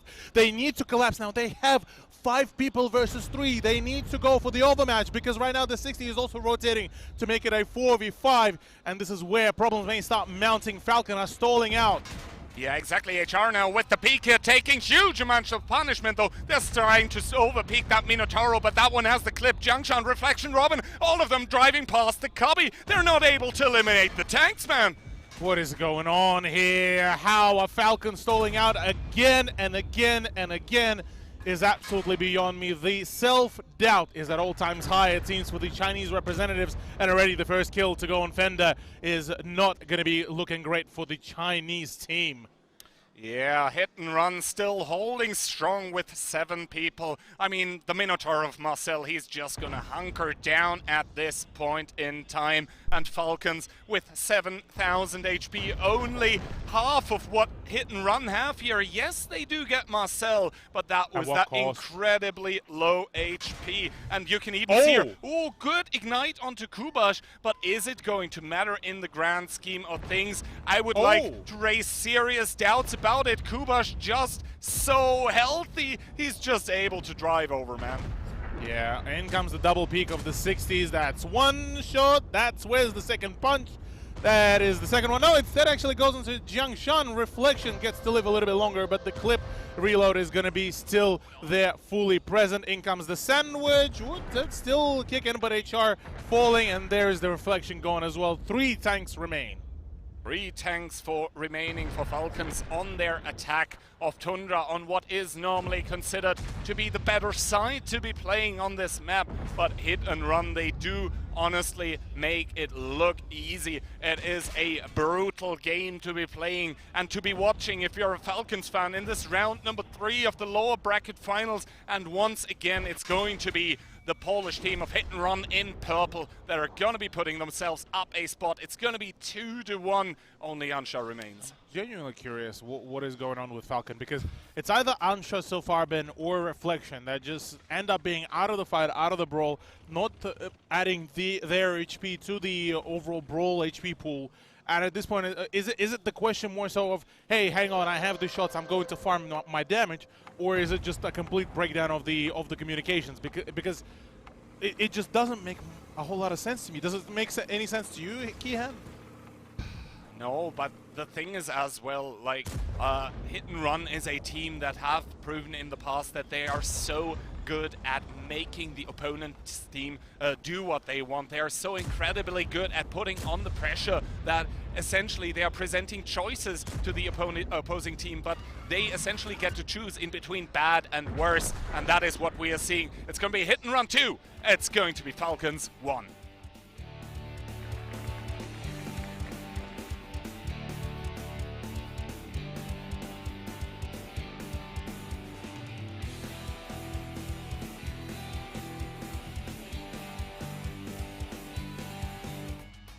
Hard to call that a bad showing from Falcons, but definitely a disappointing one. That one is safe to say. But of course, with that victory Hit and Run now go up 2-1 in the series, it just feels like more than anything, the team that sort of breaks first, it is sort of an ego standoff. The team that breaks first is the one that loses the round, Kihan. Yeah, I mean, Hit and Run, they were never supposed to be even close to winning that round number 2, and somehow they did. And we can see just if their own game plan starts to work, how brutal it can be for the opposing team. And this time, honestly, it feels like Falcons is on the receiving end here. Yeah, I mean, for Falcons, I still got to criticize the Jiangshan cross originally. That is the first minus 1,000 HP before any sort of damage has been flown back to the Minotauro. Mind you, yeah, look, cool and flashy on-the-go damage, but it's negligent. Absolutely unnecessary for that cross to happen. No information about where the crossfire can be. That's one. 2, Ansha is just getting farmed on that end rotation and still ended up staying behind, which makes absolutely 0 sense. Why not rendezvous all together? Why not push the same way as a wall, like Opur just did to them? They had plenty of examples as well. And it feels like they are lost in the sauce completely, and it's an utter breakdown of communication. I mean, the fact as well, like, yes, Ansha does the cross. I mean, FC call, okay, he takes damage there. But what that also does is basically, you know, it telegraphs to Hit and Run what's going to be happening. And yes, the rotations weren't the quickest, but they were in time. And there was that situation where it was 5 tanks by Falcons, and there was 3 by Hit and Run. Yeah. And I don't know, were they looking on their keyboards and the W key was gone? Like, what were they doing? It comes down to that hesitation again, but I mean, once again, we see another team in this tournament try and force the 1 flag, and once again, it hasn't really worked on the attack. I mean, you look at a map like Tundra on paper, you would have thought, given positioning and everything, that 2 flag would be the favourable flag to go to on the attack, but teams just seem to be scared, hesitant, reluctant. It's like they don't even know there's a second flag. Yeah, I'm a little bit flabbergasted, really, about this whole round. I know this is only one round of many that we could possibly see here, but it feels just genuinely heartbreaking, really. I mean, we went from such a great amount of brawl potential back on Prokhorovka in the second round. Mind you, yes, gamble and all. Aside of that, it was still a good focus fire. From here, coordination was thrown out into the bin. I mean, yes, cool, Ansha farmed, but Ansha was farming outside of the brawl. We have Robin, we have the Jiangshan that crossed over so early without any information, without any coordination, no cover either. And like you highlighted, Kihan, 5 versus 3, where was that push? Only started when the 4th tank started moving around and already outputting the damage. Yeah, and the thing is then, as soon as that push started, when they were like, hey, well, what are we supposed to do here? Wait with 5 tanks until, you know, Judgment Day? No. The problem at that point in time was, I think that the call was missing, or the call wasn't decisive enough, and that would be absolutely a scary prospect for anyone that holds it with Falcons here, that the players were not convinced anymore into what the caller was saying to them. Yeah. As if that was the case, then I'm absolutely scared for Falcons. Yeah, I mean, the seed of doubt is a very, very powerful thing, especially in a competition like this. You're 1 win away from that main stage. You've just come down from the upper bracket at the hands of the other European team. You can understand why maybe there is just something in the back of the Falcons' heads that is making them question their own decisions and their own plays. But I mean, consider you go from the attack, which is a proactive side. You're the one that has to make the moves, has to be the one to force the issue. Now they have the defense, of course, for Falcons. And this time I've got it right, unlike the last one. But I mean, this one, you've got the clock working for you. You don't actually have to be the aggressor in the situation. More often than not, you could just sit and wait for them. But we've seen that doesn't always work in the past. Problem being is that right now for Falcons, they need to polish up their ability to receive the pushes. Good pun, by the way. I appreciate it. Okay, even though unintended, it did end up working out, actually, yeah. But memes aside, yeah, make sure that you really work on receiving the push. They did actually a really good job before against this very same team, being able to receive the pushes to, you know, set up the defenses. Maybe something like a double Super Conqueror lineup to be introduced to hold on each side of that the line around the 1 line as well, to be able to keep an eye on the both 1 and 2 flag. That's 1. 2, introduce maybe a double mouse. I mean, we'll have to see. Obviously, those suggested tanks, double Super Conk, double mouse, something like that, it severely hampers your rotations. And I think especially on the defending side of Tundra, those rotations, the fact that you need to bring them in a timely kind of fashion is absolutely crucial, because as soon as the attacker starts to push 1 of the 2 caps and you don't have the rotation potential available to immediately bring a DPM into the fight, that is when you start losing as well. Actually, one thing that... Oh, okay. We'll talk about this later on, but... Well, yeah, I mean, that's it, gentlemen. It's time to see, can Hit and Run keep the momentum, or will China strike back again?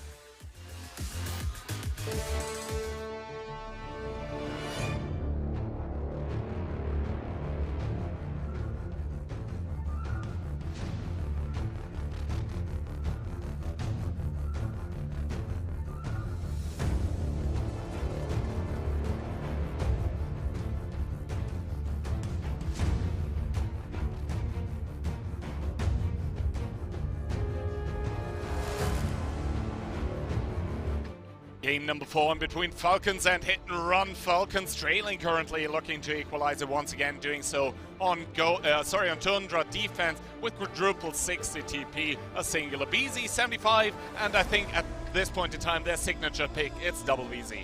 I'm not too sure still, not sold on the double VZ really. It has been so far borderline detrimental to them.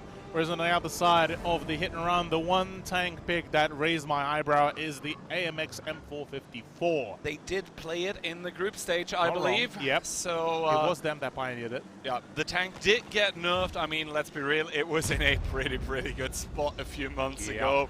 I miss those times. I mean, I still have my purple equipment on it for the Onslaught season, but yeah, it doesn't get picked anymore, let's be real for that. That being said, though, fairly one-dimensional opening with that M454 being the sniper tank of all things. You would expect an S-Conk there, but yeah, 6 tanks being committed south by Hit and Run.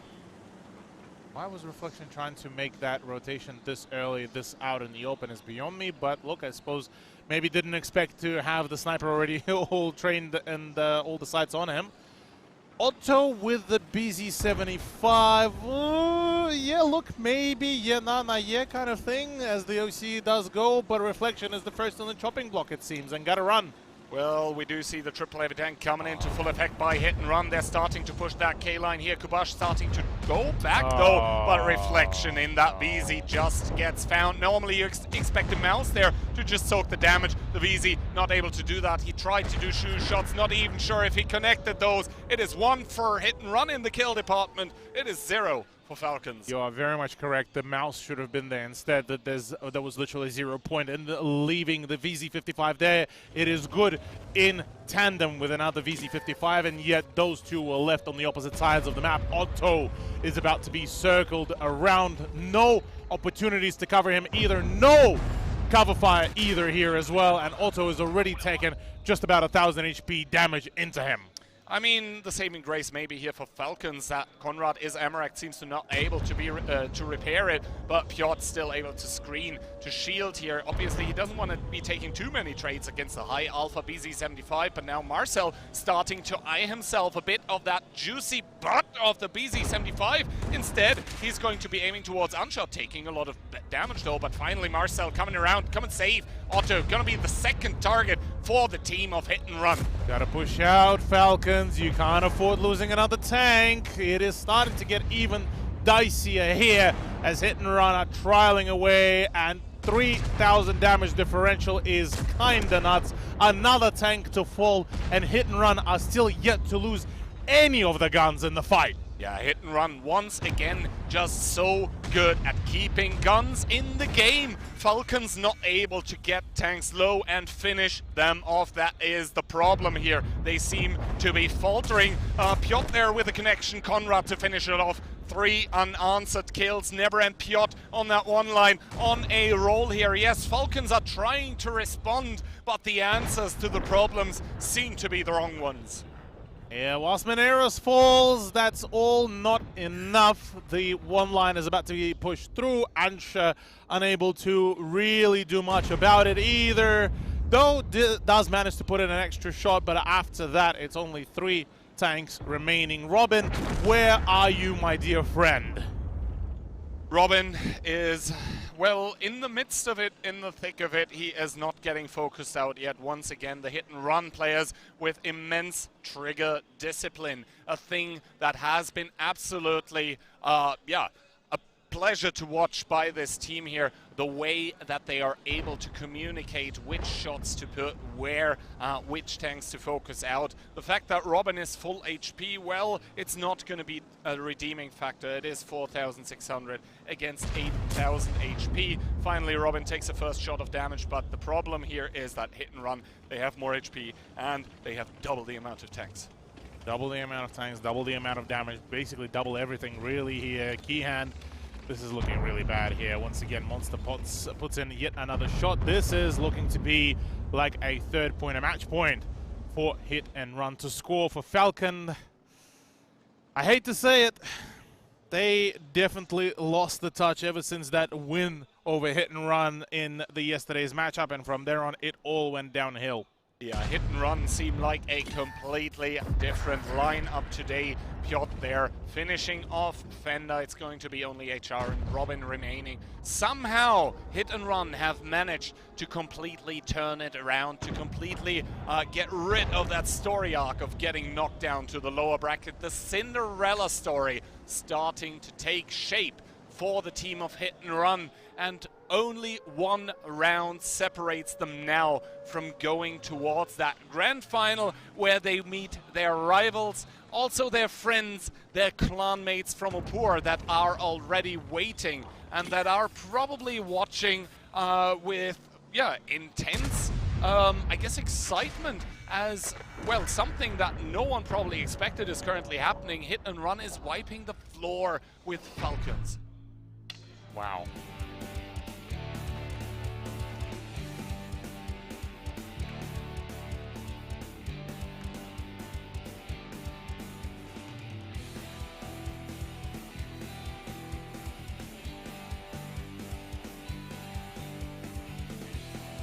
The wind seemingly falling from the sails of Falcons at the moment. Look, I'm going to cut straight to the point here, Keyhand. What the hell is Reflections doing?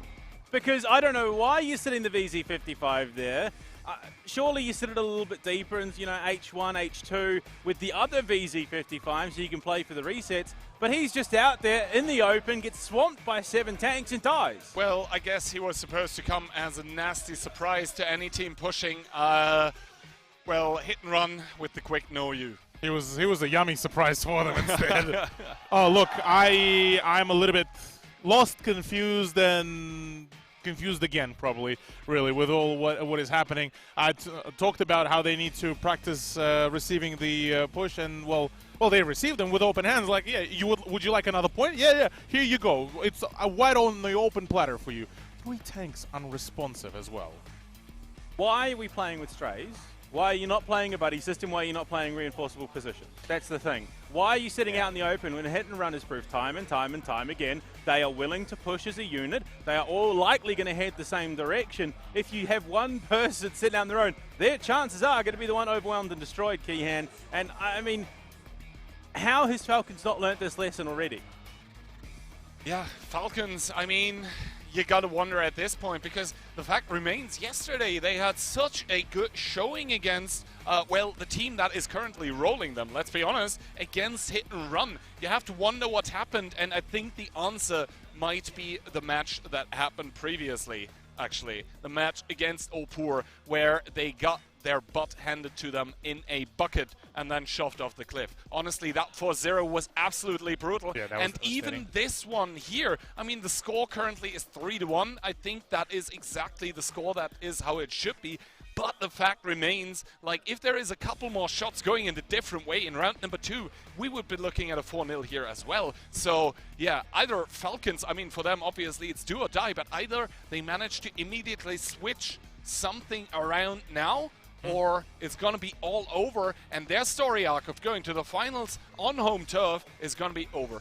Basically the case, yeah. I mean, in the meantime, for hit and run, look, they're hitting their strides absolutely perfectly, really, here, employing the, you know, the absolute aggression strats. I was absolutely wrong about saying, oh yeah, maybe they'll need to dial down after that second round of Prokhorovka. But yeah, no, that doesn't seem to be the case at all. They want to double down. They know that Falcons are still hurting, and that is exactly what they need to keep on pushing. Keep on pushing at that wound, and exactly that will force them into submission. Well, I mean, the fact that hit and run have been able to death ball so many times throughout this tournament, even on the defense, they play positions where they can pivot into the death ball reasonably quickly. We saw that in the defense. We saw that in the first map as well. Didn't work on Prokhorovka, but it definitely worked pretty phenomenally on Tundra. Going into what is going to be a very, very tough situation for Falcons to be facing down, Key. You're facing elimination from the tournament. You're facing disappointing the home crowd. I mean, it really feels like it's all stacking up against them.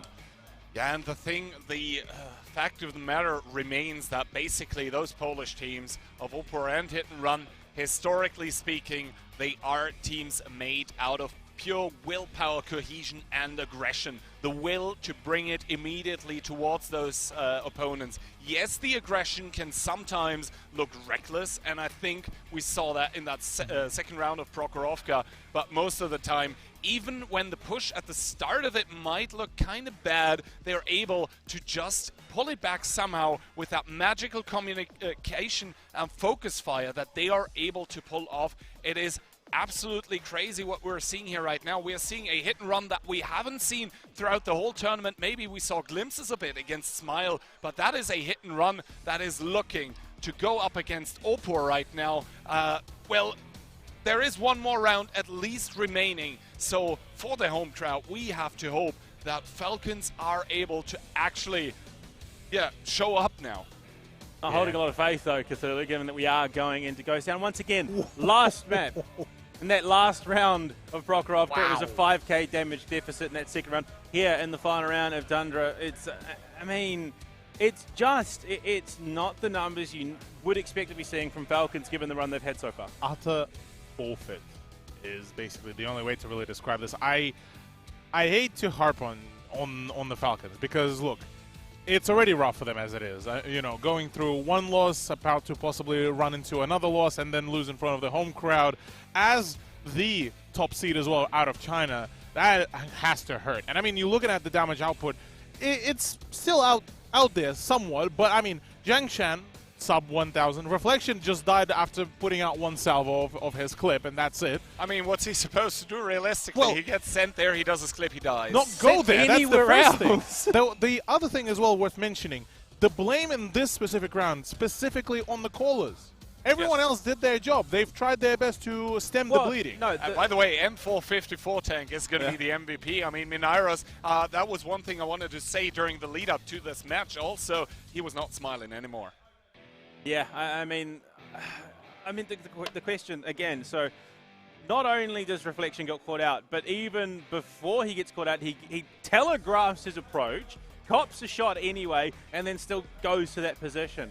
There just seems to be a lack of whether it's critical thinking or being able to adapt on the fly from the Falcons, because it just seems that, yeah, they commit to the bit, but when that bit is clearly not working, they don't know how to pivot anywhere else. Keehan, that is not what gets you a grand final spot. That's not what gets you championships. Well, the thing is also that, like, the caller, yes, might be a mistake to send him there, but then also it is up to the player himself to say, to do a reality check of the order that you just received. And if the order objectively is a bad one, and you can make that decision as a player, especially in 7v7, you should be able to, at this kind of gameplay, you need to say, like, I cannot do this right now. And that is realistically something that needs to come from every single player, because, yeah, the caller might say something, but you're actually in that tank, you're actually playing it, you have the better oversight over your own situation.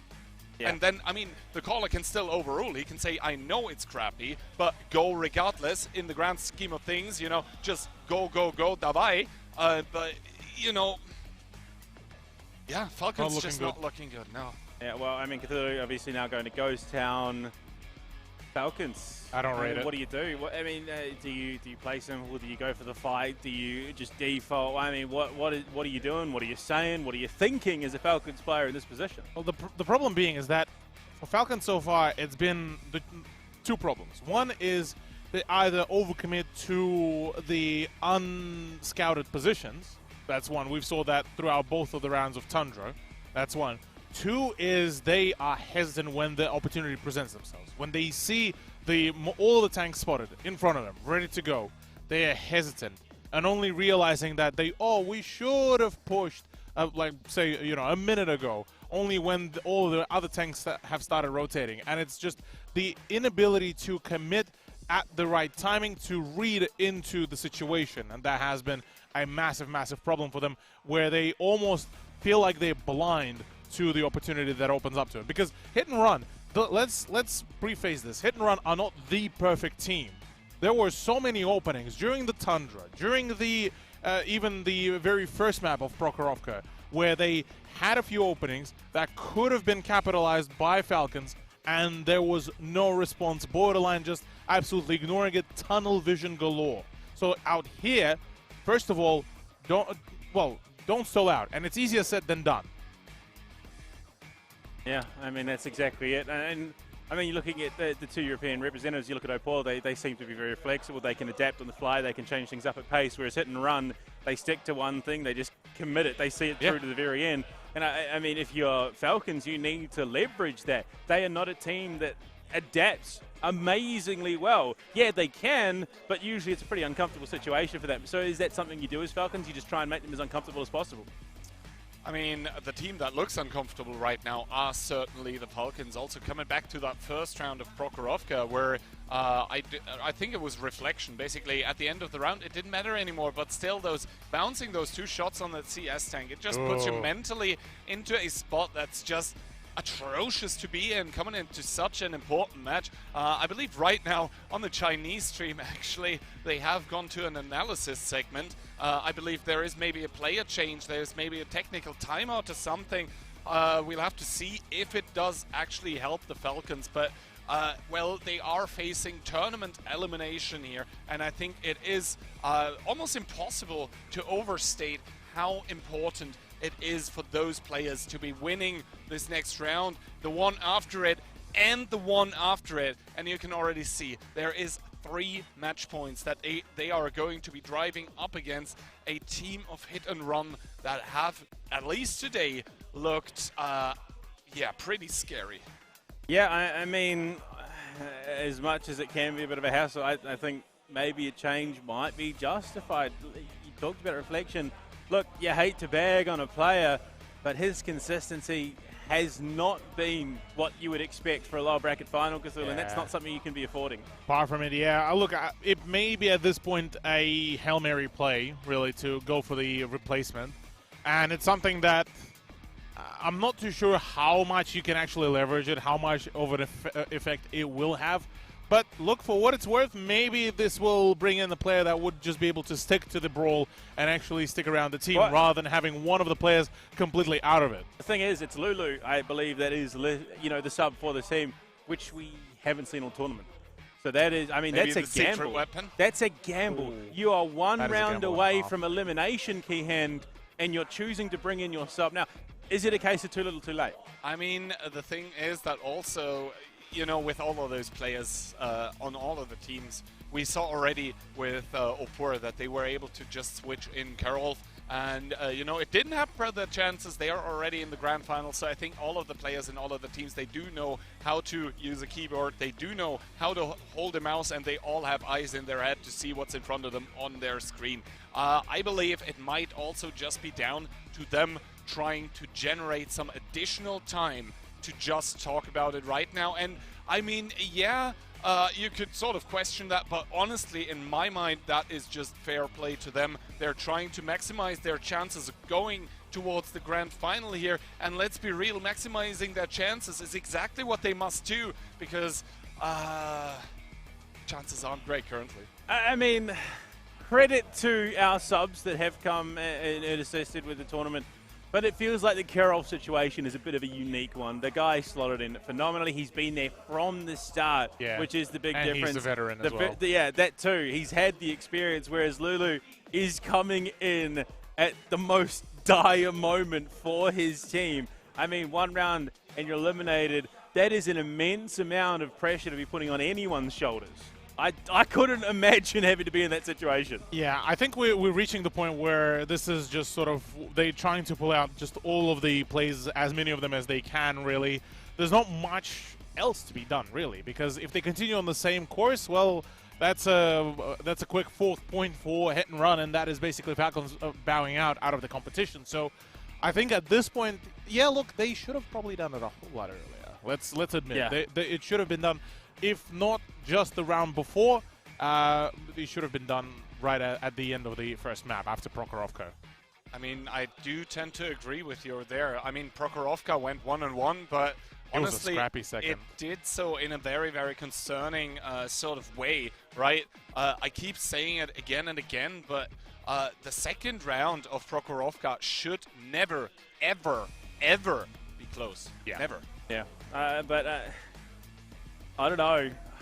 Just it feels like the death death shakes of a poor, unfortunate Chinese team here, Cthulhu.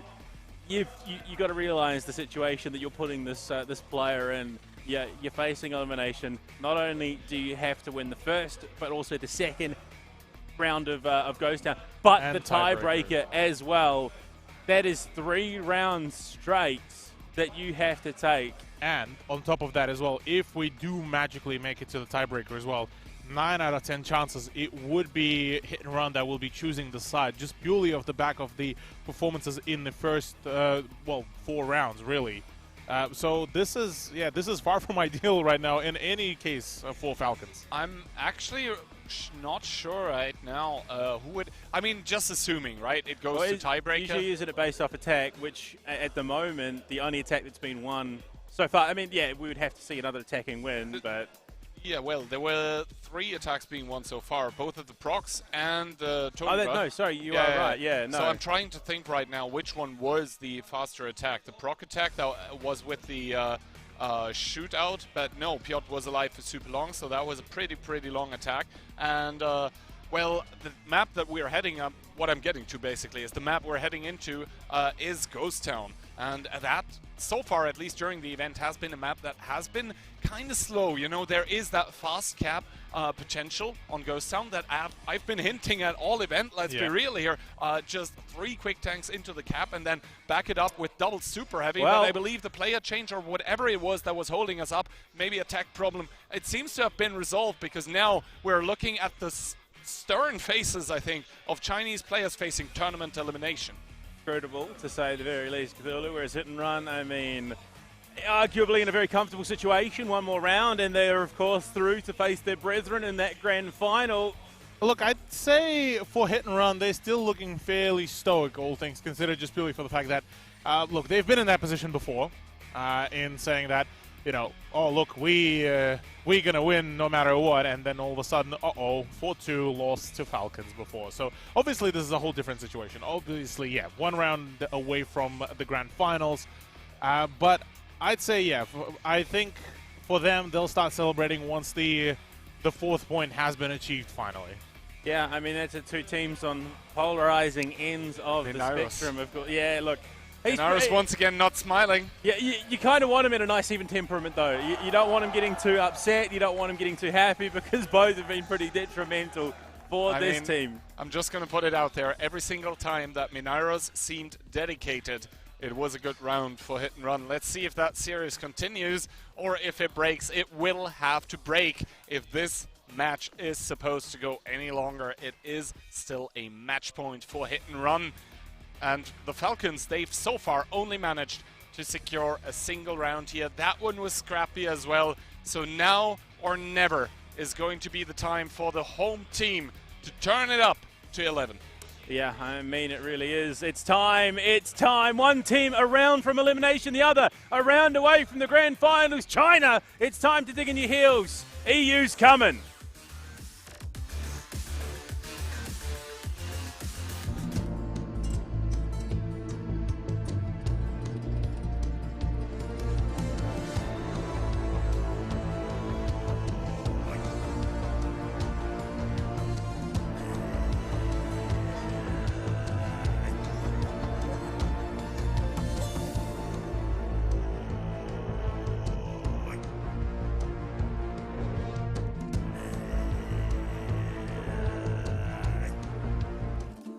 Hit and Run trying to make it towards the grand finals against a team of Falcon that have not looked good yet in this lower bracket final.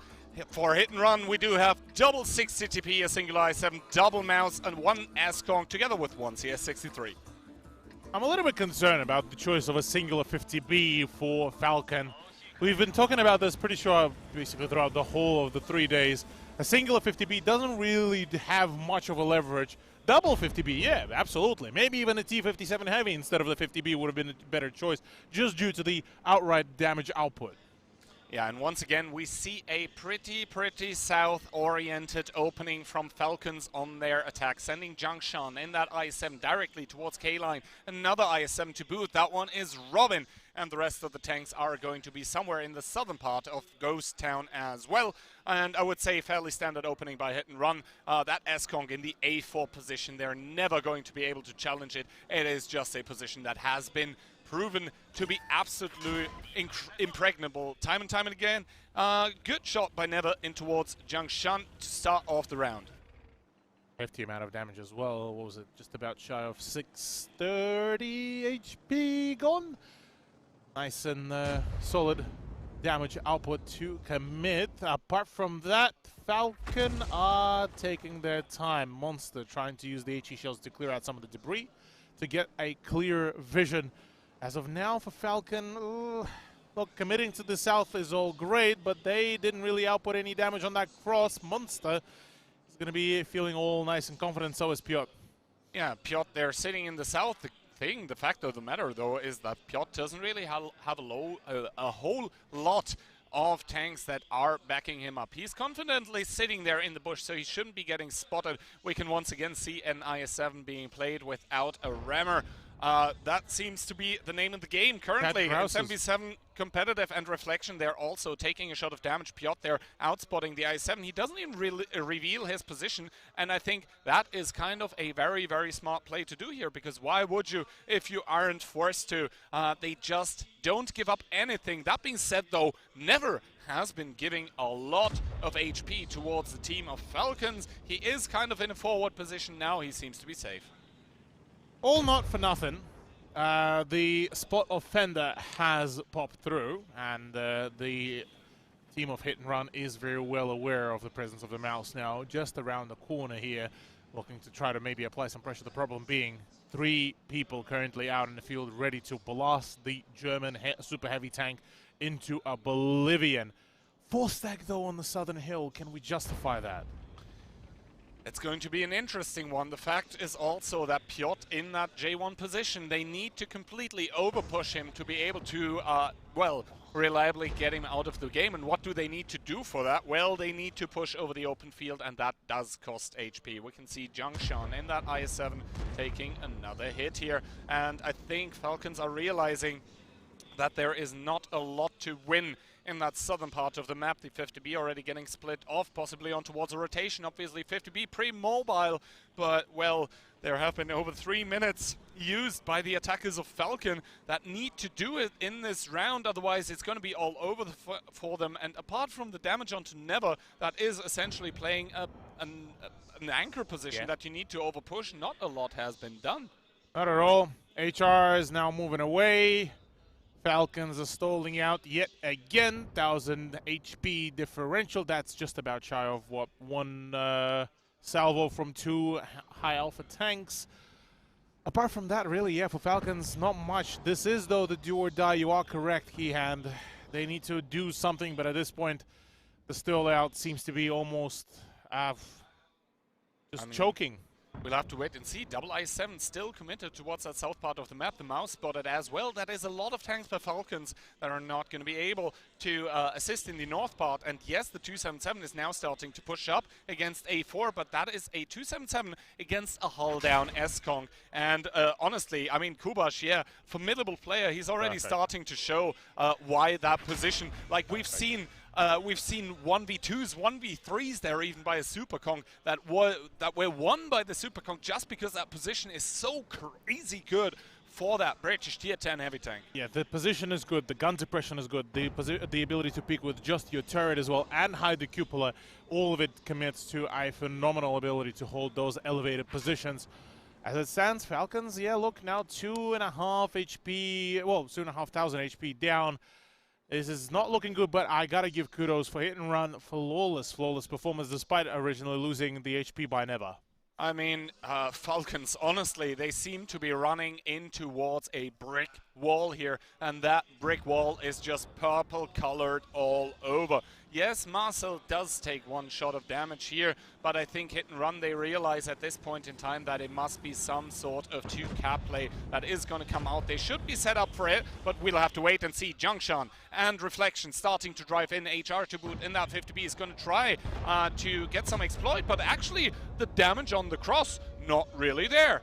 Not really there indeed. It's looking like a battle against Conrad and Mineros to try to isolate him. Ansha needs to push. Ansha needs to cover against Marcel, but instead, no, Marcel gets free damage, free of charge, and he's living free of charge on Falcon's heads.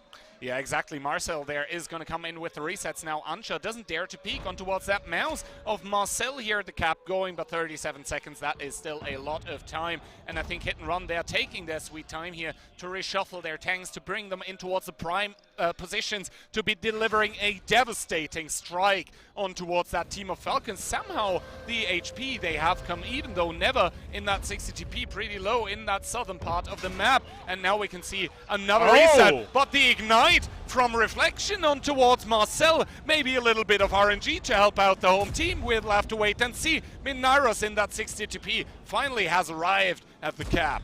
Yeah, finally he does, though it's a HE splash just to keep on resetting the points. Marcel not feeling particularly too happy. In the meantime, there is a brawl as well on the southern hill as well. 277 up north is not committing either. This is not particularly looking good, but 10 seconds. Surely there's a detergent as well on that one. Conrad splashing the HP. The cap points are being reset, but this is actually a pretty good juggle of the HPs.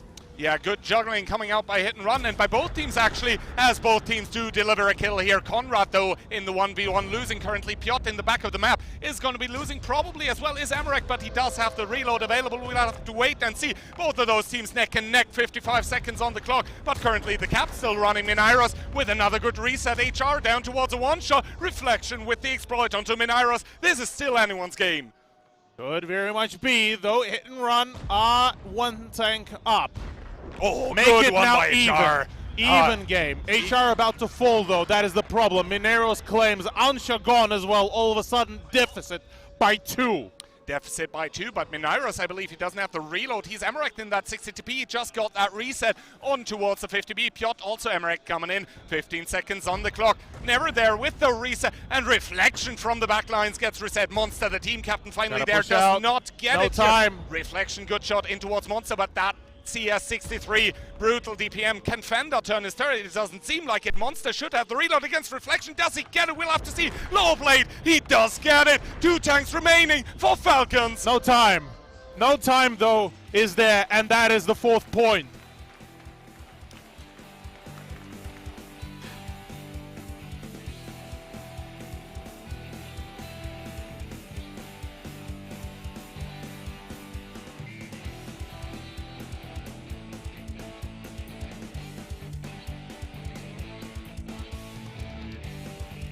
Well, it is going to be hit and run after they lose yesterday 4-2 against the Falcons. Today they come in with a vengeance. They're going to almost sweep Falcons out of this lower bracket final 4-1. What a scoreline. We are going to see the handshakes, but man, it's going to be a Polish final. Yeah, I mean, it feels like it was set in stone from the very beginning. This is what everyone was saying. It's going to be an all-EU final. Unfortunately, it is such a heartbreaking way for it to end for China here in front of their home crowd. It felt like the steam was gone. They'd run out of the energy that they needed to carry on this Chinese dream run to the grand finals, Cthulhu. Heartbreak. It's just so rough to see. They felt like they were going to be a true contender, and then we hit the final day of competition, and it was all gone. Yep, there it all was gone. A rather unfortunate turnaround, I gotta say. But look, it is what it is at the end of the day. It is the EU that comes out the victor. For Falcons, look, Cinderella's story for now will just stay a story and not a fact. Maybe for the next time. Yeah, I mean, that's the hope, of course, isn't it, Keehan, that this lights a fire under the Chinese community. Next time, next competition, we see them come out with a vengeance, looking to do better than the Falcons did this time around. And who knows, maybe in the future it could be China rising that trophy. But for now, unfortunately, it is not to be. Unfortunately, it is not to be. And unfortunately, I have to say, absolute heartbreak for the team of Falcons. That did look so good yesterday, that did manage to secure that spot in the upper bracket finals, but I think, well, the only way that they could have had their dreams being crushed more brutally would have been a tiebreaker in the lower bracket, maybe, but honestly, 8-1 is going to be their final score of the day against 2 EU teams that, at least on this last day, look like they're not going to be missing a beat. Yeah, I mean, it sets us up for that final Opur versus Hit and Run Cthulhu, which, I mean, we flip the situations, and I think that's on paper what everyone would have expected, but in fact, it's Opur to go through from the upper bracket, Hit and Run to make that lower bracket run, and what a run they've made, not dropping a single match in that lower bracket to get the entire run set in stone. Now, unfortunately, though, for Hit and Run, the hard work begins. Yep, that's the one. Yeah, the best of 9 is now upon them. Look, it's going to be a heater. I'll have to say this. Opur all warmed up, but they also had time to rest. They also had time to analyze what their opponents are doing and what they're cooking. And if we believe and trust the chat that we had off stage as well with Carol, that is going to be, well, an interesting one to open up this chat book for. Yeah, I mean, from the sounds of it, they've got some stuff cooking, Keehan. You as an EU caster should be aware of what they're capable of. But I mean, you got to remember, the mind games now come into it. 2 halves, 2 branches of the same tree. They play under the same clan tag. Now it's a question of, have we shown them this? Have we shown them this? This is where the mind games really begin. I mean, the problem of the matter here as well, regarding that strats book, is that basically, well, you might have a well-filled strats book, but who did you train those strats against? Well, the team that you're playing against now. So, well, the strats might be there, but can you actually use them against your opponent now? That is an entirely different question, one that should be asked. First of all, though, let's take a look at the post-game stats here for the past round that we just saw. Never there, landing 5k damage, putting the team on his back, and unfortunately for Falcons, Robin's performance just was not enough. Yeah, I mean, the one uncharacteristic showing there from Minairos this tournament, I think, Cthulhu, but it shows that when Never shows up, it doesn't really matter if Minairos is having a slow game. Yeah, I think in terms of just hit and run in general, they have the really solid just communication and synergy is that when one person is unable to show up, the others are able to compensate for that as well. It is a really well-oiled machine. Like you've highlighted, Kihan, before, the multitude of tournaments as well managed to shape it all into that very well-oiled machine. Whereas on the side of, well, the Chinese counterparts, look, we can say that they had plenty of prep, but being in the echo chamber that is just Chinese region can be still very hurtful, and they only somewhat recently started practicing against international teams. So take it as how you want it. Look, I'd say the abilities and the growth of those, it's still very much in the infancy for the Chinese region. Well, I mean, that's it. You'd hope that something like WCI 2023 is going to promote some of that cross-pollination between regions. Exactly. We can only cross our fingers, but it goes to show that there is passion, there is drive, there is determination behind the Chinese community, because not only did they come into this tournament, everyone writing them off. I mean, NA was pegged to be doing better than them this tournament, even with the changes. There was a lot of doubt, but Falcons still have a podium finish, if nothing else.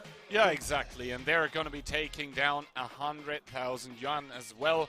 That is nothing to scoff at, but, well, being in the grand finals like Opur and like Hit and Run now, that means a lot more. At least for both of them, the prize pool is going to be doubled out. The loser of it is going to bring home a whopping 200,000, and the winner is going to take down $500,000 yuan, which amounts to roughly, I think, $65,000 US. And I mean, about 100,000 from where we're from, so it's a pretty significant chunk of change. But Cthulhu, I mean, there has been a little bit of paranoia between the two Polish teams. Been talking to Karov. He even mentioned at the very beginning of the tournament, you know, we were getting ready to jump into our map bans, and we thought maybe one of the Hit and Run players were going to walk past, so we stopped talking. They stopped talking because obviously Hit and Run understand Polish. Yep. You got to wonder just how deep the mind games go between these two teams.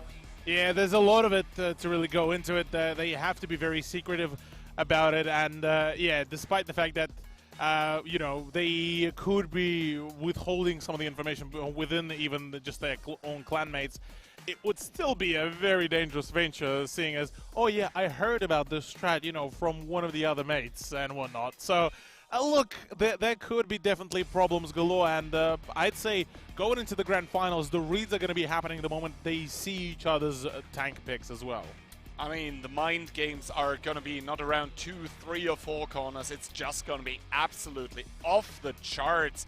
Yeah, both of those teams know each other inside out. That being said, yeah, I mean, it's shaping up to be a cracker, an absolute banger of a grand final. Well, ladies and gentlemen, we are not done yet for WCI 2023 here at the Jing'an Sports Center in Shanghai, China. Coming up after the break, it's time for an all-EU grand final. We'll see you there.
采访环节。这在我旁边呢是刚刚赢下比赛的，来自于 Hit and Run 的 Monster。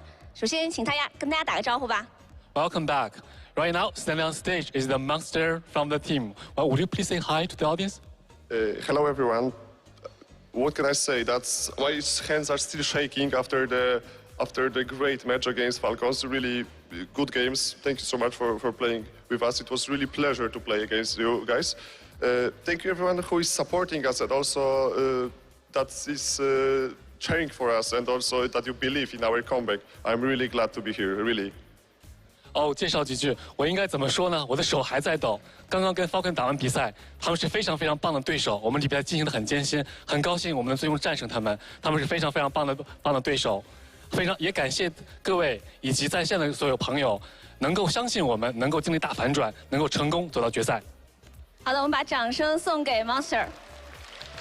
确实啊，在线下的比赛当中，他们的每一步的走位、每一次的市场的侦查、每一次的决策都至关重要，也将会影响他接下来的每场比赛的这样的一个排名。那其实呢，在历史上的时候呢，他接下来将要对战的是那个 Opur。那这两支战队在历史上的成绩可以说是一半对一半。那这一次呢，其实是在中国的第一次办的线下比赛，你认为谁会是夺得最终在中国这样的一个线下比赛当中的总冠军呢？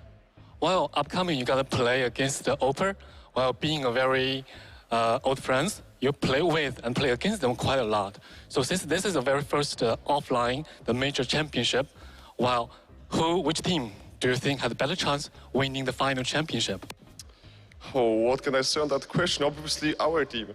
So Hit and Run has most chances to win. Maybe in our heads, right? But who knows? Everything will be decided on the field, right?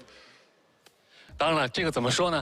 我们当然希望是我们自己 hit and run， 我们这个团队能够赢。但是最终情况要看现场的表现。我们心里面发自内心，我们希望我们队可以赢得最后的胜利。那其实刚才呢，我记得我在采访那个 Opur 的Prokhorovka 的时候，大家都能感觉到他非常的自信，他做了非常多的准备，而且他信心满满，他带了一丝笑容，让我觉得他似乎对接下来的比赛，尤其是跟你们的对战，应该做了充足的准备。那你觉得他会在哪张地图上会放大招，以及你觉得他可能会是什么呢 We had a talk with Mr. Kalaf this afternoon. While during the talk, the interview, he was very confident, with very good faith, and he was like telling us that they have prepared special strats, special gameplay for upcoming matches. Well, how do you feel about those special strats, or which map particularly do you think they will have special gameplay? Oh, what can I say? I believe they're gonna pick Ghost Town. That's the map they are playing all matches they used to play against everyone on this tournament. But to be fair, we got also some snacks in our pocket yet, so who knows? 哦，这个怎么说呢？首先，关于地图呢，我觉得他们一定会选一张荒漠小镇，这是他们打得非常好，也一直在用的一张地图。那对我们来说呢，其实关于这个大招，我们也准备了在大招在我们的口袋里面，谁知道呢？让我们看吧。好，那其实都突然就感觉到接下来的比赛似乎有很多的阵容或一些新的打法会再度的出现，也是让我们对接下来的比赛充满了更多的期待。那其实呢，我在这两天的比赛当中，我会有一种感觉，我觉得 Opur 的战队可能更多的一开始就像撒了一个很大的一张网，然后慢慢的其实在等待着别人去进攻的同时，慢慢去收网，然后再去可能会取得最终的胜利。但是可能在 Hit and Run 里面，我觉得他有这种撒网的动作，同时他也有的时候会更像一支尖兵一样，一直在往里面冲，去快速打破这样的一个困局。那他觉得在下来的比赛当中的话，他是否会遇到这样的一个情况？如果遇到的话，会怎么样处理呢？ Oh yes, indeed. Well, because upcoming you're gonna play against the Opur. Well, Opur, in our understanding, it is more. Sometimes the team will set up a trap and try to snare anybody coming into the trap. While you guys was more like a fearless soldier or sword, like marching into the battle fearlessly. Well, do you think this is going to happen in the grand final or something different you're going to play? Oh, I hope that we won't go into the trap as mouses, right? But sometimes it's really difficult to let's say, predict if something is in the air. So I hope we're gonna play slowly but surely. We're gonna try to check every corner, every angle to not get into the trap. 是的，有的时候他们会布一张网，我们当然希望我们不要进入他们的包围圈，不要进入他们的陷阱，但是这个很难说，还要看现场的这个感觉，你要看每一个点、每一个角度，当时那个感觉是怎么样的。所以说，我们希望能够不进入他们的陷阱，不陷入被动。那所以在接下来比赛当中，是不是对于你们来说，对于信息的收集以及在决策上的时候，会更加的放慢脚步？Do you think you will take more caution in upcoming matches because you need to wait? You want to wait until you have more and enough information, based on which you can make the correct decision. Will you be more careful and cautious? For now, I can't really tell what we're gonna do because it's our strategy. So I can't say that. Maybe they will hear us. So we need to be careful, right? But I believe we're gonna play on a very high level against Opur. I believe that. So you need to just wait, and maybe we're gonna show something crazy.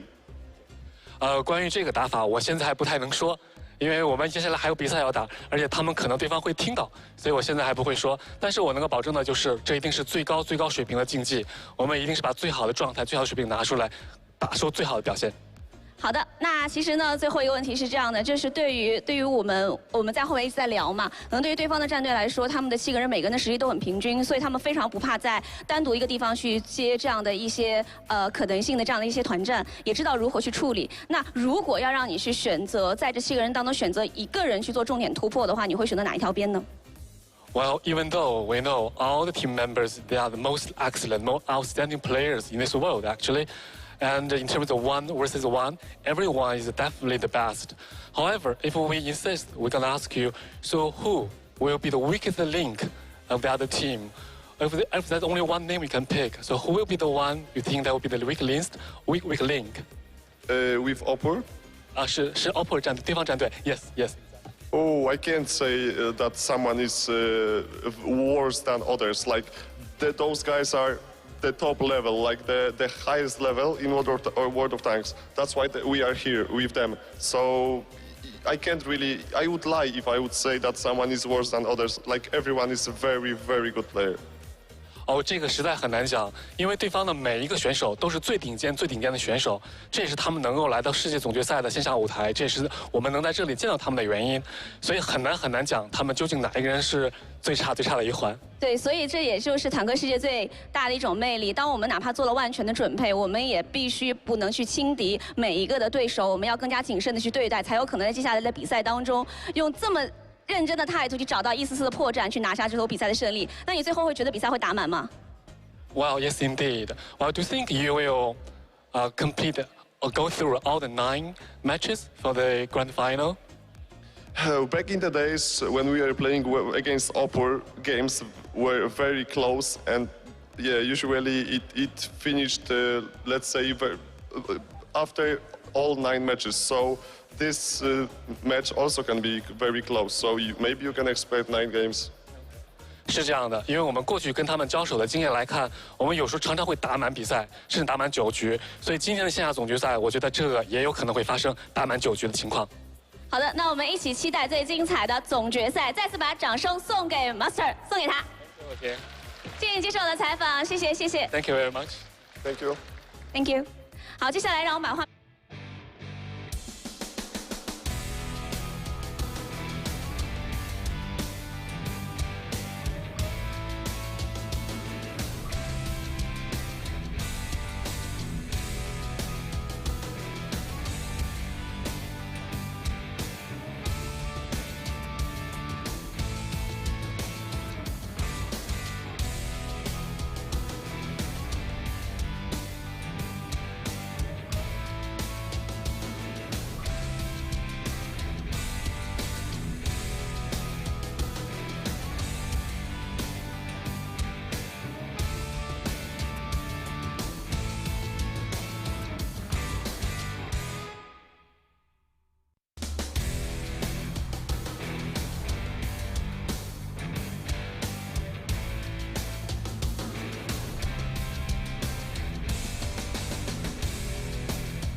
今晚的比赛是你们闪耀的舞台，用你们的实力去证明你们的能耐，挥别恐惧，迎接挑战，这是比赛的常态。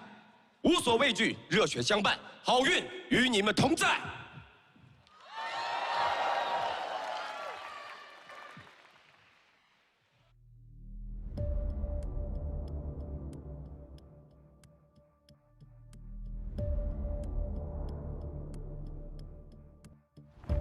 欢迎来到2023 WCI 国际冠军赛，来自欧洲赛区的 Hit and Run 战队。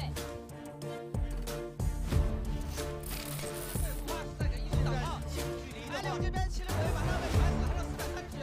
Hector 这边7人围直接拉了出去，一举可以把山上的几个人掉下来，对他半圆弯里面的看到来自欧洲赛区的 Opur 战队。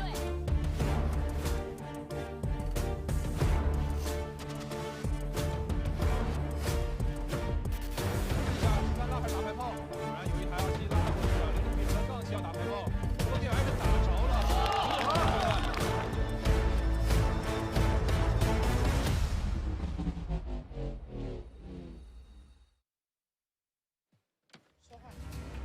首先有请 Opur 战队登场 ，Pyeongtrix。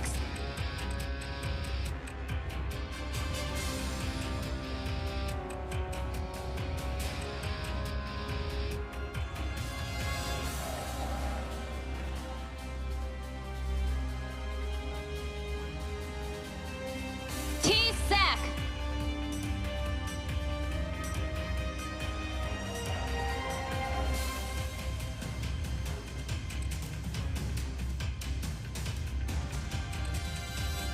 K-Rock。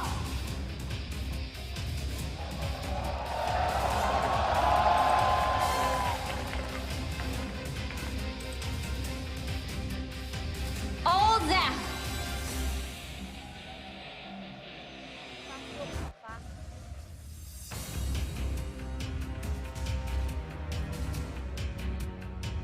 开采。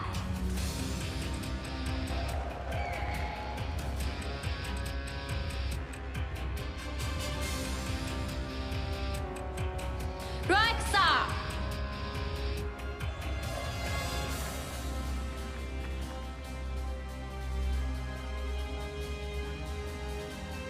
Pants Fury。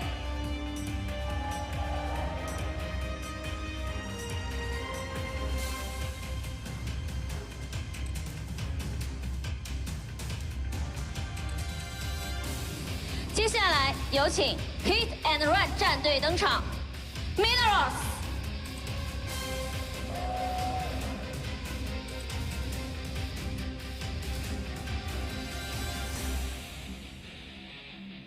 Marcel。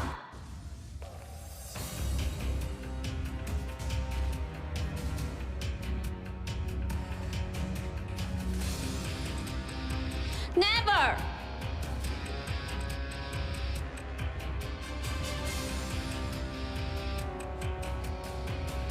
Kubash。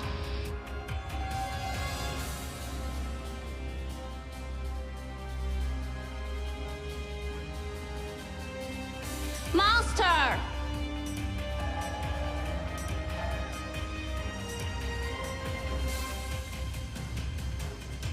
Correct。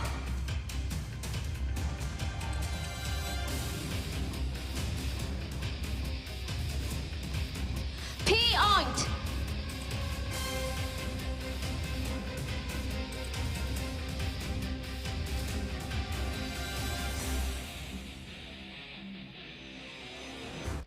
再次欢迎两队选手，现在他们距离冠军只有1步之遥。此刻战鼓已经敲响，谁能一举夺回永斋桂冠？让我们共同见证。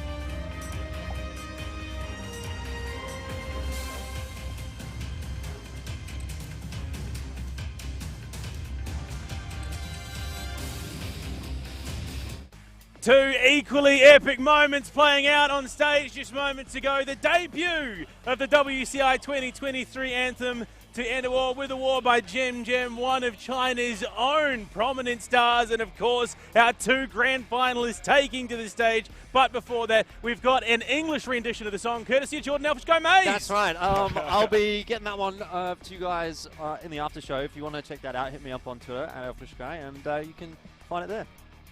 Look, it was. I'll be honest. I may not speak the language, but I get the message. It's a pretty epic song. I'm not gonna lie. When they said there's gonna be a Chinese rapper before the grand final, listen, my eyebrows were through the roof. My mustache was falling off. But actually, I'm a bit of a convert. I thought that was a bit of a bop. I didn't understand a word he was saying, but it was pretty cool. Well, look, I can't understand quite all of it, but we've been sort of run through the gist of it. Kihan, an impassioned battle to brothers in arms to take to the fight, a song of positivity, a song of strength, and it's definitely looking like Hit and Run might need some strength with these predictions, because right now we're all back in Opur. Yeah, I mean, Opur has been throughout the tournament. I think the team that did start to look shaky on day one, but since then it has been just better and better each day. Absolutely stellar performance here in the upper bracket final. 4-0 the scoreline. Wiped the floor with the home team, unfortunately for them, but no doubt in my mind do we have the two best teams of the tournament, which once again proves you can travel the world, you can travel all the way to Shanghai, China, but at the end of the day, in a double elimination bracket, it's going to be Invil playing against Invil. I mean, you saw it there, Jordan. Karov taking to the stage. He is fired up. He's ready to go. The man who stepped in at the darkest hour for Opur, because DJ just couldn't make it to the stage. He was that ill, and he has played phenomenally. This Opur roster has gone from strength to strength, making that upper bracket run, whereas Hit and Run have had the longest run of the tournament. They will have played the most matches this tournament in this grand final. Yeah, he's the literal super sub, isn't he? And I think he's got the Chinese crowd on side. He's been the one for the team doing a lot of the interviews, and obviously we've had him actually up here on the desk on the English broadcast as well. So very personable guy, a big asset to the team, not only outside of the server but awesome inside the server. Man. Yeah, exactly. And I think that's kind of what you need in an environment like this. Like, all of these fans here in the arena want a team to cheer for. Now, they don't have an obvious choice in a Chinese squad, so they're sitting there thinking, okay, well, who should I cheer for? Well, maybe the funny guy with the afro is the one that I want to cheer for. I mean, and not just that, he's one of the most shout. personable players at this tournament. He's a lovely guy, always happy to have a chat, incredibly insightful. Plus, he's one of the veterans of this competitive scene, Kihan. Who else would you want as not just a team mum, but your emergency sub? Yeah, I mean, obvious, very, very nice storyline here. Coming in for Carols. That being said, I think we saw the interview coming in by Monster just after they defeated and sent the Chinese team packing. But I think Monster as well understood that, you know, the Chinese guys, they need something to cheer for. So he was actually pretty humble, and he was like, yeah, even in our minds, like, we might be the stronger team now in that grand final, but, you know, the actual decision is going to be made on the field. It's going to be made on that stage, so he didn't want to give a clear winner either. Well, it's the thing. One of the questions he was asked was, do you just have anything to talk down about in terms of Opur? Do you have anything to say in terms of their weaknesses? He said, please don't ask me that. I could not for the life of me say that there is weakness in that team, because obviously they're scary. We know them very well, and we feel like this is about as 50-50 as it can get. Incredibly humble, but Justin, Jordan, my God, it's heating up in here, man. My brain's frying. Look, I couldn't, right now, given how Hit and Run have played, dissuade that fact that they are looking very, very hot right now. They are, definitely. I don't know as to whether or not it's a 50-50, though. I think, obviously, based on our predictions here on the desk, we might be leaning in a different direction to that. I certainly feel like Opur has looked like the better team coming into this grand final. They've made the run through the upper bracket. Obviously, that's a big tick in my book as well. But just the way that they've gone about a lot of their matches as well has seemed to be a little bit cleaner than Hit and Run. Though the Hit and Run that we've seen today has been a different looking beast. So I think, yeah, very competitive grand final here. But just for me, Opur looking a little bit better. That's why I've gone with them as my prediction, though. Like we've said, we know these teams, they play against each other a lot. They play with each other a lot. They're the top two teams at this event. They're the top two teams in the world, no doubt. And, yeah, I mean, it really feels like it could go either way. If Hit and Run just show up to this grand final with that wave of momentum that they've been building up over the course of today, who is to say that they can't win it? Well, I mean, that's the thing. Opur's medal has been tested time and time again throughout this tournament, Keehan. But you look at these two different rosters. On the side of Opur, they're flexible. They're able to adapt. They're willing to adapt. Where it's hit and run, it's more the brute force approach. They're going to commit to a play. They will stick to that play until their dying breath. And even if it doesn't work, it doesn't mean they're not willing to try it again. Well, the thing is actually the word to mention, Jordan said it already, it's going to be momentum. Because the grand final that we are watching now is going to be a repeat of the grand final of the last WOT7 number 13, and that one went towards a tiebreaker, the final score being 5-4 for Opur. However, and that is a humongous however, the scoreline there was 4-1 for Hit and Run, and then they basically had it in the bag. It was 4 players against 1. Piotrix, the only one surviving on Sand River in an SGRV on 600 HP. And then the Hit and Run players started fumbling, started throwing. Piotrix with an absolute mega play. He became the MVP of the tournament for that one, because not only did he keep his team in the grand final, making the scoreline 2-4 from their perspective, but they then went on to 2-0 the next map and took it in the tiebreaker. So both of those teams, it's just about who has that momentum going. It is an incredibly volatile match that we're about to spectate. It could be a 5-0, it could be a 5-4. I mean, I predicted for Opur 5-3 now, given their previous performances, but both of those teams, man, you couldn't really make a prediction and, you know, keep a straight face and say that's how it's going to play out. Well, I mean, that's the situation we find ourselves in. Isn't it, Jordan? Yes. You know, it's never over until the final tank is a carcass. Yep. And I think that is exactly how this match is going to play out. Both teams are going to fight tooth and nail. They're going to dig in their heels. It is going to be scrappy. It's going to be chaotic. And eventually one team's going to walk away.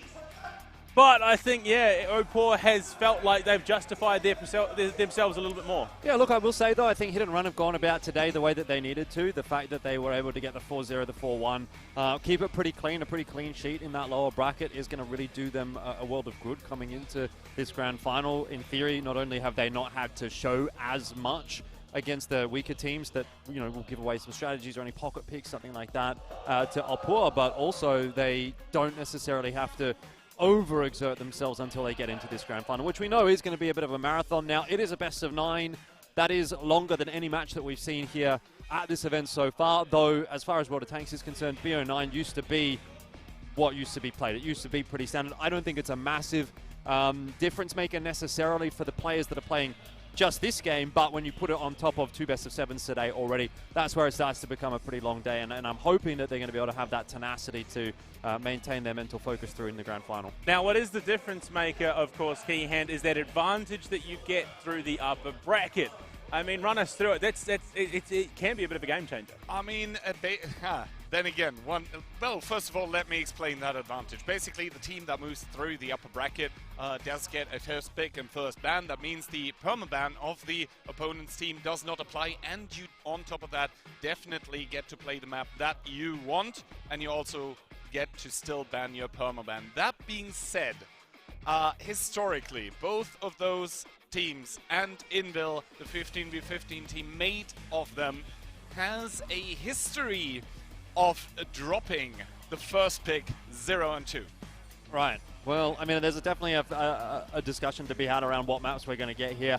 I mean, I'm looking at the previous series that they played. Cliff for Hit and Run we've talked about as well over the course of today and yesterday being a relatively good map there. Maybe that's an angle for Opur to try to take that one away initially. You say that, but I had a chat to Karov not too long ago, and he said, and we asked him that same question, you know, are we expecting you to take Cliff out of the equation? Because we've seen a lot of it, and he said, don't you worry, regardless of what happens, we still have something in the back pocket for both sides of Cliff, so there is a level, an element of confidence coming out of Opur in the map veto. So as we get to start that very, very soon, I mean, what are you expecting, Keehan? I'm leaning towards maybe the likes of a Himmelsdorf. I think that could be a possibility. Cliff, Ghost Town. It really feels like there isn't too much in non-territory. At this point, both of those teams must be playing their comfort picks, because both of those teams also, they know it's each other inside out. I don't think, I mean, player skill-wise, essentially, they are both off the chart, right? So, as pure skill check map, like, for example, Cliff, would be just a 50-50. I don't think either of those teams are going to be too keen to pick it up if they don't have something in their back pocket that they haven't shown yet. But other than that, I think they're just going to be picking what they are going to be most comfortable on, and they're going to be banning what they think the opponent is going to be most comfortable on. They obviously have a lot of insight in towards that, but as we already saw during the interviews, is that both of those teams have been kind of tight-lipped about what they're actually giving out in terms of information, just because they want to keep that informational advantage that is not only important in-game, but also during pick and ban. I mean, mate, that's like a $70,000 informational advantage. Like, when we really get down to it, we're talking US dollar, 70K for first place. It was something like 30K or something like that for second. Like I can bring it up if I really have a look. Drop-off. I mean, regardless of the actual number. I would also not answer a question for $70,000. No, 100%. Like, you know, 50% of the prize pool is 1 million yuan. You get 500,000 yuan. Again, that translates to around 70,000 USD. Split 7 ways, 10 grand each. You know, maybe Karolf is grabbing some here as well, so maybe split 8 ways. But yeah, not a bad prize purse, certainly for. You'd hope so, given that he's now played the entire tournament, that there would be something. There's definitely an argument to be made there. I don't know. I mean, you feel a bit bad for DJ. Do you say, well, you didn't play any games, mate, but you were part of the team? These guys, I mean, to be fair, you got to remember, you know, 2 branches of the same tree. They're all clan mates at the end of the day. They've then got to go home and play World of Tanks together. Friends, you know? Exactly, yeah. These guys are, you know, good mates behind the scenes as well. So I'd imagine there is going to be no bad blood whatsoever. I don't see any shenanigans like that. But, I mean, coming into it, Keyhand, the mind games will have already started. The misinformation potentially will have already started. Do we see something a little bit out of left pocket that the other team isn't expecting? I mean, in the end, both of those teams know that if they really want to get those crucial rounds on the board, they need to surprise their opponent. I mean, yeah, playing standard, crossing your T's, dotting your I's, checking your boxes, it might work, but it might also not be enough against 2 teams that deserve to be in this grand final here.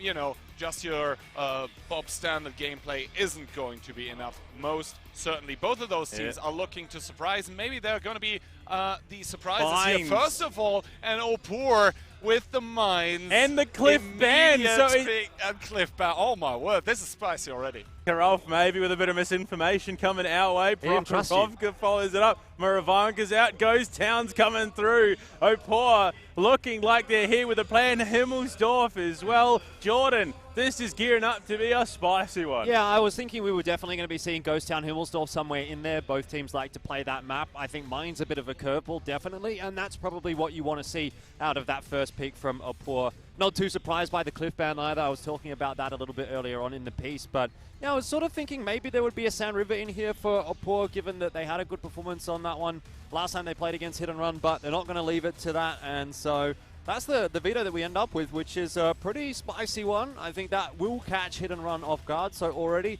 I'll give some credit to Opur. Yeah, some credit to Opur here, definitely. Mines is, I mean, the first day, like, Mines was the tiebreaker in between Falcons and Opur.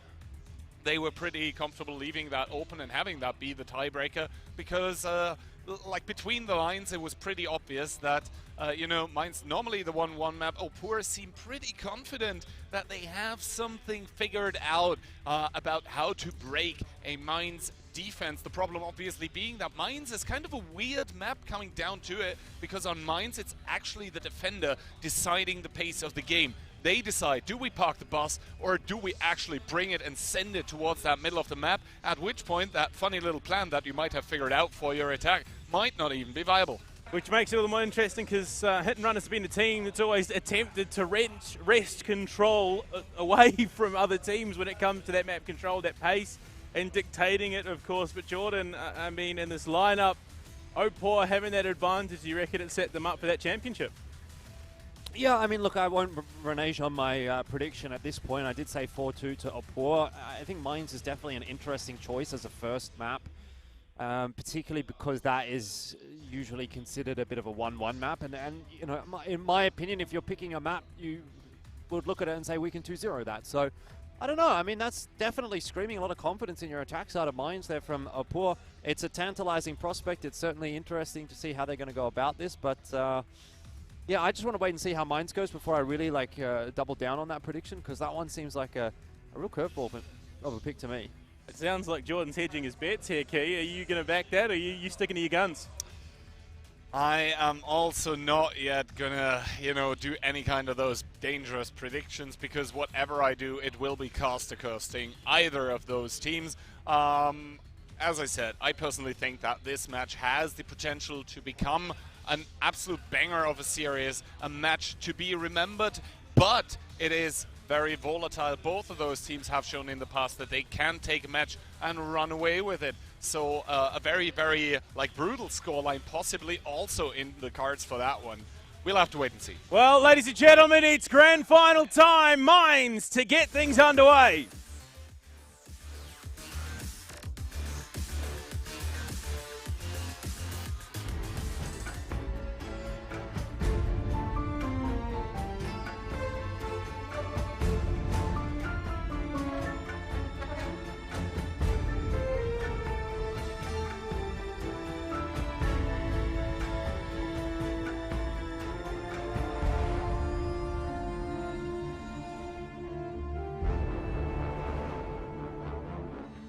Well, we're going to kick off the grand finals of the World of Tanks Championship International in the Jing'an Sports Center in Shanghai, China. Hit and Run coming into the grand final here, bringing in triple 60 TP, a singular 705A, and triple CS63. Yeah, very interesting lineup from Opur as well. 277, double 60 TP, double BZ75, E100, and a T100 LT. So what is going on there? Opur on the attack with a T100 LT.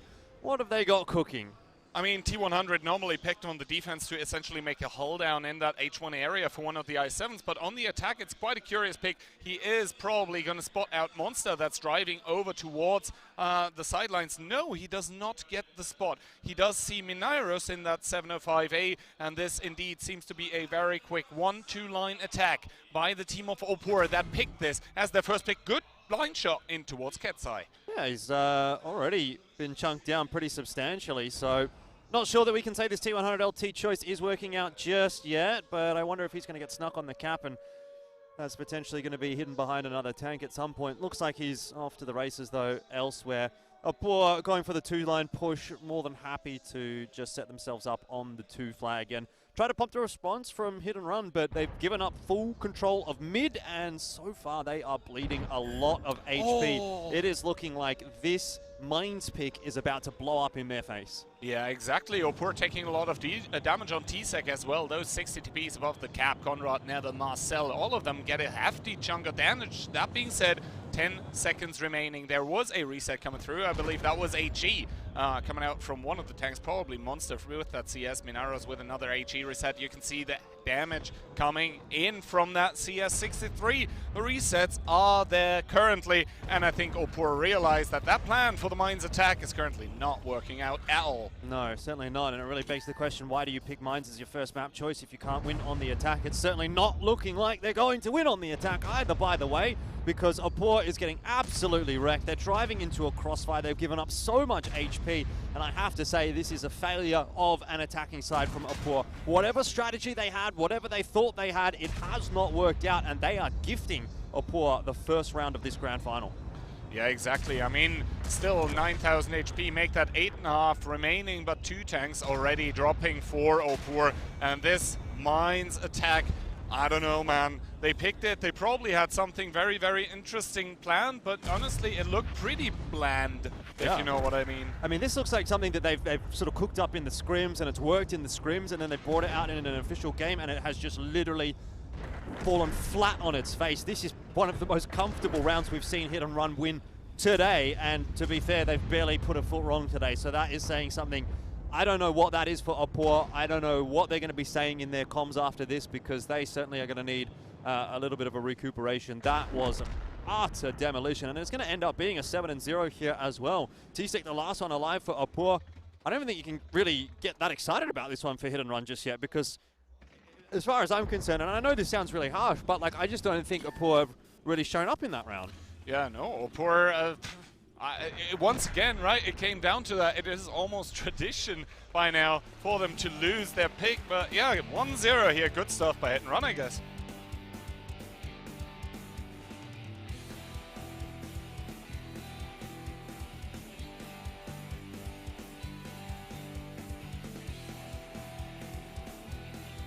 Now, online, you could blame it on a misclick or a misinput. Sorry, guys, we meant to pick Cliff and ban mines because you can't do that on land. You made the call to go to mines, Jordan, and that call has fallen about as flat as it possibly could have. Yeah, I mean, I'm really not sure about that one at all. Like, again, the entire methodology around picking your first map in a competitive World of Tanks tournament is to 2-0 that map. Like, if there's any map that you think you can 2-0 in the series, well, that should probably be your first pick. So, in theory, they thought they could 2-0 on mines. Very clearly, they're a long way off of being able to do that. Now, granted, they probably can get the 1-1 out of this one because it's a defensive-sided map, but I don't really see the sense in having mines be the first pick there if, you might have had something else up your sleeve. Like, we know they 2-0'd hit and run on Sand River the last time they played against each other. Is there something to be said there? I mean, would they have looked a little bit better on something like a Ghost Town, which they've been playing a lot during this event? Yes, that's still in the pool, but I just don't get the sense that there was ever a 2-0 on offer there. I think they must have... Look, the only thing I can really imagine here is that they must have come up with something that they thought was an absolute banger on the attack, and very clearly it's not an absolute banger. It just hasn't worked out there against a better team like Hit and Run. The fact also that I think that Hit and Run essentially defended with just this, or was it Opur? But basically that's Haldown 705 completely locking down the cap. It was Hit and Run, yeah. It's like the same strategy that Hit and Run applied already once. It worked twice, like, right? And if it works once, or fool me once, shame on you, but fool me twice, shame on me. I mean, the worst bit is Prokhorovka assured me that, yeah, we have something very, very good on both the attack and defense for Cliff, which is why I thought maybe we would see it, and then they banned it out in the first phase. I genuinely think that they thought that they had something cooking, and then, they opted to go for the mines pick, but obviously they didn't. Like, it's very easy to play a few scrims, to play a couple of games, to theorize something on paper and look at it and go, oh, this is going to work, and then you get in the server and it just doesn't eventuate that way. That's where the experienced teams are really separated from the inexperienced teams. You're not going to see experienced teams making that mistake very often, but in this case, big one from Opur, and a bad time to do it in the grand final. Yeah, and also Monster with that CS63, it was pretty crucial for him to make it over towards the island, not getting spotted by that T100. He was doing a number on that team of Opur, delivering crucial resets as well. He's probably going to get the MVP for that one, deservedly so. But yeah, the fact remains that, we just saw the first pick that was never going to get prevented by the team from Hit and Run, and essentially half the advantage that Opur had by coming in through the upper bracket has just evaporated, and more than that, it's just blown up straight into their faces. Yeah, look, all I have to say is, Keyhand, if you're going to keep, writing the script, don't copy-paste, because, like you said, every single time a team has had the advantage, they've absolutely flopped it. It's just... You can't write this stuff. I don't know. I don't know what it is with those teams, like from Poland and fumbling advantages that they get, like going through the upper bracket. But at that point, they are notorious for that. They have a history of doing that. I don't know why. I mean, maybe it's just some galaxy brain strategy where they sort of theorize, okay, well, we kind of know what Hit and Run is going to pick, what they're going to ban. We expect that they're going to ban mines. We need mines somewhere in this series to guarantee at least the 1-1. We think we can 2-0 them on Ghost Town. We think we can 2-0 them on, what's the rest of the pool there? Proc, Ghost Town, Cliff. We think we can 2-0 them on maybe on Ghost Town, maybe on Cliff, something like that. But if we would have left mines later in the pool, it would have gotten banned away. We need the mines to guarantee the 1-1 there. Look, I know you guys are looking at me like this guy's absolutely crazy. We've flown this guy all the way from Australia. He's just coming up with some nonsense, not making sense. I'm trying to justify it, I'm grasping at the straws because... Again, I don't see the sense. I think it's worth mentioning that these guys lost not one but 2 wars to flightless birds. That's right. But what else is the sense in picking a 1-1 map as the very first map? I mean, I can understand your logic. I can understand wanting to ensure that 1-1. But that feels like a hefty gamble to start your series. It's galaxy brain. It feels like a lot of copium on the side of Elfish guy here right now. We'll see if Opur are going to need that after round number 2, or if it's at least going to be a 1-1. And, Minairos not smiling, probably a bad sign for Opur. Yeah, I mean, we're seeing almost polarizing trajectories. Opur seem to be trailing in the downward fashion, whereas Hit and Run have just been on the up since the beginning of the day. I mean, at some point they're going to have to cross over, Jordan, and unfortunately it feels like we're hitting that mark. Yeah, I mean, look, I guess at the end of the day, if they can make it out of this one with a 1-1, then Opur's sort of done what they needed to do as far as Mines, at least, is concerned. Yes, we would want to see them get the 2-0 on their map pick, but again, Mines, if you get a 1-1 there, everyone's like, okay, well, that was expected. So then it falls onto the rest of the map pool, and we have to start questioning how they can do on Proc, how they can do on Ghost Town. You know, can they get a 2-0 there or on Cliff? But yeah, bare minimum, I mean, you have to at least 1-1 here. If you allow this to go to a 2-0 now, and you've chosen Mines, then that is a massive fumble to start the grand final. Yeah, I mean, a bit of a cold start, but it's time to see whether or not the engine is hot and running for Opur, or whether or not it goes 2-0 the way of Hit and Run.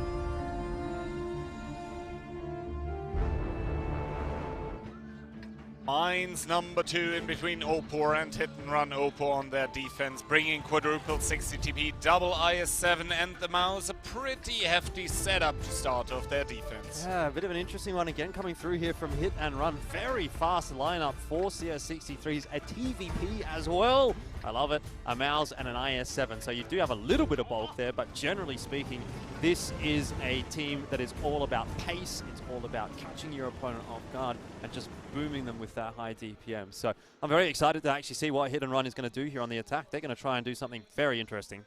Well, the attack's starting to take shape. The CS63 and the TVP driving towards the hill. They're going to take it. Let's see if they take damage for it, though, as they don't. Monster and Marcel make it up here. Now Monster immediately going to start clipping out. The first shot not going to connect. Kubash, though, taking tremendous amounts of punishment. Down towards 377. Opur ready. That said, they do have a little bit of an overmatch actually down here on the bottom island. They do have a 2-on-3. In theory, though, that extra CS63 doesn't really want to get involved. Kubash, he's down to a one-shot, never almost there as well. In fact, could be for a high roll from one of those IS-7s if he gets a little bit unlucky. But if they can manage to continue to play it out, it could still work. I'm grasping at straws again. The attacking side of Mines not doing any favors for Hit and Run, and Opur are just sending an absolute armada over the top of the hill in the middle. And it is poor old Conrad that is going to have to receive that.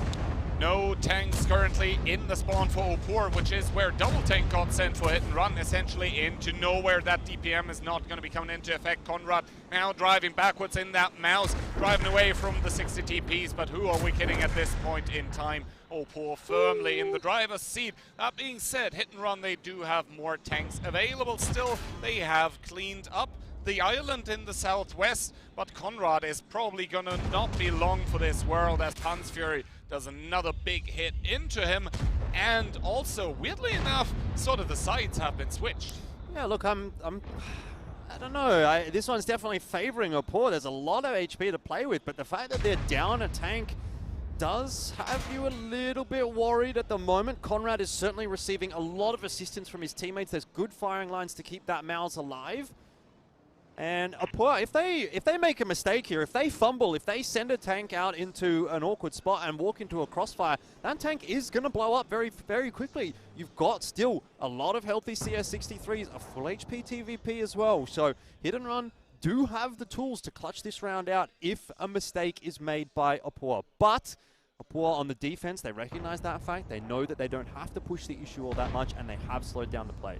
Yeah, it is sort of this very weird interaction now in between both of those teams, where Opur has more HP but has less tanks, and also the sides are completely reversed. Taking a look at the minimap and the positions, you could think that it is actually Hit and Run defending, but quite the opposite is the case. Your eyes are not deceiving you. It is Opur who need to save this game for themselves here now to not go down 0-2 on their first map pick here in the grand finals. Yeah, that would be an absolute disaster for Opur if they were to go down 0-2 on Mines. I think that might actually even potentially be a series losing start. Myros is going to get on the cap here and try to prompt a bit of a response. This is actually not a bad position to play from. When you look at the map control that Opur has, they actually don't have an easy way of getting a reset. Even if they were to drive their tanks off the mid-hill down to F4 somewhere like that and dump over, they're going to be copping shots from the defender spawn. So it's going to cost them a lot to get a reset onto Minairos, and inevitably they are going to be forced to move. So I don't mind this one from Hit and Run. I got to be real with you. I think they're in with a very good chance of actually picking up a sneaky win here. Yeah, I mean, Minairos, they're the low HP tank in the cap, but that only means that the tanks that are actually going to be engaged in the fight for Hit and Run are going to be the healthier ones. Obviously, Kubash pretty low here, but he can stay back. He can just try and, provide that DPM from the sidelines, from downtown. Piotr getting spotted here, doesn't take damage for it, though. And with 1 minute and 8 seconds on that cap, time is a ticking. Orzek starting to drive towards possible resets here with that mouse, but that is going to open him up towards a lot of enemy tanks, and he has a mouse turret. That means a very slow turning one. That is going to be 3 peaks, and you can see that the HP, though, they are not getting closer. Yes, Orzek taking some damage here, but Opur, they still managed to hold on. They managed to install damage, but look at that. Piotr's getting pushed by double tank, while Minairos gets picked up by Orzek. Well, Orzek got to get that reset. That's big, obviously, for Opur. We're back to now the 5-on-5, but very quickly brought down to an advantageous position for Hit and Run again, as Marcel's able to pick up one more. HP deficit is starting to creep a little bit closer, which is obviously bad news for Opur. Conrad surviving still in that mouse. Can he get one more shot off here before he goes down? It would be nice to at least slide one more through. And you'd have to say, he's not long for this world, and that is going to be that. So again, back to the 4-on-4. Opur, they are definitely hanging on, but have a look at this rotation up toward the northern side of the map from the CS63 of Marcel. I wonder what kind of an impact he can get into. If he can get an angle onto Ketsai, pick him off from the back, all it's going to take is 2 shots, and then again, this game blows wide open. Yeah, the problem here currently for Hit and Run, that the only tanks remaining that they have are quadruple medium. That is no armor to speak of, and that means that they cannot simply start brawling. You can even see Ketsai here using that stone against the flanking CS63 that he possibly doesn't even know about, but you can see Ketsai, he's just going to play hold down against Piotr. Piotr has to acknowledge that he cannot take this 1v1 currently, or make that a 1v2, as Orzek probably also eyeing his way, or at least the eyes set on towards him. Hit and Run, the timer is on 2 minutes and 3 seconds and a dream. Well, Monster, how much is he going to be able to do here with this clip from the TVP? Going to go straight up into the hill in mid to try to take that fight to Pan's Fury. Should have enough here, but maybe not quite. 891, he's got 2 shots left. It's not quite going to go his way unless he gets extremely lucky. And that is going to be a real problem, because you'd have to say now Monster is a dead man. It's a ring around the rosy, around the rocks. There's a minute and a half left. Hit and Run, they're going to have to start pulling the trigger. Piotr has to use some of that HP. He's got to dump in onto Ketsai. He will be able to finish that one off, and that fight in mid as well really has to go the way of the TVP if Hit and Run are to win this. But there again is still a chance. There is a chance still, but it's a slim one. 1 minute and 16 seconds now remaining, and Monster, I don't think he's winning that 1v1 either, as Klerolf is coming to make it a 2v1. Monster knows that the second 60 TP is coming. Marcel coming with the flank, but the 60 TP you can see spotted on the minimap, and Monster gets picked up, making it a 3v3, though Hit and Run still with the HP advantage. Another good shot coming out from Piotr here. Orzek, he cannot really look Piotr either way. Has to W key into mid. He's got to W key. Orzek will go down to this next shot, but he needs to get into mid right now. That is the only way that Hit and Run are able to win this one. Pan's Fury, 156 HP, obviously a 1-shot. Kerolf will be a 2-shot. Marcel does not want to be the first one up into the mid-ridge, because he would be a 1-shot as well. It's all down to Piotr here, and he needs to get there in the next 20 seconds or this game is done.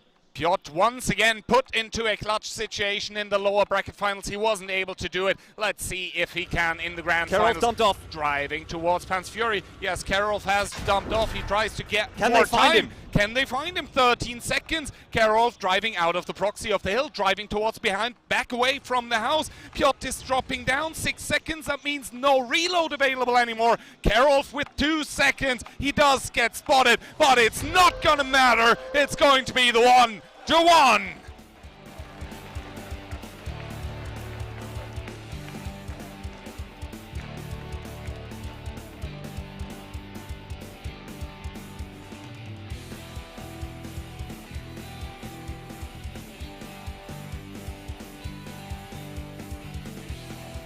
Well, Opur might need a skin transplant after that one because they just barely scraped through, but a win is a win at the end of the day, Jordan. A 1-1 on Mines, given how it could have gone if Karolf had just not committed off the side of a cliff. Yeah, I mean, he did a really good job. He knew what he needed to do. He just needed to survive the time ticking away. But when you take into account holistically the entire map of Mines, has to be said, Hit and Run are looking like the more threatening team in this grand final at the moment. Even though the scoreline says 1 apiece, if they have another 10 seconds available to them there on Mines, they win that round. There is no doubt about it. Piotr would have gotten around the back. He would have been able to survive one shot, obviously, from Karolf, and he would have been able to eventually clip him out in that CS63. So, look, I will actually say I think that is a bit of a fumble from Hit and Run. I think they did need to recognize that they needed to go a little bit faster, a little bit sooner. I understand it is very easy to be standing in this position with all of the information available to you, looking at it and saying, oh, they could have done this, they could have done that, they should have done this, they should have done that. But at the end of the day, really, they only lose that round by like 5 seconds. Let's be real. If they would have gone, if they would have sent it a little bit sooner, I think they win that one pretty comfortably still. In the end, though, they don't. And so I will say, I think Opur, they get away with a bit of a cheeky round win. They get away with murder there. That was criminal. They are still looking like the weaker team in this grand final. Let's put it to you this way, Keehan. If I was to throw a KD line out like 13-4 from a map, 2 rounds, who would you say took it and how? I mean, obviously you have to give it to Hit and Run here currently. Like, the fact that they are on...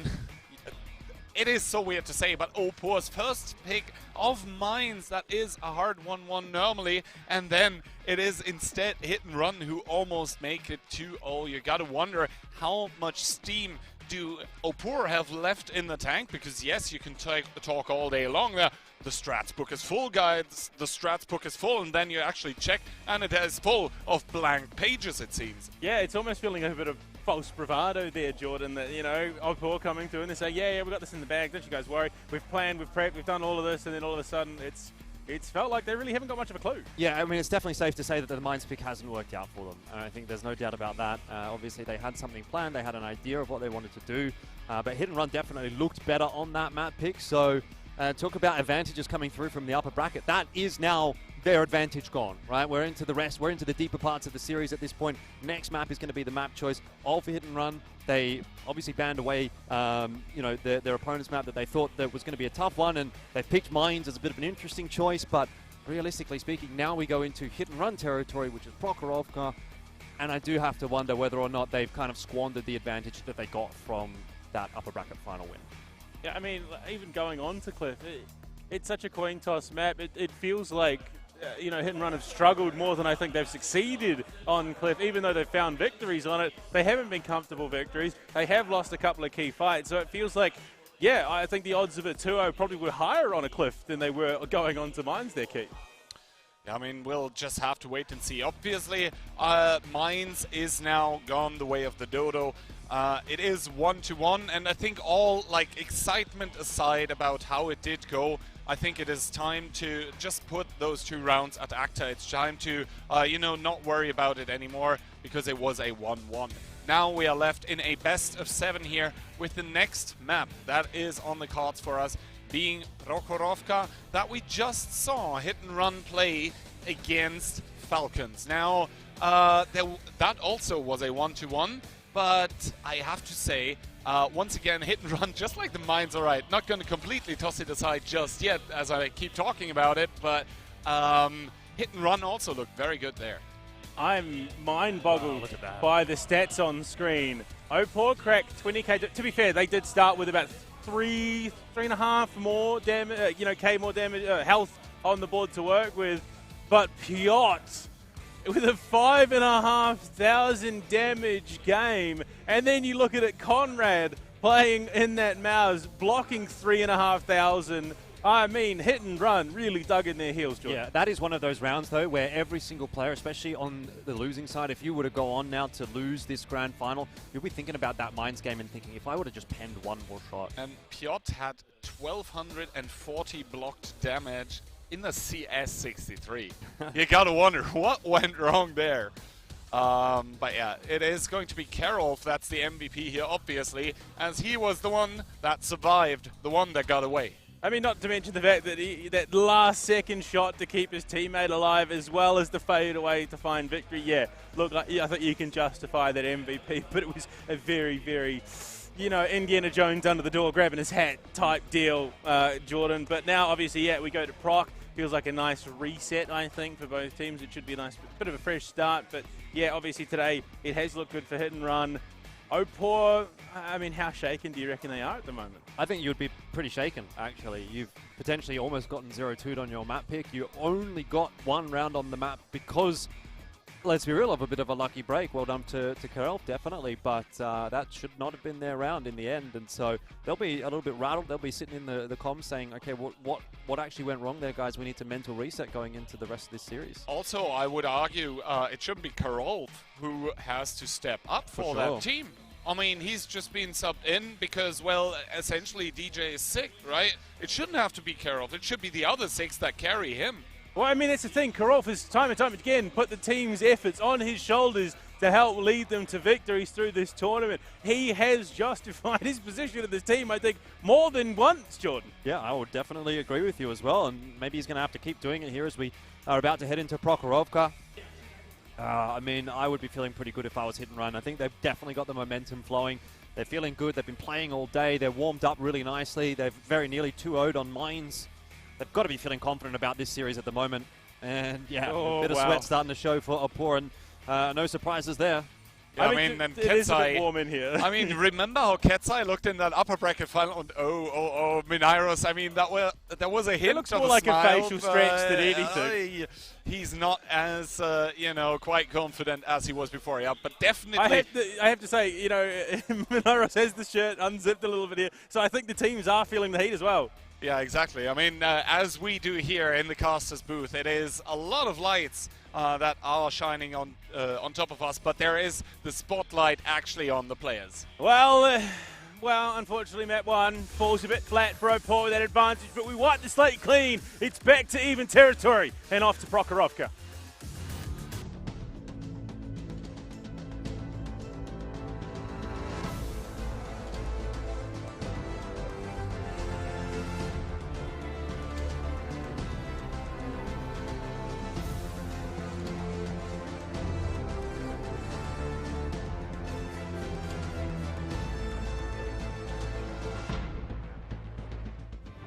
Ladies and gentlemen, map number 2 in between Opur and Hit and Run. It's going to be Prokhorovka. Opur kicking it off with double i7, double mouse, double STRV, and the T100. What a lineup. Hit and Run going to be ringing a few more IS7s than that, but also an E5 and double CS63 of their own.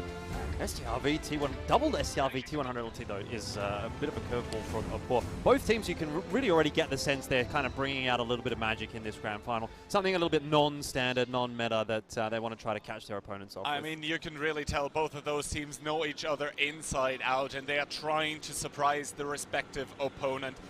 We do see a pretty aggressive opening in towards that middle, actually, by Hit and Run, that are looking to put a lot of guns with high DPM directly there. The i7 of Marcel and Never getting boosted in towards that middle. Kubash and Monster switching out of speedy mode to farm from behind. Karel in that mouse is going to get found here, but obviously the i7's on the move, not going to be connecting. Rexa is going to make a getaway in that STRV, and I think this opening by Hit and Run here currently is being met by fierce resistance from Karel. Well, surely this has got to be in response to seeing the double STRV, right? You just want to get in there and get dirty before the STRVs have the opportunity to set up in position, and I think Hit and Run have done a really good job of that. Karel is indeed going to end up being the sacrificial mouse in this case, as he is finished off early on in the piece, and Hit and Run have secured themselves, at the very least for now, a 6-on-7. So the heroics from the previous map are not rewarded for Opur's sub. I mean, Ketsai, in the meanwhile, also, you have to mention that T100 is not really contributing a whole lot when it comes to DPM, armor, alpha, anything like that. So basically now we do see the double i7 of T-Sec and Panzfury starting to drive down that 1-2 line, but only Monster in that CS63 would be able to support Conrad. Ketsai already starting to drive further. He finds Monster. That is a lot of information, but Ketsai gets spotted in turn. That is a huge problem for the side of Opur that realistically only have 5.5 guns remaining here. That T100 not able to contribute, down towards 650. Yeah, might actually just be 5 guns left in a second because Monairo's able to snipe the T100 LT from across the map, and now it's Pun's Fury that is copping a beating as well. Hit and Run, they have completely out-thought Opur in this round as well. They have just dominated them from the outset. Yeah, Opur, it seems that nothing is going their way at all whatsoever. Ozek in that mouse in the A6 position, also down towards 1100. There is a singular STRV in A0 remaining that's going to be able to lay down the law on towards Piotr that is driving up, and I think Opur, this is the last hurrah of a team that knows that they have already lost the round. They're trying to get the first pickup, but instead Pun's Fury bites the dust, and they're not even going to get it, as Never survives on 141 HP. Yeah, absolute perfection so far from Hit and Run. Expert shooting. All of these long-range shots are connecting. Barely bouncing anything at this point in time. Piotr's able to get in behind the mouse. Orchak will be finished off by Kubash, and that is pretty much that. The STRVs have really felt like an absolute non-factor, and it's not to say that they're in bad positions necessarily. These are spots where the STRVs are known to farm from, but have they even really been given the opportunity to do any damage? It does not feel like it. Absolutely not. They haven't got any impact on the game, and that is because Hit and Run storm into this grand final with not one, with not two, but 3 convincing rounds. Yes, they are only able to convert 2 of those into actual countable victories, but man, they must be ahead so far right now when it comes to think about the mental part of it. Yeah, I mean, I think at this point, if you're Opur, you're going to be absolutely mental boomed. No doubts about it. Piotrix, I mean, what are you going to do at this point? You're an STRV solo. You're doing your best, but that cap's going to go through. If not, the tank will be finished off in a moment's time. You could already see he had taken his hands off the keyboard. It doesn't matter at this point, as it is going to be Hit and Run 2 and Opur 1.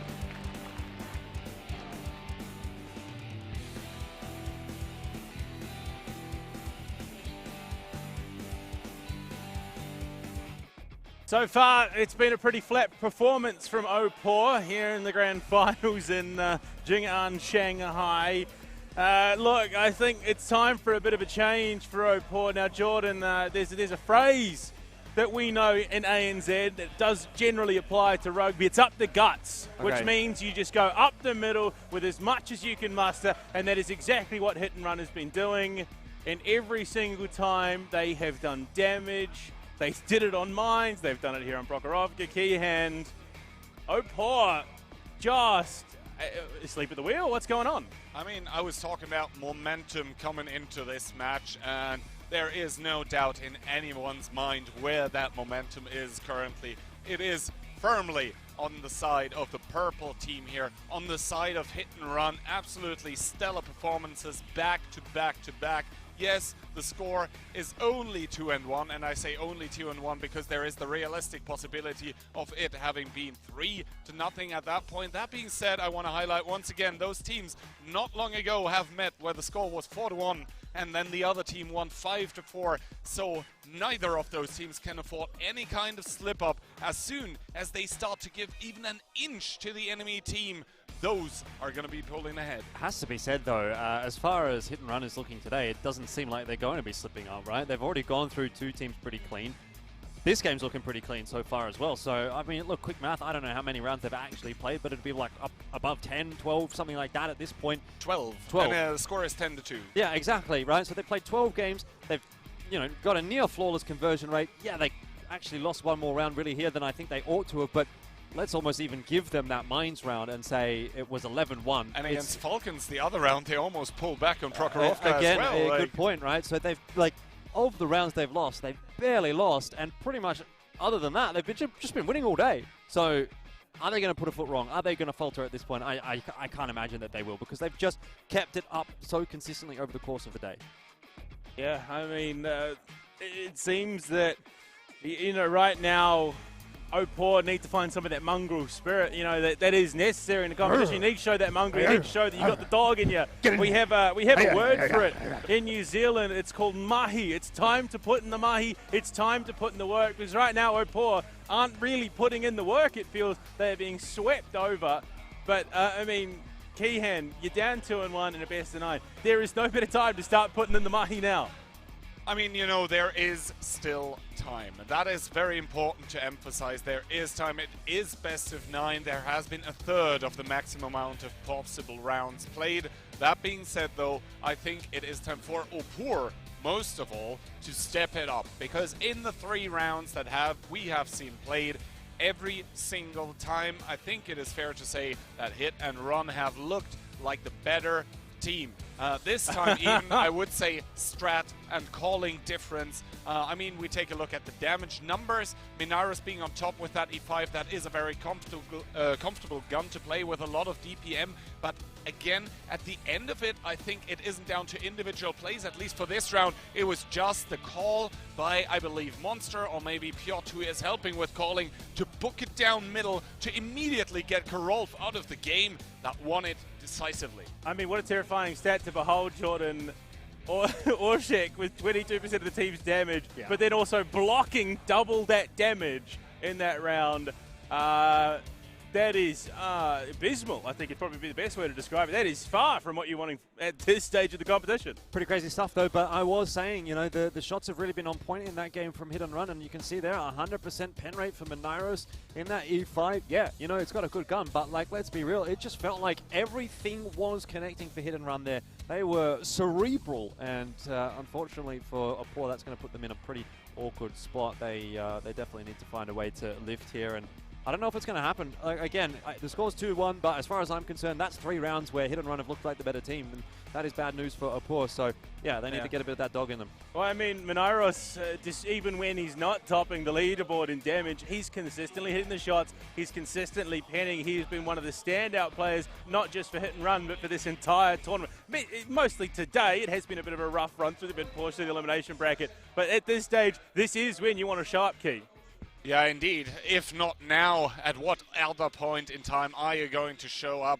And here, Karolf now, the one that has been securing the only round so far for the team of Opur, telling his teammates where it's at. I think that is what is needed right now. A person to tell them, hey, yes, we've not looked good so far, but then again, this is a best of 9. Guys, you know, just start playing your A game, and then you yourself, I don't even need to tell you, you know that we can win this one, that we can take home the trophy. Let's get going. I mean, that's it, of course. It is that age-old question. If not now, then when? If not when, then how? How do you make it happen if you're Opur, Jordan? Something needs to come, something needs to break, something needs to give, and unfortunately it feels like it's Opur round after round. I wonder if you almost try to beat Hit and Run at their own game. At this point, it seems like Hit and Run want to try to go somewhere fast. They want to try to take early map control. Maybe you need to do the same thing. That's it. I mean, the only way to stop an immovable object is to throw in unstoppable force at it, and right now, Hit and Run is that force. Off to Proc.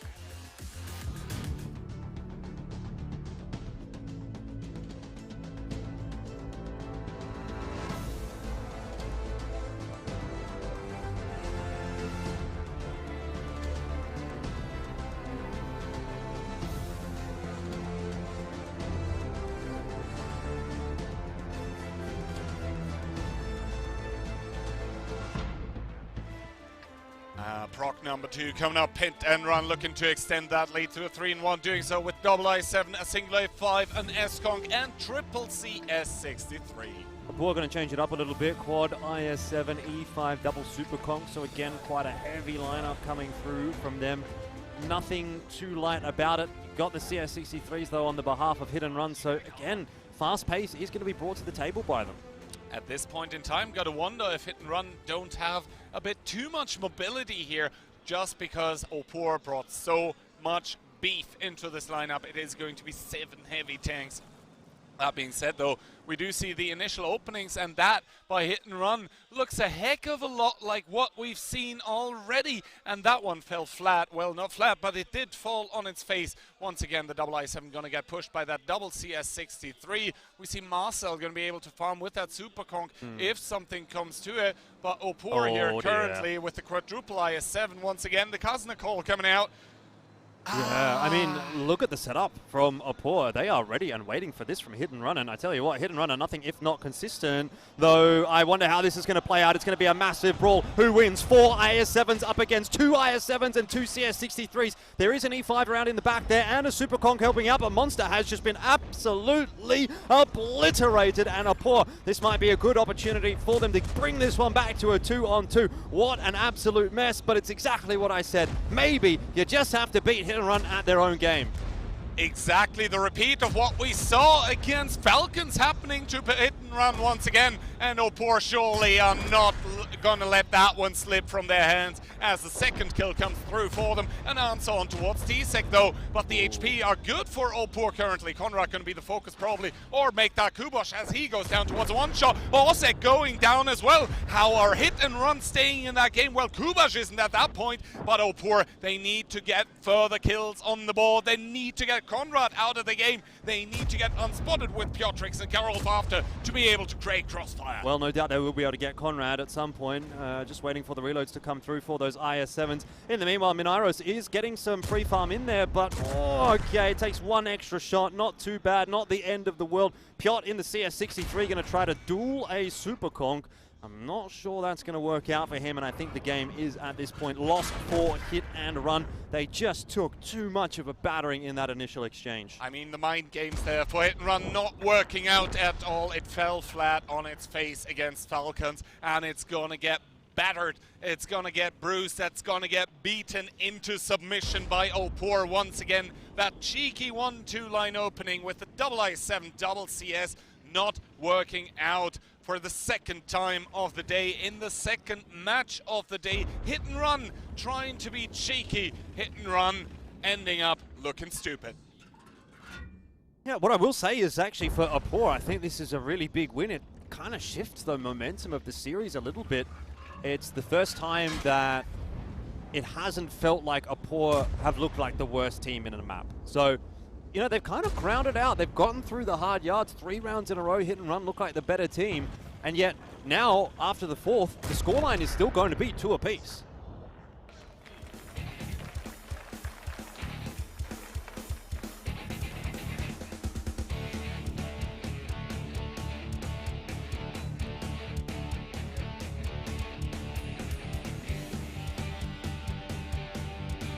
You can see from the player cams there, Resolve definitely making its way back into the hearts of Opur. What a round. They say it with their chest. They say Hit and Run. There's no way you were running that same strat against us that you showed earlier today. And they said, we can do it one better than the Falcons. They staunched up and they rolled over Hit and Run. Yeah, look, Hit and Run got in their punches key, but it doesn't matter. They didn't win that round.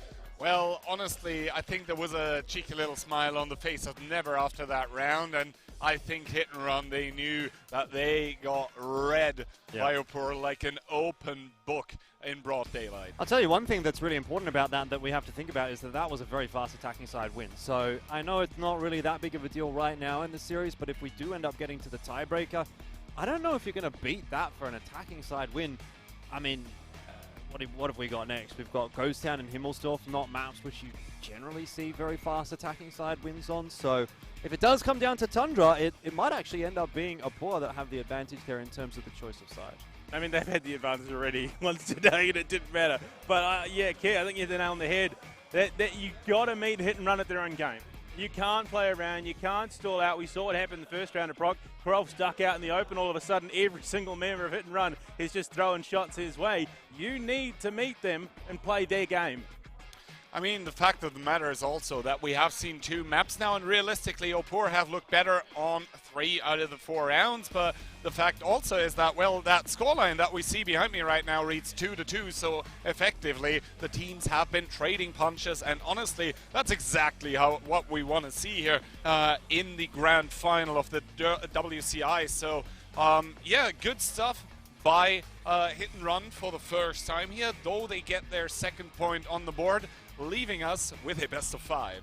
Yeah, I mean, we started with the best of 9. It's effectively been rendered a best of 7, which has then effectively been rendered a best of 5. So we're back to day 1, Jordan, at the moment, which, I mean, it kind of feels appropriate, really. Yeah, but obviously in this case, Hit and Run are now starting to go, okay, this is going to be a long night. We've got a lot of World of Tanks still yet to play. We started playing at like, I don't know, what was it, like 2 p.m. today or 2:30 this morning? This afternoon, I guess. But feels like this morning. That's how long ago it was, really. So they might be getting a little bit tired, a little bit mental fatigued and losing some of these rounds. I mean, especially that one on Mines in a little bit of a disappointing fashion. And even then on Prokhorovka, it doesn't really feel like they've really got the chance to show us what they have actually on the defensive Prok, because it just goes bottoms up from the beginning.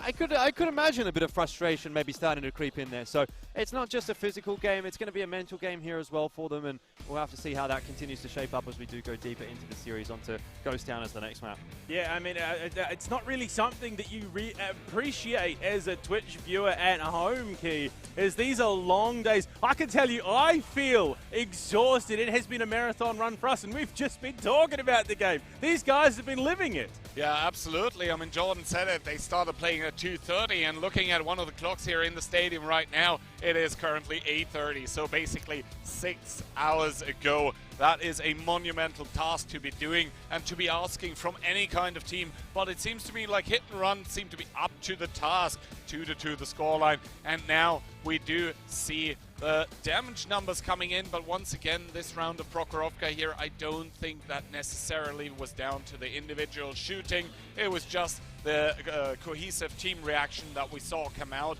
The reaction to that 1-2 line gimmick strat, I think we have to say and conclude at this point in time. Ketsai gonna be the MVP here, the team captain stepping it up for his boys. And now, as we're headed into Ghost Town, once again, I want to give that slight edge towards Opur that we actually had coming into this match when it was still 0-0, simply because Opur are the specialists when it comes to Ghost Town. I think in one of the interviews as well, Monster, the team captain for Hit and Run, sort of letting that shine through, like, hey, all of the maps I think were sort of even. The only one where, you know, it might be kind of spicy is kind of Ghost Town, because we know that Opur are absolute experts on that one. Yeah, I mean, both teams have shown that they have the chops to compete in this competition, in this grand final, Jordan. And it just feels appropriate that we find ourselves at 2-2. While maybe it wasn't entirely justified that Opur got to the stage, it feels like now, especially after that last round, this is exactly where we're meant to be. Look, does kind of feel like a bit of a let-off, though, for Opur. As we've reiterated multiple times, it has felt like up to this point, Hit and Run have been the better-looking team in this grand final, and that is something that kind of has me a little bit concerned, right? Where, look, Opur come into this completely cold, Hit and Run have come into it hot and warmed up. Now Opur have been given that time to kind of warm up a little bit, and I wonder if that starts to blow up a little bit in the face of Hit and Run, particularly considering what you've just said there, Keehan, that they are moving into a map that they're going to be comfortable on, that they feel good on, and I mean, who's to say if it's a 2-0 on Ghost Town, all of a sudden that storyline changes dramatically. Exactly. Opur now once again looking like they are in the better position to take this match, I would say.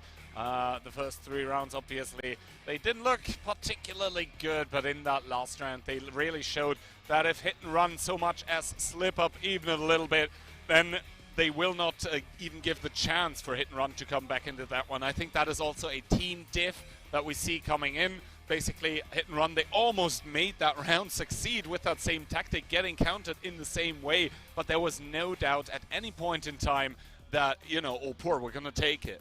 Well, it's time, map 3. We get to see whether or not Opur can keep a hold of the reins for the moment, or if Hit and Run take him back.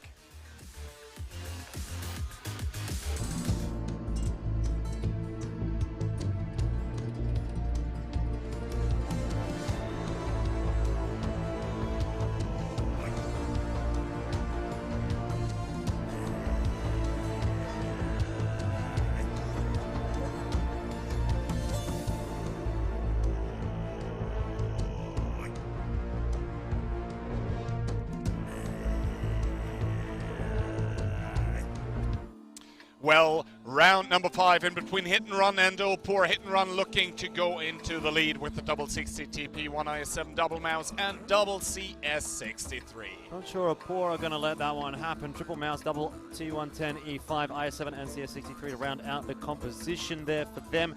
Again, we've consistently seen Hit and Run go for a little bit of a lighter lineup than what Opur have brought to the table in this game so far. And I think that has heavily influenced the playstyle of both teams. I think we might be looking at a restart here currently as, yeah, possibly some technical problems on one of the players' machines. We'll have to wait and see what exactly is happening here currently, as the players did not move. That seems to be the case, however, and that in turn, at least judging by how the EU rules are playing out, is that the players are not going to be able to switch the tanks here. They are not allowed to change the setup. Obviously, with the field modifications, they're able to still switch in between two different setups, but other than that, they have to pick the exact same thing. I think that's fair enough. I mean, obviously, you've intended to go into the game with whatever that setup is, so I think it's all fair that you would keep that going, but I do wonder what that means, obviously, now for both teams being able to have a bit of a look at and scout what their opponents are playing. It's certainly going to give the callers a little bit more time to think about how they want to be setting up their initial positioning.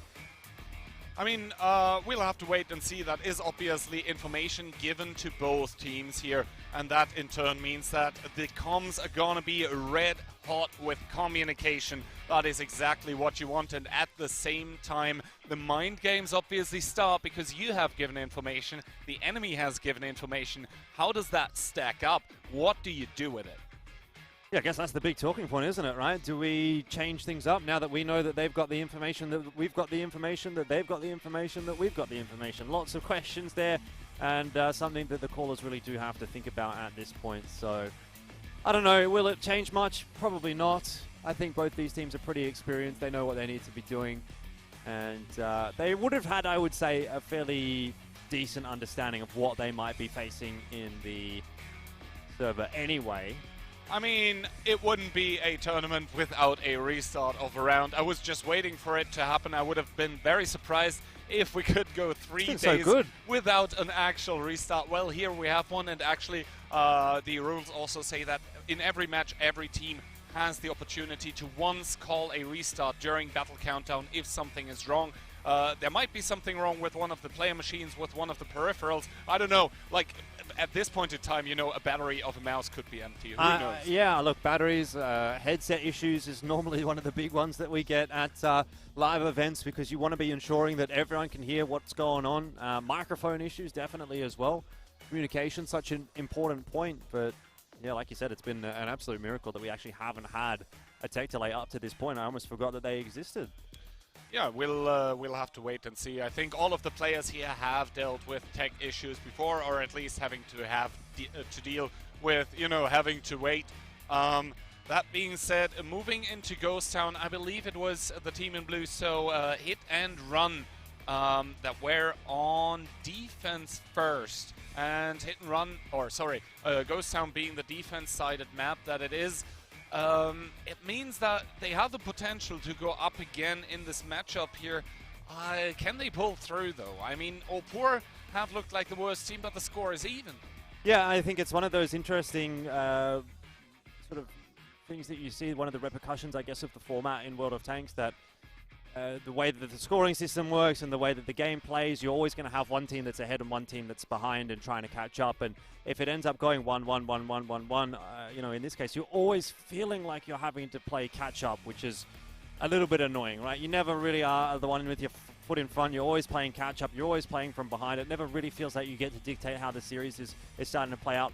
And you never get to realistically put much pressure back on your opponents. I think that's the biggest thing, is when you're always playing catch-up, you're constantly the one with the pressure on your shoulders and thinking, if we lose this round and we go 0-2 on whatever this map is, then we've got a very long road ahead to kind of come back into this series. Whereas if you're the one winning the first round of every map, you've got that little bit of a buffer. You're playing pretty free. You're feeling pretty comfortable. You're feeling pretty good. So someone needs to find a way to break that combo, whether it's Hit and Run getting the 2-0 here and, you know, following on from winning the opening round, or in some way, shape or form, at least you would hope in the case of Opur, they can win the first round and sort of throw that back in the face of Hit and Run at the very least, to sort of take at least the advantage at some point in the series.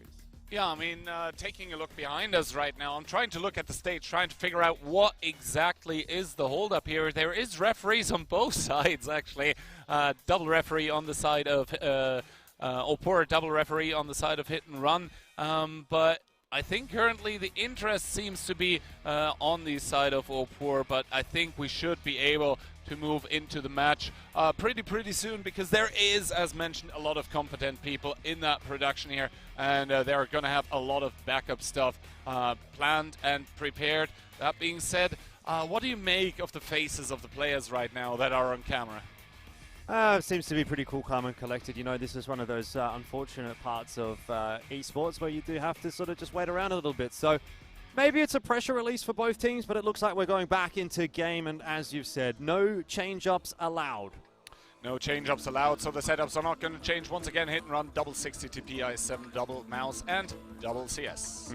Indeed, indeed. For Opur, again, double E5, triple mouse, IS7, and CS63. So we were highlighting the fact that there's a slightly lighter lineup there for Hit and Run in the fact that they've picked up the double CS63, so they'll be able to control the outskirts of the map a little more. Funnily enough, though, the monumental HP advantage still on the side of Hit and Run, 50 HP, are going to be the difference maker now. Opening-wise, Hit and Run are going to send it. That means south with double CS and IS7 towards that K4 position that we did see get heavily contested earlier. And once again, I think that is a move by the Mouses that we have seen earlier in this tournament. Ketsai, Ozek, and Carol, the three super heavy tank players. Are they super players? We'll have to wait and see. Certainly they are pretty good as they're in the grand finals, but can they put the crown on their heads?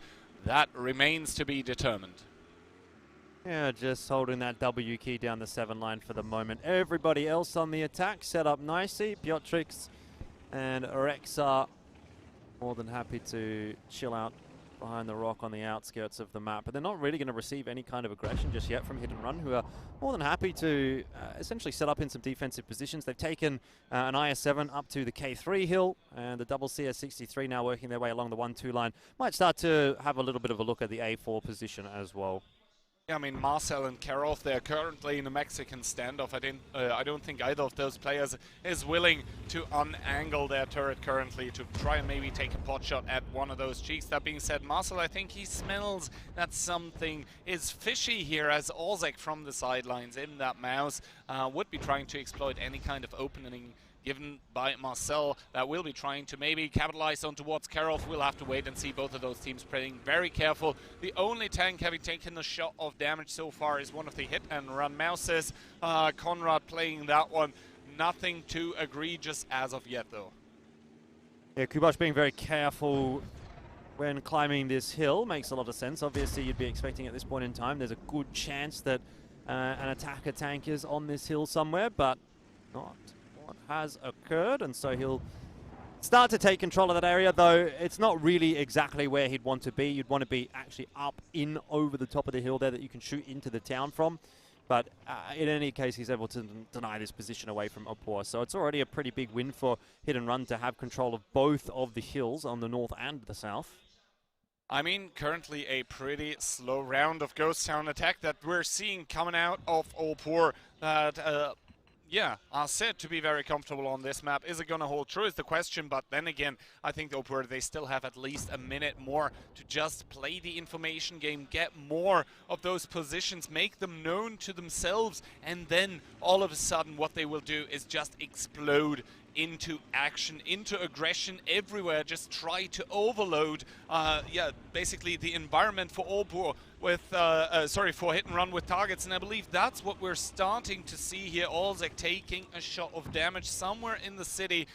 Monster and Kubosh on the outsides with that double CS. That is a lot of firepower that's currently out of the game. Oh, Rexar there with a good prediction, with a good blind shot. Monster taking one for free. Yeah, I think he recognizes that if he gets spotted and the Sixth Sense comes through, he's got to kind of guess, well, there's not too many places I can really get spotted from but from that bush. So good blind fire onto Monster, like he said, but also pretty heads-up play from Opur there. Yeah, I mean, and that is sometimes what separates the good from the great players.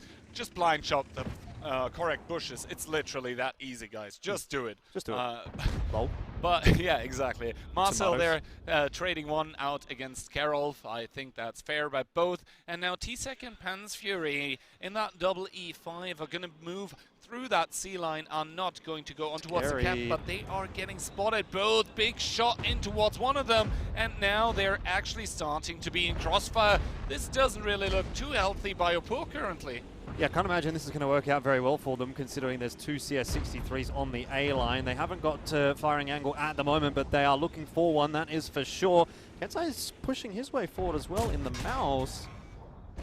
And Hit and Run, I don't know if they're quite getting as much value out of this as I thought that they would, but still keeping themselves in the discussion at the moment. It is just trades back and forth. Kubash is being pressured by the CS63 and the IS-7.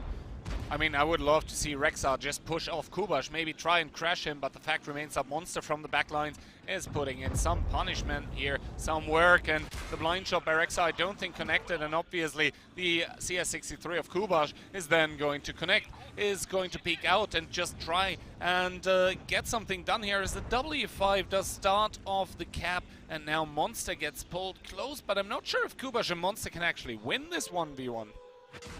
Sorry, 2v2.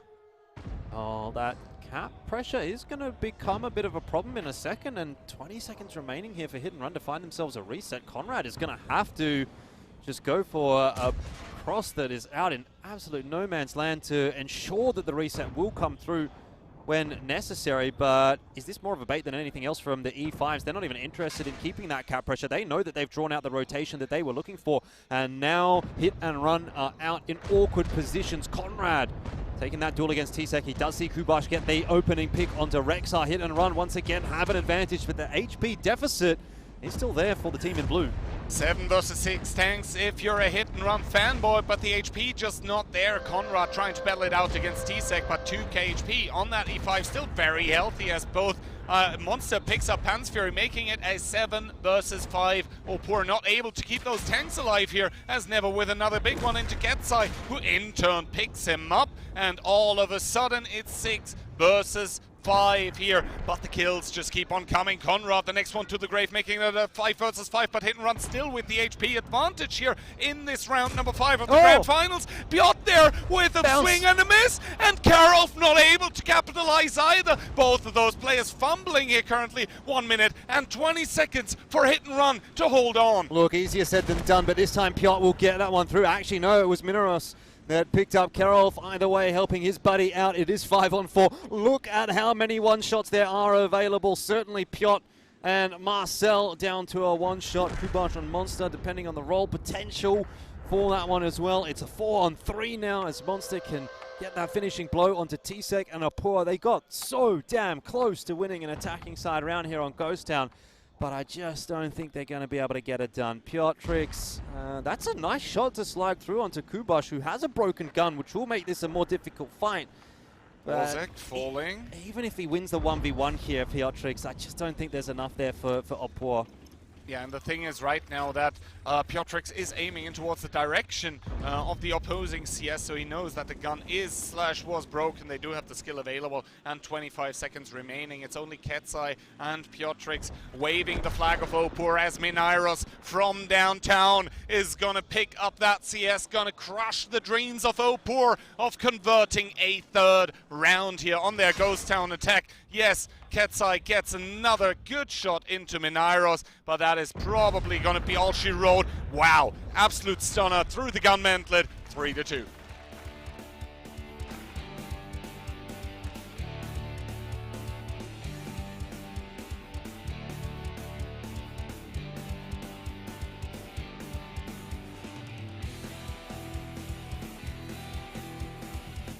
Hit and Run draw ahead again, but not for lack of trying. It was a much more concerted effort from Opur there in that round key. It felt a little bit more comfortable for them, but I mean, you talk about those moments that make or break around. Rolf got the reload off first, didn't go for the shot, and died. Yeah, I mean, and it comes down to those situations here. At some point in time, it felt like there were one-shots across the board available for either team, which then again comes to speak of, because we know that both of those teams are always going to go for those kill shots, and keeping your tanks alive against teams that are going for the kill shots, that just makes it so much more difficult, which tells you how good the shielding of those teams actually is as well. 100%. I mean, one of the things that you really sort of said about Hit and Run, which was one of the positive aspects of their team, was that aggro juggling, and you could see that particular round on Ghost Town was a really good example of that. They were less HP than Opur for the vast majority of that fight, yet they had maintained themselves a tank or two advantage in a lot of cases. It was 7 on 5 at one point, with like 3 or 4 tanks on the behalf of Hit and Run being down to a one-shot. And it doesn't sound like a big deal, but the extra gun in the game can really make a massive, massive difference. Even if you're down to a one-shot and you just get one more shell off, that can be the difference maker, particularly in such a closely matched game as that one. So real credit to Hit and Run for another solid victory there. But Opur, they got close. Again, I'm starting to feel like they're looking better in this series.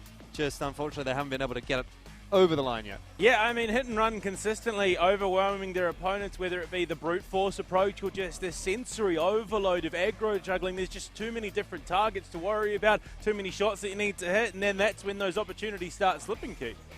Yeah, absolutely. And I think what Opur did here, and they did a good job, is just overload the environment with basically making it a target-rich environment, just trying by that to you know, spread the damage among them. But against a team of Hit and Run, that doesn't always work, just because the focus fire and the communication is so good. So something that would work against lesser teams very, very well, simply because those lesser teams do not have the trigger discipline, not working out against Hit and Run.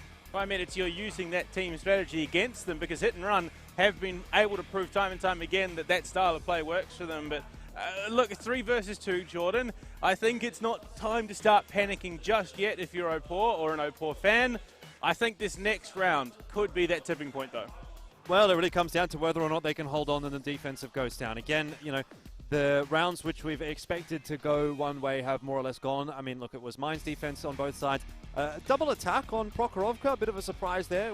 Then again, I mean, Prokhorovka is kind of, we talked about it already, it is considered to be kind of 50-50. Right. And it is very comfortable to play as attacker if you're a good team, just because you get so much room to work with. So I guess the better the teams are, the more attack-sided it becomes, as interesting as it is to think about that. Sure, also if Hit and Run just want to decide they will hold the W key down the 1-2 line, that might help as well when you're on the attack. But, you know, like, okay, two rounds on the defensive mind so far already. Also a defense round on Ghost Town. Those sort of one-sided maps are so far kind of ringing true. And it's really, again, now up to Opur to uphold their end of the bargain and win their own Ghost Town defense, which should be doable to keep this equal. Yeah, I mean, it's a hard matchup when you're playing Hit and Run and you've got Marcel and Conrad both on their Mouses. That has been their staple of tournament, but also when Monster is consistently hitting a shot, you put him in the CS63 every single time, he's finding damage. More often than not, he's finding the MVP too, Key. Yeah, I mean, Monster, once again, you have to say, just one more time for him, he's going to be the MVP of a round, and you really have to say, that dude, that guy, he's stepping up. He was there during the rehearsals even for the walk-in preparation for his own players, trying to sort of, you know, show them, you know, how do you look cool while walking in. He's doing it from A to Z, basically, trying to put the team on his back in-game as well, with the calls, with the performance. That guy is doing everything and more to enable his teammates to win as well. You gotta love it. Yeah, I mean, you could even see it on the interview after that lower bracket final. The guy was itching to get off stage. He wanted to get back to the team. He wanted to start prepping for this match. And clearly, whatever they got in before this match is starting to work, Jordan. Yeah, no doubt about it. I mean, I think at this point, obviously, you wouldn't really be wanting to waste any time on stage. You'd want to be locking it down with the team and making sure you know exactly what you're going to be doing going into the grand final. But it seems like he didn't really need it. So far, so good for Hit and Run. They're looking pretty solid. And again, they're in that position, if we want to take it maybe a tennis term, they're on break point, right? If they get this round, that actually really breaks this series open, and for Opur, that would be a disaster. But so far, they've been able to hold off all of those break points. But again, at a certain point, you'd have to think something's going to happen. They're going to lose one somewhere. Something's got to give. Something's got to give indeed. Is it going to be the defensive side of Ghost Town? I have my serious concerns, but those might be tossed aside as well, because whatever we might be thinking here, the truth and the history is actually being written by the teams on stage. We are just here to comment it for you. Well, it's time to see if Hit and Run can crack on to Series Grand Final Championship point, or if whether or not Opur can bring it back.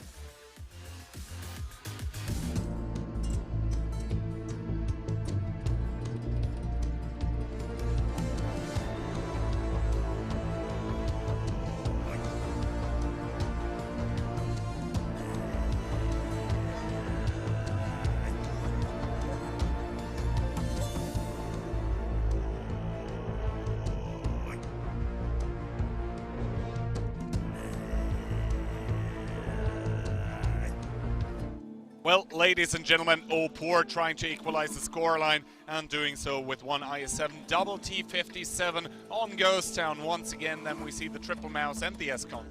Yeah, double 277, triple mouse, double CS63 makes things pretty easy for Hit and Run, but big fan of the double T57 heavy. Like I said, always a fun setup when you see that one getting pulled on through. So now the question is, how does Opur use it? The question also being, is it the time to be using this right now? Normally you would expect that kind of question in a Pokemon game. Now we have to ask it towards Opur here, who are trying to fend off against the opposing team to get a match point. Now, opening-wise, we see Hit and Run pretty one-dimensional, all tanks towards the south. The mouses are going to go towards the edges of the city, the rest of the tanks towards K-Line. And for Opur, it's actually kind of split. The last time we saw double T57, there was a 50B accompanying as well. That has been entirely ditched. Instead, it is going to be 5 single shooters. This is pretty sneaky, though, from Hit and Run. The CS63 helping the 277s along to get up that hill a tad or two faster. And there is an IS-7 called Rexar that might well be on the receiving end of a push here from Hit and Run. I don't really get the sense that Hit and Run is going to be the kind of team that's going to send 4 tanks up to the A4 hill and then do nothing with it. They're just going to keep on rolling. Oh, Rexar there taking another one, and the TS together with that double 277 starting to roll down the T57 from the back lines. Not really the best kind of sniper tank, does whiff a couple shots. Nether and Piotr looking to overpush. Piotr taking a shot here, but Rexar probably not long for this world as he goes down towards 673. That is 2 more shots required by the 277s. Is this going to be the straw that breaks the camel's back for Opur? Rexar will be lucky to get one more shot out here with a damaged ammo rack and can't do it. So, first blood for Hit and Run. It is reminiscent of what we saw from them on Prokhorovka on their attack, and that worked out very nicely.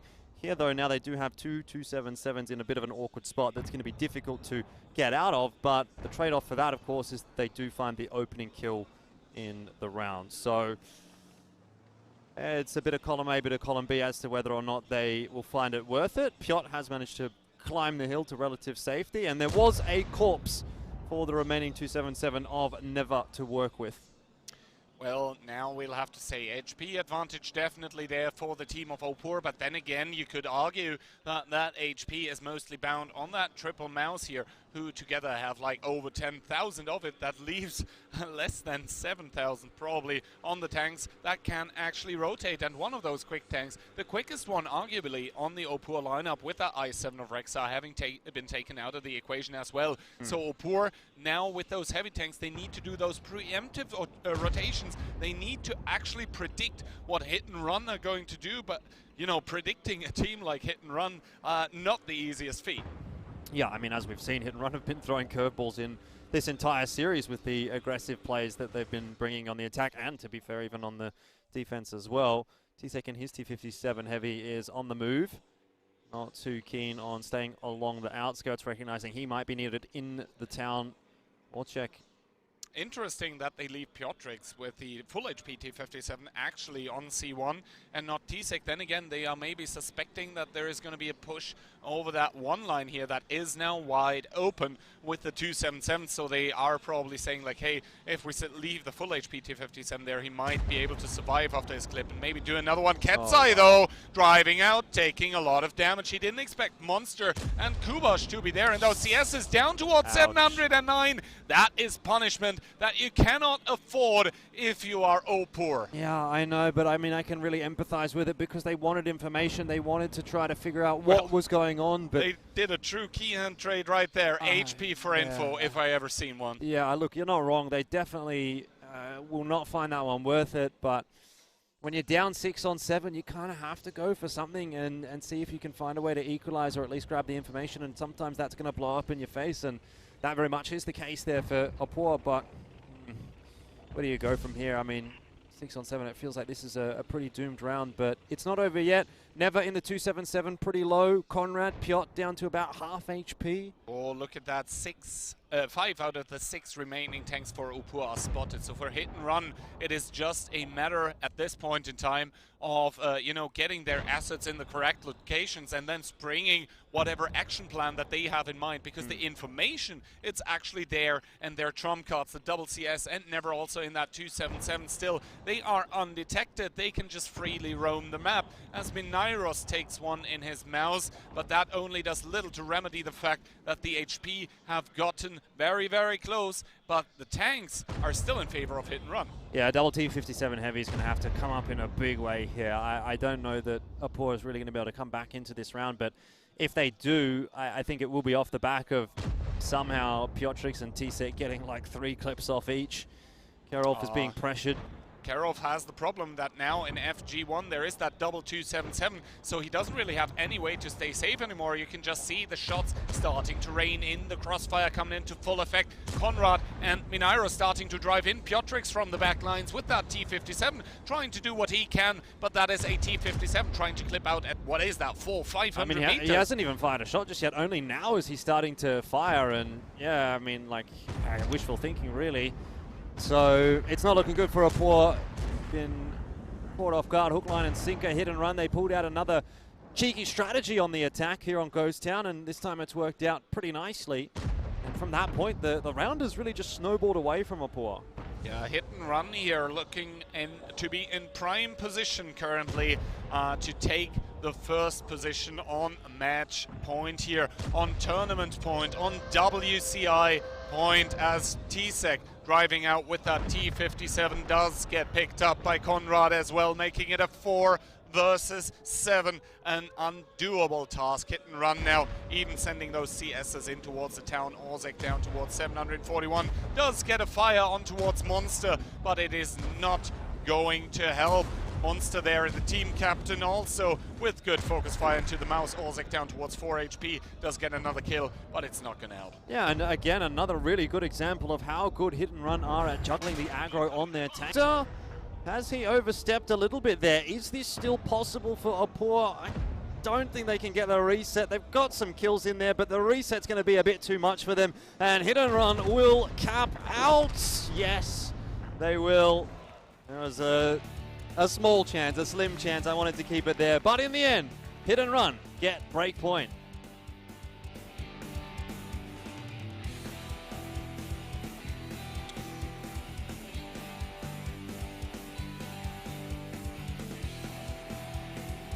Very impressive round from hit and run, but I mean, my grandfather when I was younger used to tell me that opportunities are taken, not given. You need to work hard at some point in your life. In competition, you need to take your jacket off, you need to put it down, take up the hammer and be the master of your own fate, and that's what hit and run's doing. They've dusted themselves off, they've stood up, run the lower bracket, and they've picked up that hammer. They are now the masters of their own fate, and Keyhand, they are that close. They are within reaching distance of the championship, of the victory, and they have done it all themselves. Yeah, exactly. I mean, you know, there is also the saying that Fortuna est adjuvat, that is, the luck is with the brave, and it is Lady Luck that currently shines on towards the players of Hit and Run, but honestly, they have earned that smile by the beautiful Lady Luck. And yeah, Opur currently not looking ready. It's been a very decisive game so far from Hit and Run, hasn't it? They've always felt like they've been on the team. They've been the team that's been on the front foot, whereas Opur have had to have been reactive, Hit and Run have been proactive, and that is not necessarily a way to win a grand final. You don't want to be the one that is constantly having to react to what your opponent is doing. It's giving you less time to think, and it's letting them play the game on their terms. So, good stuff from Hit and Run. They are really unsettling this Opur roster. I mean, that's the thing. The last thing you want to be feeling when you lift a trophy is relief. You want to be the one to lift it confidently, assuredly, knowing that you are the ones that earned it, Keith. I mean, then again, honestly, any kind of emotion is going to be washed away by the simple sensation of being able to lift that trophy. And currently the players of Hit and Run are looking very, very poised to do that. They are 1 round, 1 point away, just one more time that they need to either cap or kill all. It really is that simple. And for Opur, that have had a very, very good run in this event, they've come through the upper bracket. Currently, the outlook kind of grim. Yeah, and I mean, the outlook even more so when you consider that map 3 in this matchup, sorry, map 4 rather, that's right, it's best of 9. You would let out those numbers, you get to the point where you're like, it's just like any old series. But yeah, no, we look to go to our next map, of course, Jordan, Himmelsdorf. And if this was a normal match within the double elimination bracket, mind you, it would be over. 4 points would be enough. No, this is best of 9. If this was a best of 7, currently we'd be looking at a victory Hit and Run. I'm not sure that Himmelsdorf really helps Opur all that much, though. It's been a map that Hit and Run have gone toward quite a lot in this event. They've looked pretty solid on it. Okay, they've had they had a weird round against Mori-Chan, for example, but I think you live by the sword, you die by the sword. That's the kind of gameplay that Hit and Run do come to the game with. So it's going to sort of lead to some weird rounds, but I don't think they're bad on Himmelsdorf, put it that way. Then again, I think both teams are pretty good on Himmelsdorf. I mean, Himmelsdorf probably one of those maps where you can wake up any of those players on the stage currently at 4 a.m., ask them to draw the minimap, and they will do a perfectly fine job of it. That being said, I think Himmelsdorf is maybe the best map in the pool, together with possibly Cliff, for the team of Opur to be, coming back towards that tiebreaker, simply because the map is not sided.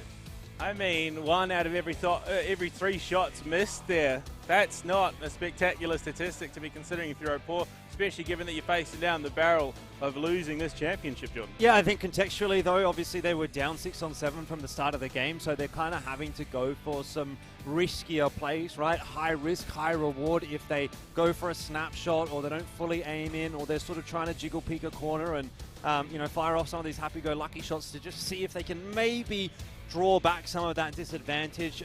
They're incentivized to go for the not 100% shots, if that makes sense. And I think that is potentially why you'd still like the numbers to be a little bit higher, but what I'm saying is they're taking riskier shots. It's not necessarily going to translate. I mean, you're justified in that situation, but our MVP key, as he has been consistently throughout the tournament, appearing on that screen as the MVP for Hit and Run, Minairos, I mean, this guy, I would be surprised if he couldn't hit a shot across the map.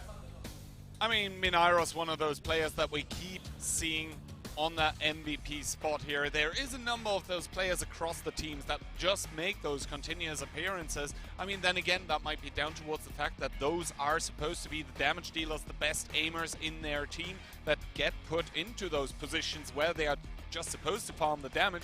Right, farming damage looks a lot better on the scoreboard than generating information by doing funky plays in a bat chat, for example. But, even if you're being put in that position, you still need to make your shots count, and we've been seeing Minairos do that again and again and again.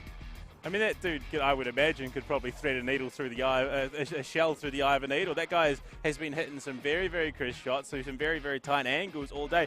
I mean, you just think back to that position he was on in Mines earlier today, where he was very much isolated and still topped the damage charts for his team. Well, that's what you need to be doing in a grand final like this, right? There is no room for mistakes or mishaps. You need to be basically perfect if you want to win on a stage like this. Like, we're talking about some of the best players in the world, if not the best players in the world. So you can't be affording to, miss a shot here and there. It's requiring perfection, and so far that's what we're getting.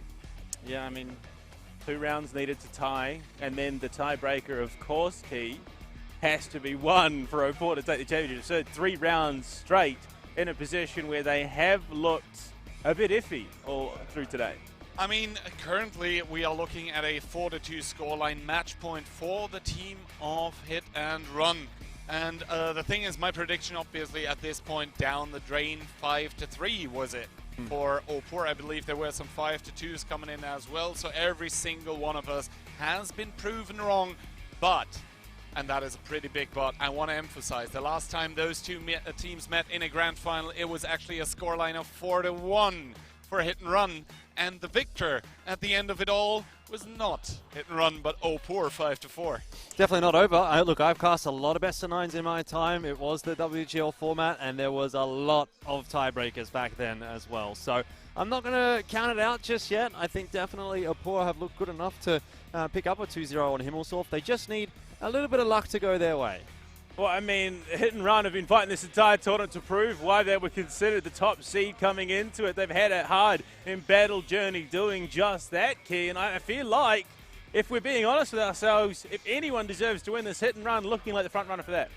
I mean, Opur obviously coming through the upper bracket, but someone needs to, and someone has to come through the lower bracket. And currently the team that has been doing that Hit and Run looking like the stronger team, looking more crisp. And coming to think about it, that Mines round in which the player on camera, Carol, in which he survived, had that been 10 seconds longer, we'd be currently looking at a 5-1 scoreline. We'd be looking at smiling victors of Hit and Run already. Well, gentlemen, this could be it. We head to Himmelsdorf, and Hit and Run could seal the deal with one single round. Or is it the comeback train for Opur?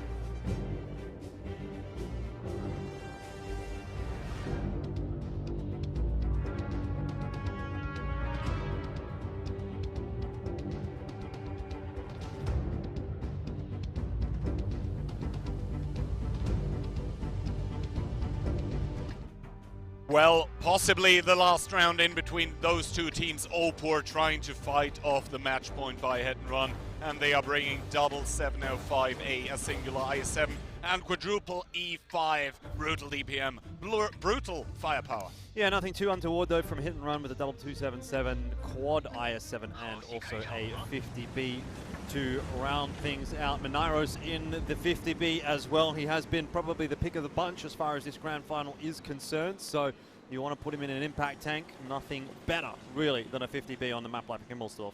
All right, Monster there actually taking a right turn, getting diverted in towards the 8 line for Hit and Run on their attack here, trying to make that full lower bracket run complete.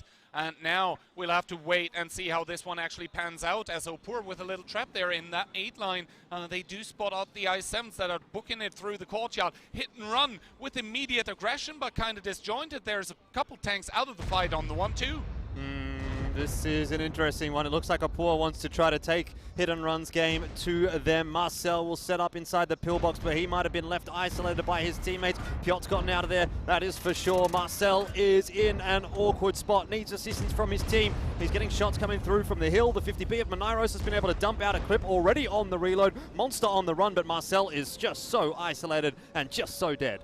Yeah, Marcel absolutely dead in the water. Gets out one more shot, maybe a crucial one, as he gets shot down and out of the game. Triple cap has been started. The jig is up for Hit and Run, who are currently trailing in guns, trailing in HP. That 50B still on the hill. That is 2.5K that are not going to be contributing to the fight now here. The tanks by Opur is hurrying back towards the cap, but they need to blast through Piot first. Well, Piot is going to try and do what he can to keep Opur from getting onto this cap, but it does end up turning out to be an all-out brawl. The 50B still up on the hill and an IS-7 on the A-line for Hit and Run. This is still an overmatch for Opur, but Hit and Run are going to have to try to take the fight as best they can. They take down 2 tanks very quickly indeed, and the tables start to turn. Hit and Run are looking for their victory lap here at WCI 2023. Keep in mind though, the 50B still out of the game. Opur still 1K HP ahead, and now there's only 2 tanks currently in that fray for Hit and Run, as Opur look to pick up Piot to make it once again. A team effort, but Conrad picking up Ozek. Piotr getting picked up as well. 4 versus 4 Monster. Still a one-shot on the team of Hit and Run.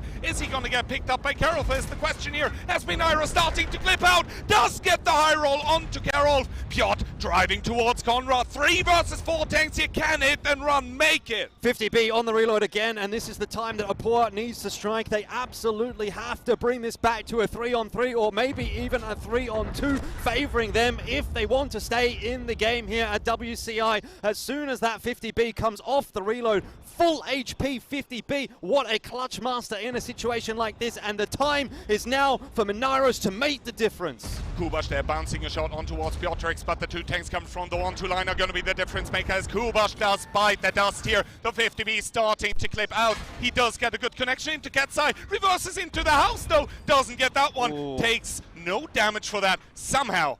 Maybe the pressure getting to Minairos a little bit there. Some of those shots don't quite go through. Monster slides in a cheeky one. Ketsai ammo racked. And Monster might well get another shot off here as a result. Ketsai 1 second.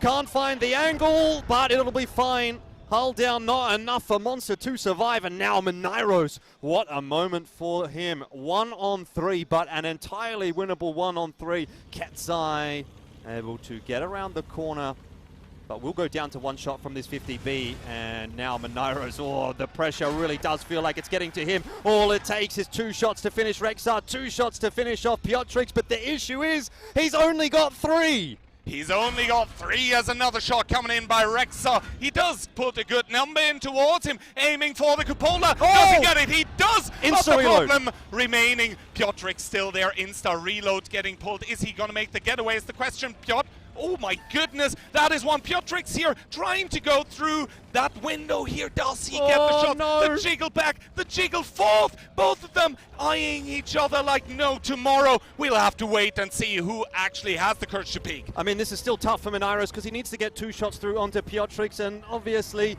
I mean, it's a 705A, so it's not exactly the easiest of tanks to get through in these kinds of circumstances. You would have to say it's Piotrix's to lose here. Opur should still survive unless Minairos can be an absolute hero for his time.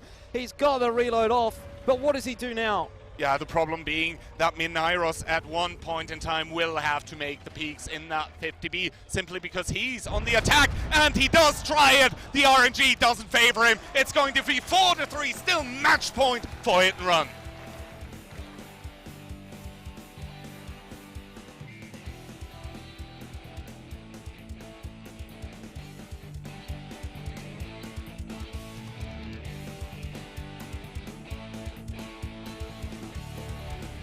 Well, it seems Opur looking to pick up their own hammer and be the masters of their own fate as well. They bring it back within 1, Jordan, but it's still a gap that could result in either a loss or going to the tiebreaker. Feels like it could be a bit of a coin toss. Man, fancy being one of those players left in the 1v1. What a high tense intensity kind of a situation, and you can really see the pressure getting to them in particular. Look, I don't want to harp on about it, but Minairos in that 50B, he absolutely knew that he had to be the difference maker there. With that second to last clip, you could see he was getting a little bit stressed out. He drives over terrain, gets a bit awkward getting in behind those tanks, doesn't quite land his shots, then he reverses into a building, which obviously is not ideal.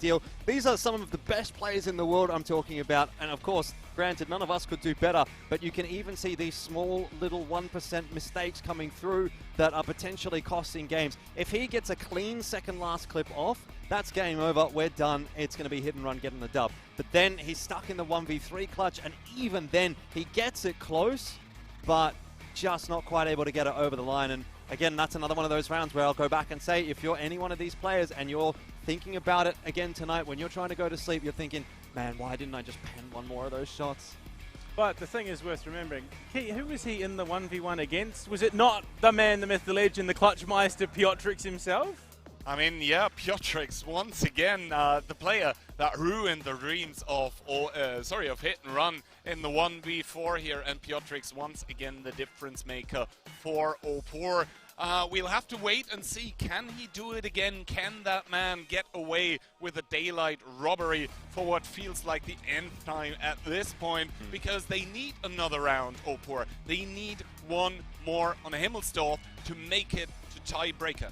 Well, I mean, does that look possible? I think it definitely looks possible, but it does feel like if Opur is going to get it done, it is going to be done the hard way. Like almost every single one of these rounds that they're winning is by the skin of their teeth. You go back to the Mines victory that they managed to get. It's because Karolf is able to survive for like 5 seconds.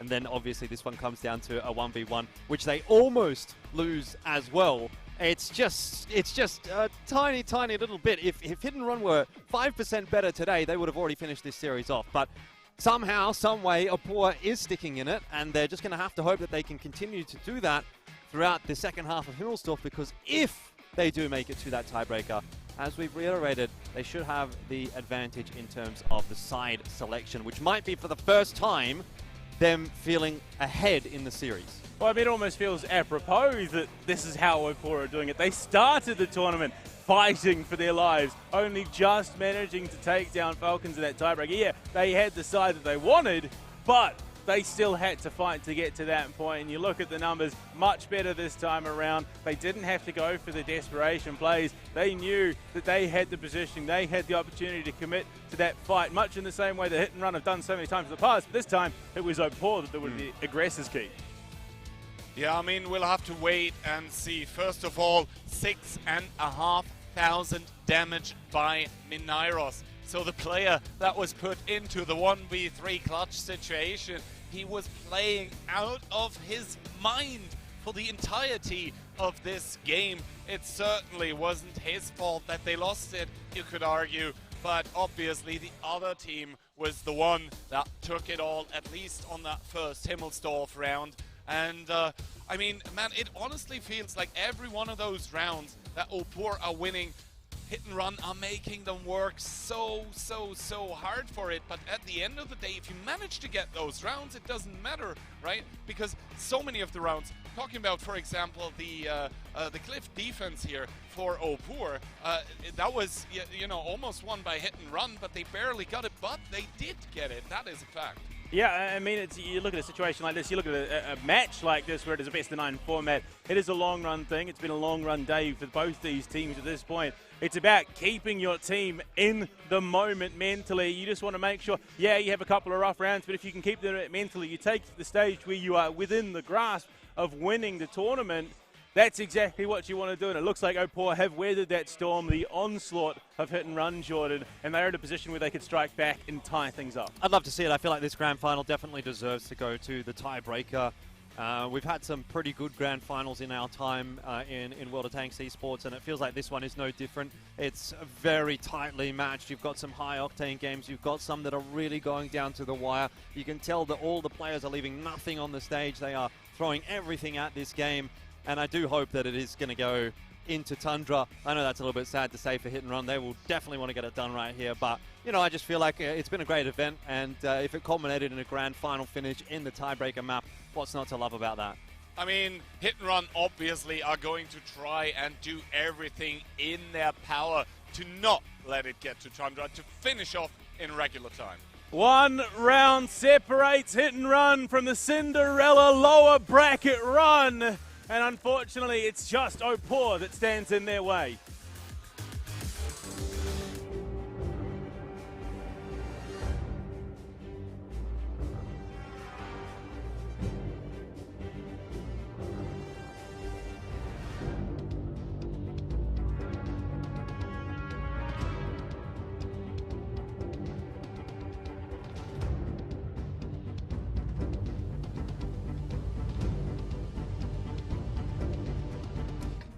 All right, the possible last round of this tournament, Hit and Run trying to get it done in regular time on Himmelsdorf, double 60TP, a singular 705A, a singular 50B, 1i7, 1e5, and the mouse. That really is a party mix, isn't it? Opur, though, have gone for something a bit more standard, 460TP, 705A, E5, and a mouse to round it out. That is what their hopes and dreams are going to rely on. They need one more round to push it through to the tiebreaker, and it has to come right here on Himmelsdorf.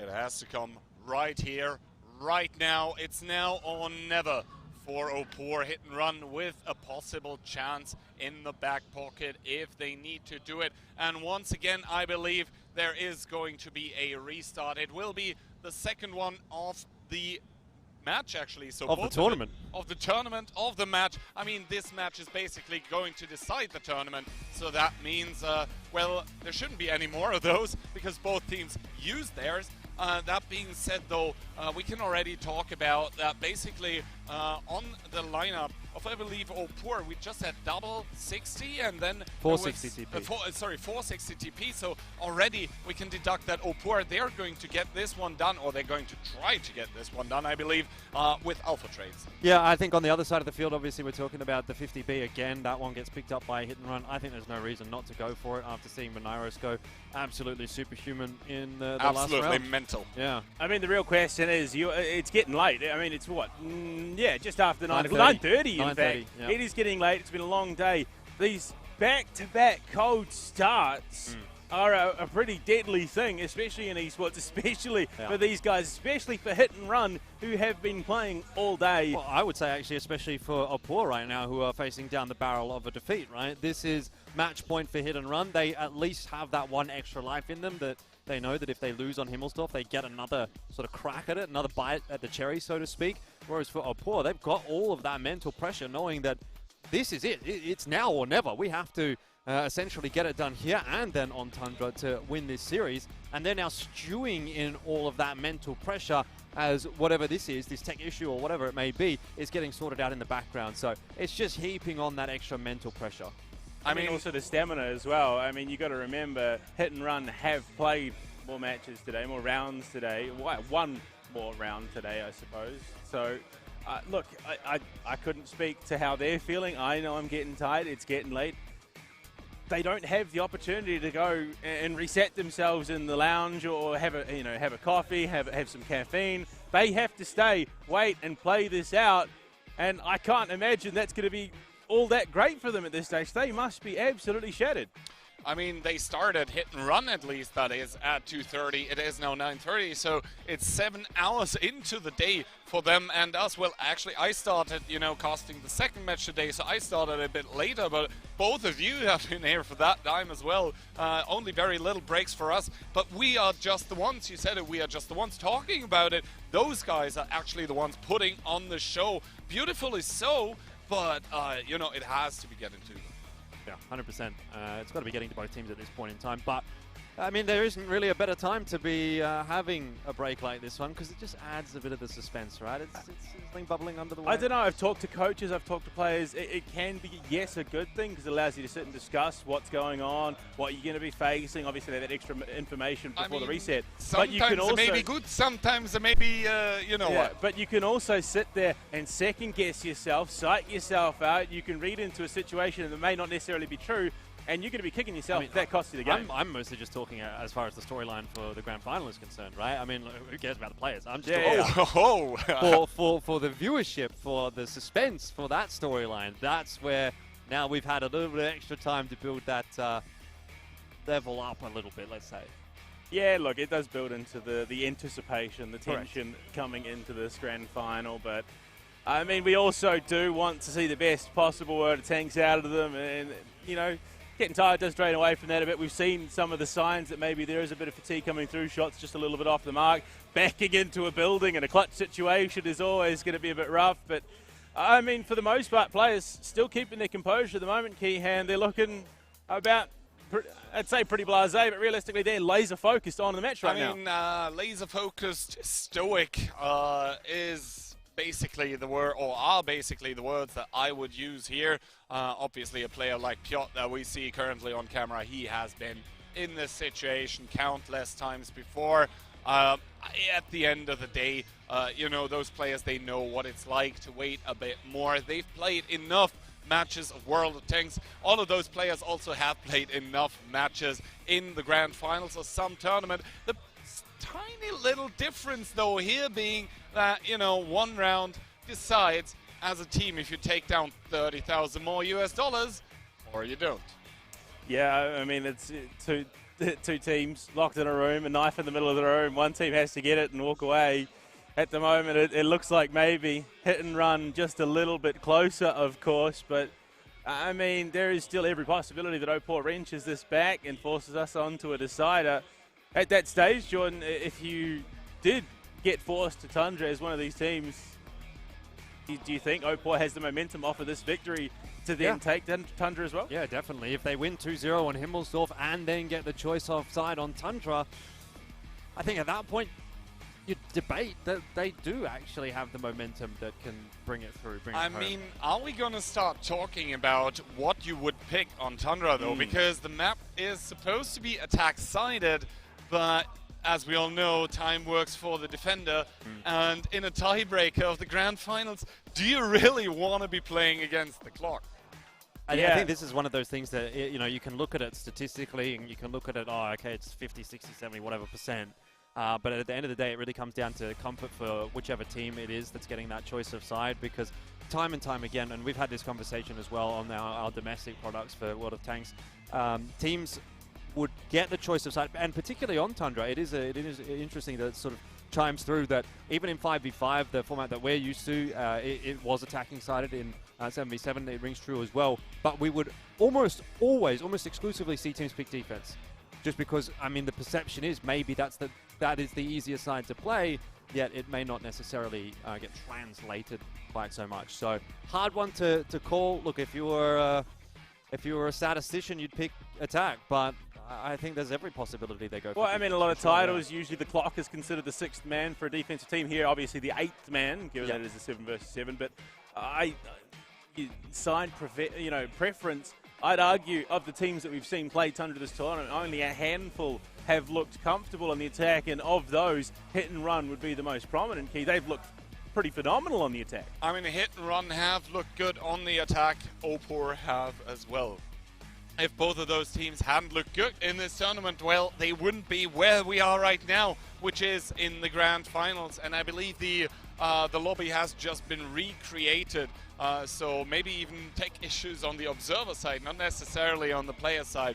We are waiting for further clarification, but I think we are not long out for, once again, what might be the possible last round of this event here. Personally, I love myself a tiebreaker, not because I am against hit and run or anything, just because I want to see that one more round being played here in the grand final. Yeah, I think as well for the two players that were stuck in that 1v1 toward the end of Himmelsdorf there, this little break is actually really good for calming the nerves, right? They would have been very high on adrenaline coming out of that. Whether you won, whether you lost, the blood is going to be pumping, the hands are going to be shaky, you know, you're feeling nervous, and maybe you don't really get that time to sort of take a few proper deep breaths and really calm yourself down before going into the next round. Well, now obviously with this tech delay, both those guys you'd think will have probably had the time to fully reset themselves. They will have calmed down. It's it's in the past now. It's not feeling like quite so go for them, and they can go into that next round of Himmelsdorf feeling a little bit more. And that's where the presence of the likes of your team mums, the likes of your Prokhorovs and your captains come into play. I mean, that round was a pretty charged one. Even though Opur won it, I would imagine that emotions are still pretty high. You get someone like Prokhorovs, he talks the team down and says, come on guys, look, we've only got to get the 2 more to lift that trophy. Hell, we've only got to get the 1 more to take us to a tiebreaker. And that's where those voices of reason need to come to play. Bring everyone back down, refocus, reset, because the last thing you want to be doing is going into a round like this emotionally charged, emotionally volatile, because as soon as those cracks start to show, you start turning on your teammates and everything falls apart. Exactly, and as we all know, tiebreakers tend to have their own rules. As soon as you start getting towards a tiebreaker, be it a best of 5, best of 7, or in this case, a best of 9, that is just where everything else gets just thrown overboard. And, that is when the crunch time truly begins. But Opur isn't there yet. First of all, they need to get that one more crucial point on the board. I think in the lives of most, if not all of the players that are on the stage there currently, this is shaping up to be maybe the most important round of World of Tanks that they've ever played, possibly the most important round that they will ever play. Yeah, I mean, I think that's a very good point as well. It's very easy to sort of sit there at home in your bedroom and play some of these online cups for, a few $1,000s. It's like, oh, that's nice, but really, end of the day, that's pocket money. You're sort of just having that as a hobby on the weekend or whatever, and it's a bit of fun. But when you get into an environment like this, and we're talking about $70,000 for first place, and I think it's about $28,000 for second. So a fairly sizable chunk of change there is the difference. then it starts to get a little bit more serious. It starts to get a little bit more painful if you do end up losing that one. So, yeah, I mean, pressure's definitely on going into this final round of Himmelsdorf and potential final round of the grand final, though we're not sure whether or not that'll end up being the case. But you have said there is a precedent for Opur to be able to make this kind of, it's not a reverse sweep, but we'll just use the term reverse sweep. It is possible. I mean, it's about as near as you can get in this situation. Yeah, and what I'm saying is, like, there's a precedent set that they have been able to do that in the past. Who's to say they can't do it again now? Does this little pause favor one team or the other? I don't think it necessarily leans one way or the other personally. So honestly, I think Himmelsdorf is one of those maps in between both of those teams that's kind of 50-50 going into every single round, because they've played against each other so often that at this point in time it's just going to be about the openings, how they stack up to each other, and then do they actually make the correct assessment with the initial information provided? Do they make the correct calls on where to push, where to get that overmatch? That being said, I mean, the tech delay is still ongoing, so I believe it might be a bit more of a serious one. Not exactly sure, but there seem to be a bunch of referees bunched up around one PC particularly. Not really sure who it is, though. Right there, right in between us. Yeah, I couldn't tell you which one that was. Perfect view for you guys at home. But, I mean, it's something that Opur had to deal with earlier today. Apparently, in one of the matches, in one of the rounds they won against Falcon, Tisek actually crashed. Yeah, his computer completely crashed. And Kroff was saying, yeah, all of a sudden, I was kind of stuck out in the open. I made a mistake. Luckily, I've got GOAT teammates who helped pick up the win, and they were able to progress, obviously. But, I mean, that's a scary situation to be in. And that's, I mean, it's even more mental load for these players that, especially if the tech delay is going on as long as it is, that there might be an issue out of their control. Yeah, I guess this is something pretty serious at this point. Otherwise, it would have been sorted already. So we just have to hope that it's going to get sorted out relatively shortly. Like maybe it comes down to a situation where you need a PC change or something like that. I don't know if that's possible, if that's on offer, but I would imagine the organizer thought of that. Exactly. At a certain point, like once these things really do start to get that bad, it's like, well, you know, we've got to do something. So, yeah, we're not sure exactly what's going on, but I have just noticed that the Chinese stream has gone back over to the casters, which, look, I don't want to get anyone's hopes up, but I think that's a positive sign. I think, because, look, normally what happens, all right, this is a little bit of a, we'll take you behind, we'll take you behind the curtain of the commentary desk. We right now have a screen right here that's our screen. There's a game screen, and then there's the Chinese caster screen over there. And I, in the corner of my eye, can see that we've gone to the Chinese casters, and they always go to them just before the game starts. So they must know. The game screen has gone live. They must know.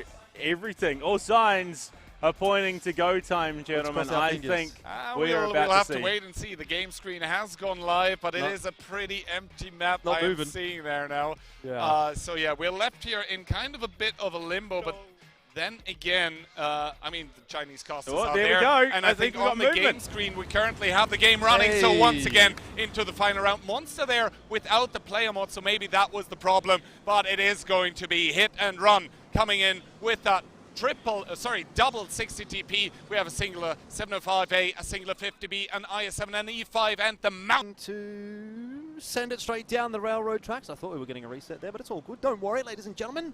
We were just keeping you on your toes. But yeah, this is very hit and run on the defense of Himmelsdorf, isn't it? Exactly. Hit and run on the defense of Himmelsdorf, trying to do it all, trying to get that crucial 5th point on the board. Can they do it is the question, as Opur are sending the mouse, are sending Orzek towards lower side, and everyone else is sort of a march of the elephants with those heavy tanks over the hill. It's really just a handshake, isn't it? Like Opur, they take the hill, Hit and Run says, you guys can have the hill, we'll have the railroad tracks, and that seems fair enough. In this case, obviously, Hit and Run are starting to take a little bit more map control than Opur, because it takes quite a time to get up the hill, but the benefit of that, of course, is you can go pretty quickly down it. Piotrix has been spotted out there by Conrad, and now the rest of the squad will be as well. Already a good shot in from Conrad. Not always the easiest of things to do, to hit that shot on the cross, but he does nail it. And this will be a lot of information now for Hit and Run that they're going to have to start scrambling back up toward that 2 flag, because Opur are making a beeline for the cap. Yeah, now keep in mind 3,500 HP for Opur are going to be out of the fight on Ozek. Make that 3k as he takes a shot, but the jig is up. Opur, everything committed on towards that one cap. They need to make it work here as Ketsai gets tracked. No rep kit available. Marcel taking one to the face in that 50B. And now Opur, they need to make the overmatch happen here somehow. They have everything, everyone committed. Marcel there, double peeking with that 50B, getting absolutely wrecked. They've got like 15 million tanks on the cap right here, Opur, so there's so many cap points to go around, but realistically, that timer is not ticking down at all. Hit and Run are finding no difficulty getting those resets, and any semblance of pressure that's coming from the cap circle is just not there at all for Opur. They're going to try to tuck Piotrix into the corner there, let him side scrape into 705A, but just, I mean, look at the angles. What is going on here? Kubash is getting so much free damage out in that 60 TP. Piotr has come round from the hill now as well, and I think this might well be the dying straits for Opur. They have been out-rotated. Hit and Run, smelling blood in the water in that 7 line as they do find the overmatch, but instead it's going to get Ketsai to get shot down here. The first one to get focused out. The focus fire by Opur currently not really there. Monster, the team captain, trying to make it out. Piotrix down towards a 2-shot as well. Do they have one more shot available to shut him down? We'll have to wait to see. Piotr with a swing and the miss on towards Piotrix. Conrad having to peek now. Is he going to get the pickup? He does. 5-7 the scoreline currently in tanks. HP is still relatively even though for Opur, but what's really important is that they know where that 50B is. If the 50B gets another clip off, it is over. Marcel is down to a 1-shot. They've got to be aware of his position, but they are forcing the fight in the other direction, and I think that's going to open the door up for the 50B. Even then, this fight doesn't seem to be going too well for Opur, but they're hanging in there, and now Marcel is on the move. Let's see what he's going to be able to do. Kerolf will be finished off. Rexar, you have to save this next shot for Marcel. You cannot allow 4 shots to come out from that 50B. We'll have to wait and see. Marcel now starting to peak, starting to convert, actually starting to hit the house here as Never drives in, but Rexar getting shut down and out of this game. And I think Hit and Run have just about done it in the World of Tanks Championship International as Pun's Fury gets shut down. It's only Ozek remaining for the team that have made it through the upper bracket, and Hit and Run are going to be your WCI champions!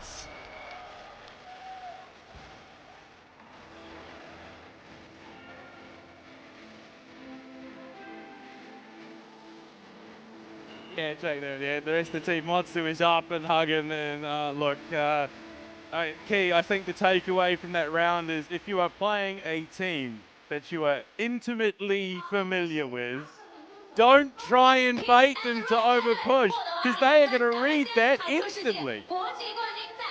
Absolutely, Hit and Run, what a stellar performance. What a lower bracket run. They are going to move over to meet their friends, their opponents of Opur. What a sight to behold. Wow, I mean, Jordan, what a run from Hit and Run. That lower bracket Cinderella run from start to finish. First rounded by Falcons. Yeah, and they bring it all the way back and take that trophy. Great storyline, really a great storyline coming through there for Hit and Run. You got to give commiserations, of course, to Opur, but at the end of the day, this moment is all about Hit and Run. Yeah, I mean, they've earned it, they've worked hard, they've pushed, they've absolutely drugged themselves to this grand final.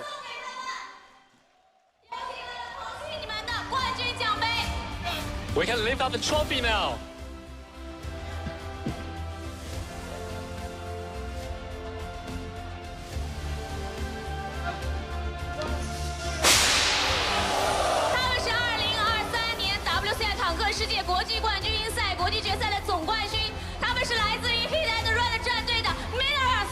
Marcel, Never, Kubash, Monster, Clan 和 Piotrix， 让我们记住他们，恭喜 Congratulations！ 哇，这是一场真的是确实让人觉得很酣畅淋漓，同时这一路走来的冠军之程真的是太艰难、太不容易了。接下来，请每个人跟大家分享一下他们的这个冠军心得。What a comeback! Congrats! Well, would you mind to share something with us, every one of you? How are you feeling right now? No, please, every one of you. OK， 首先有请。来 Start from you then. ，Kubash， How are you 分 feeling 享一下 now? 你的心情吧。 Well, basically, I think it's so overwhelming. I don't know what to say. Like, it's unbelievable moment. Like, I just want to cry and tear. Oh. 太不可思议了，我都不知道如何形容我现在的感情，我感觉我快要哭出来了。好 ，Millers，请你分享一下。 How are you feeling? To be honest, I'm not really surprised we won this tournament. I'm 坦白 not 讲，我其实 emotional. 并不惊讶，我觉得我们就会是冠 I 军 will。pass the mic. 啊，好，请我的伙伴来分享。Yeah, Never，有请 Never。 Yeah, never please. Very, very happy. 非常非常高兴。 Even though I didn't play, I'm very proud of my team and my teammates because we did it together. And I think they deserve the applause one more time. OK， 哇，团队感到骄傲，我们值得再有一次掌声。最大的掌声送给他们。有请。 Please. I'm so happy that I can take part in such a great event. 我非常荣幸和高兴，我能成为这个胜利的一份子。 Guys, I'd like to say really thank you that you were supporting and you were cheering for us. That was really pleasure to be here and to actually win that, right? That was very stressful, especially that we lost against Falcons and we had to, let's say, I'm sorry for those words, but we had to clear other opponents to the final. So thank you so much for you, and also I'm really happy and proud of my team that we managed to win it. 谢谢大家，感谢所有的每一位人，整个旅程确实太不可思议了。我们一路从败者中打了上来，真的 Thank 太 you 难， for 太不 watching 容易。 and thank you for cheering for my team. Applause for my team. 谢谢大家，我们的队伍，无敌的队伍。 What can I say? We did our best. Thanks everyone for cheering. 我能说什么呢？我们尽最大努力了，取得了好成果，谢谢大家。好，那么接下来呢，让我们有请工作人员为冠军战队送上冠军奖金牌，有请。Please kindly present the check, please.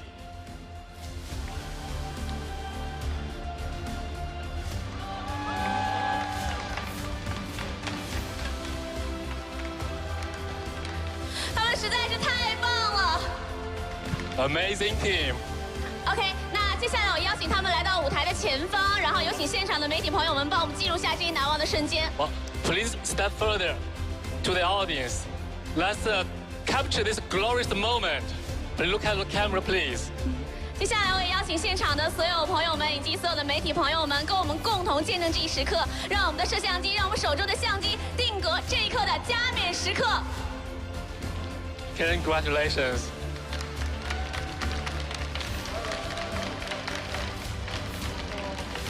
OK， 那今天呢，在现场我们的冠军战队呢也带来了属于他们的一份奖品，要送给现场的观众朋友们。那接下来呢，也是有请他们来到我们的舞台下方，为大家送出这样的一份奖励。OK， 接下来有请 Hit and Run 来到我们的舞台下方，为我们所有支持我们坦克世界的所有观众朋友们送出这样的一份奖励。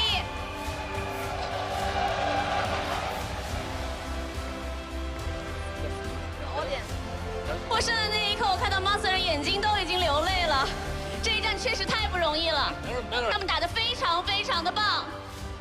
来，有请 Kubash， 有请大家来到我们的舞台的前方，送给大家。那同时有请现场的所有的朋友们，帮我们稍微维持一下现场的秩序。 2023 WCI 坦克世界国际冠军赛到这里呢就结束了，再次恭喜 Hit and Run 战队，感谢所有奋力拼搏的选手。同时，我们还要把最诚挚的敬意送给陪伴坦克世界的所有的指挥官们。未来如星辰大海般璀璨，希望我们能继续踏上新的征程，启程向巅峰。我们下次再见。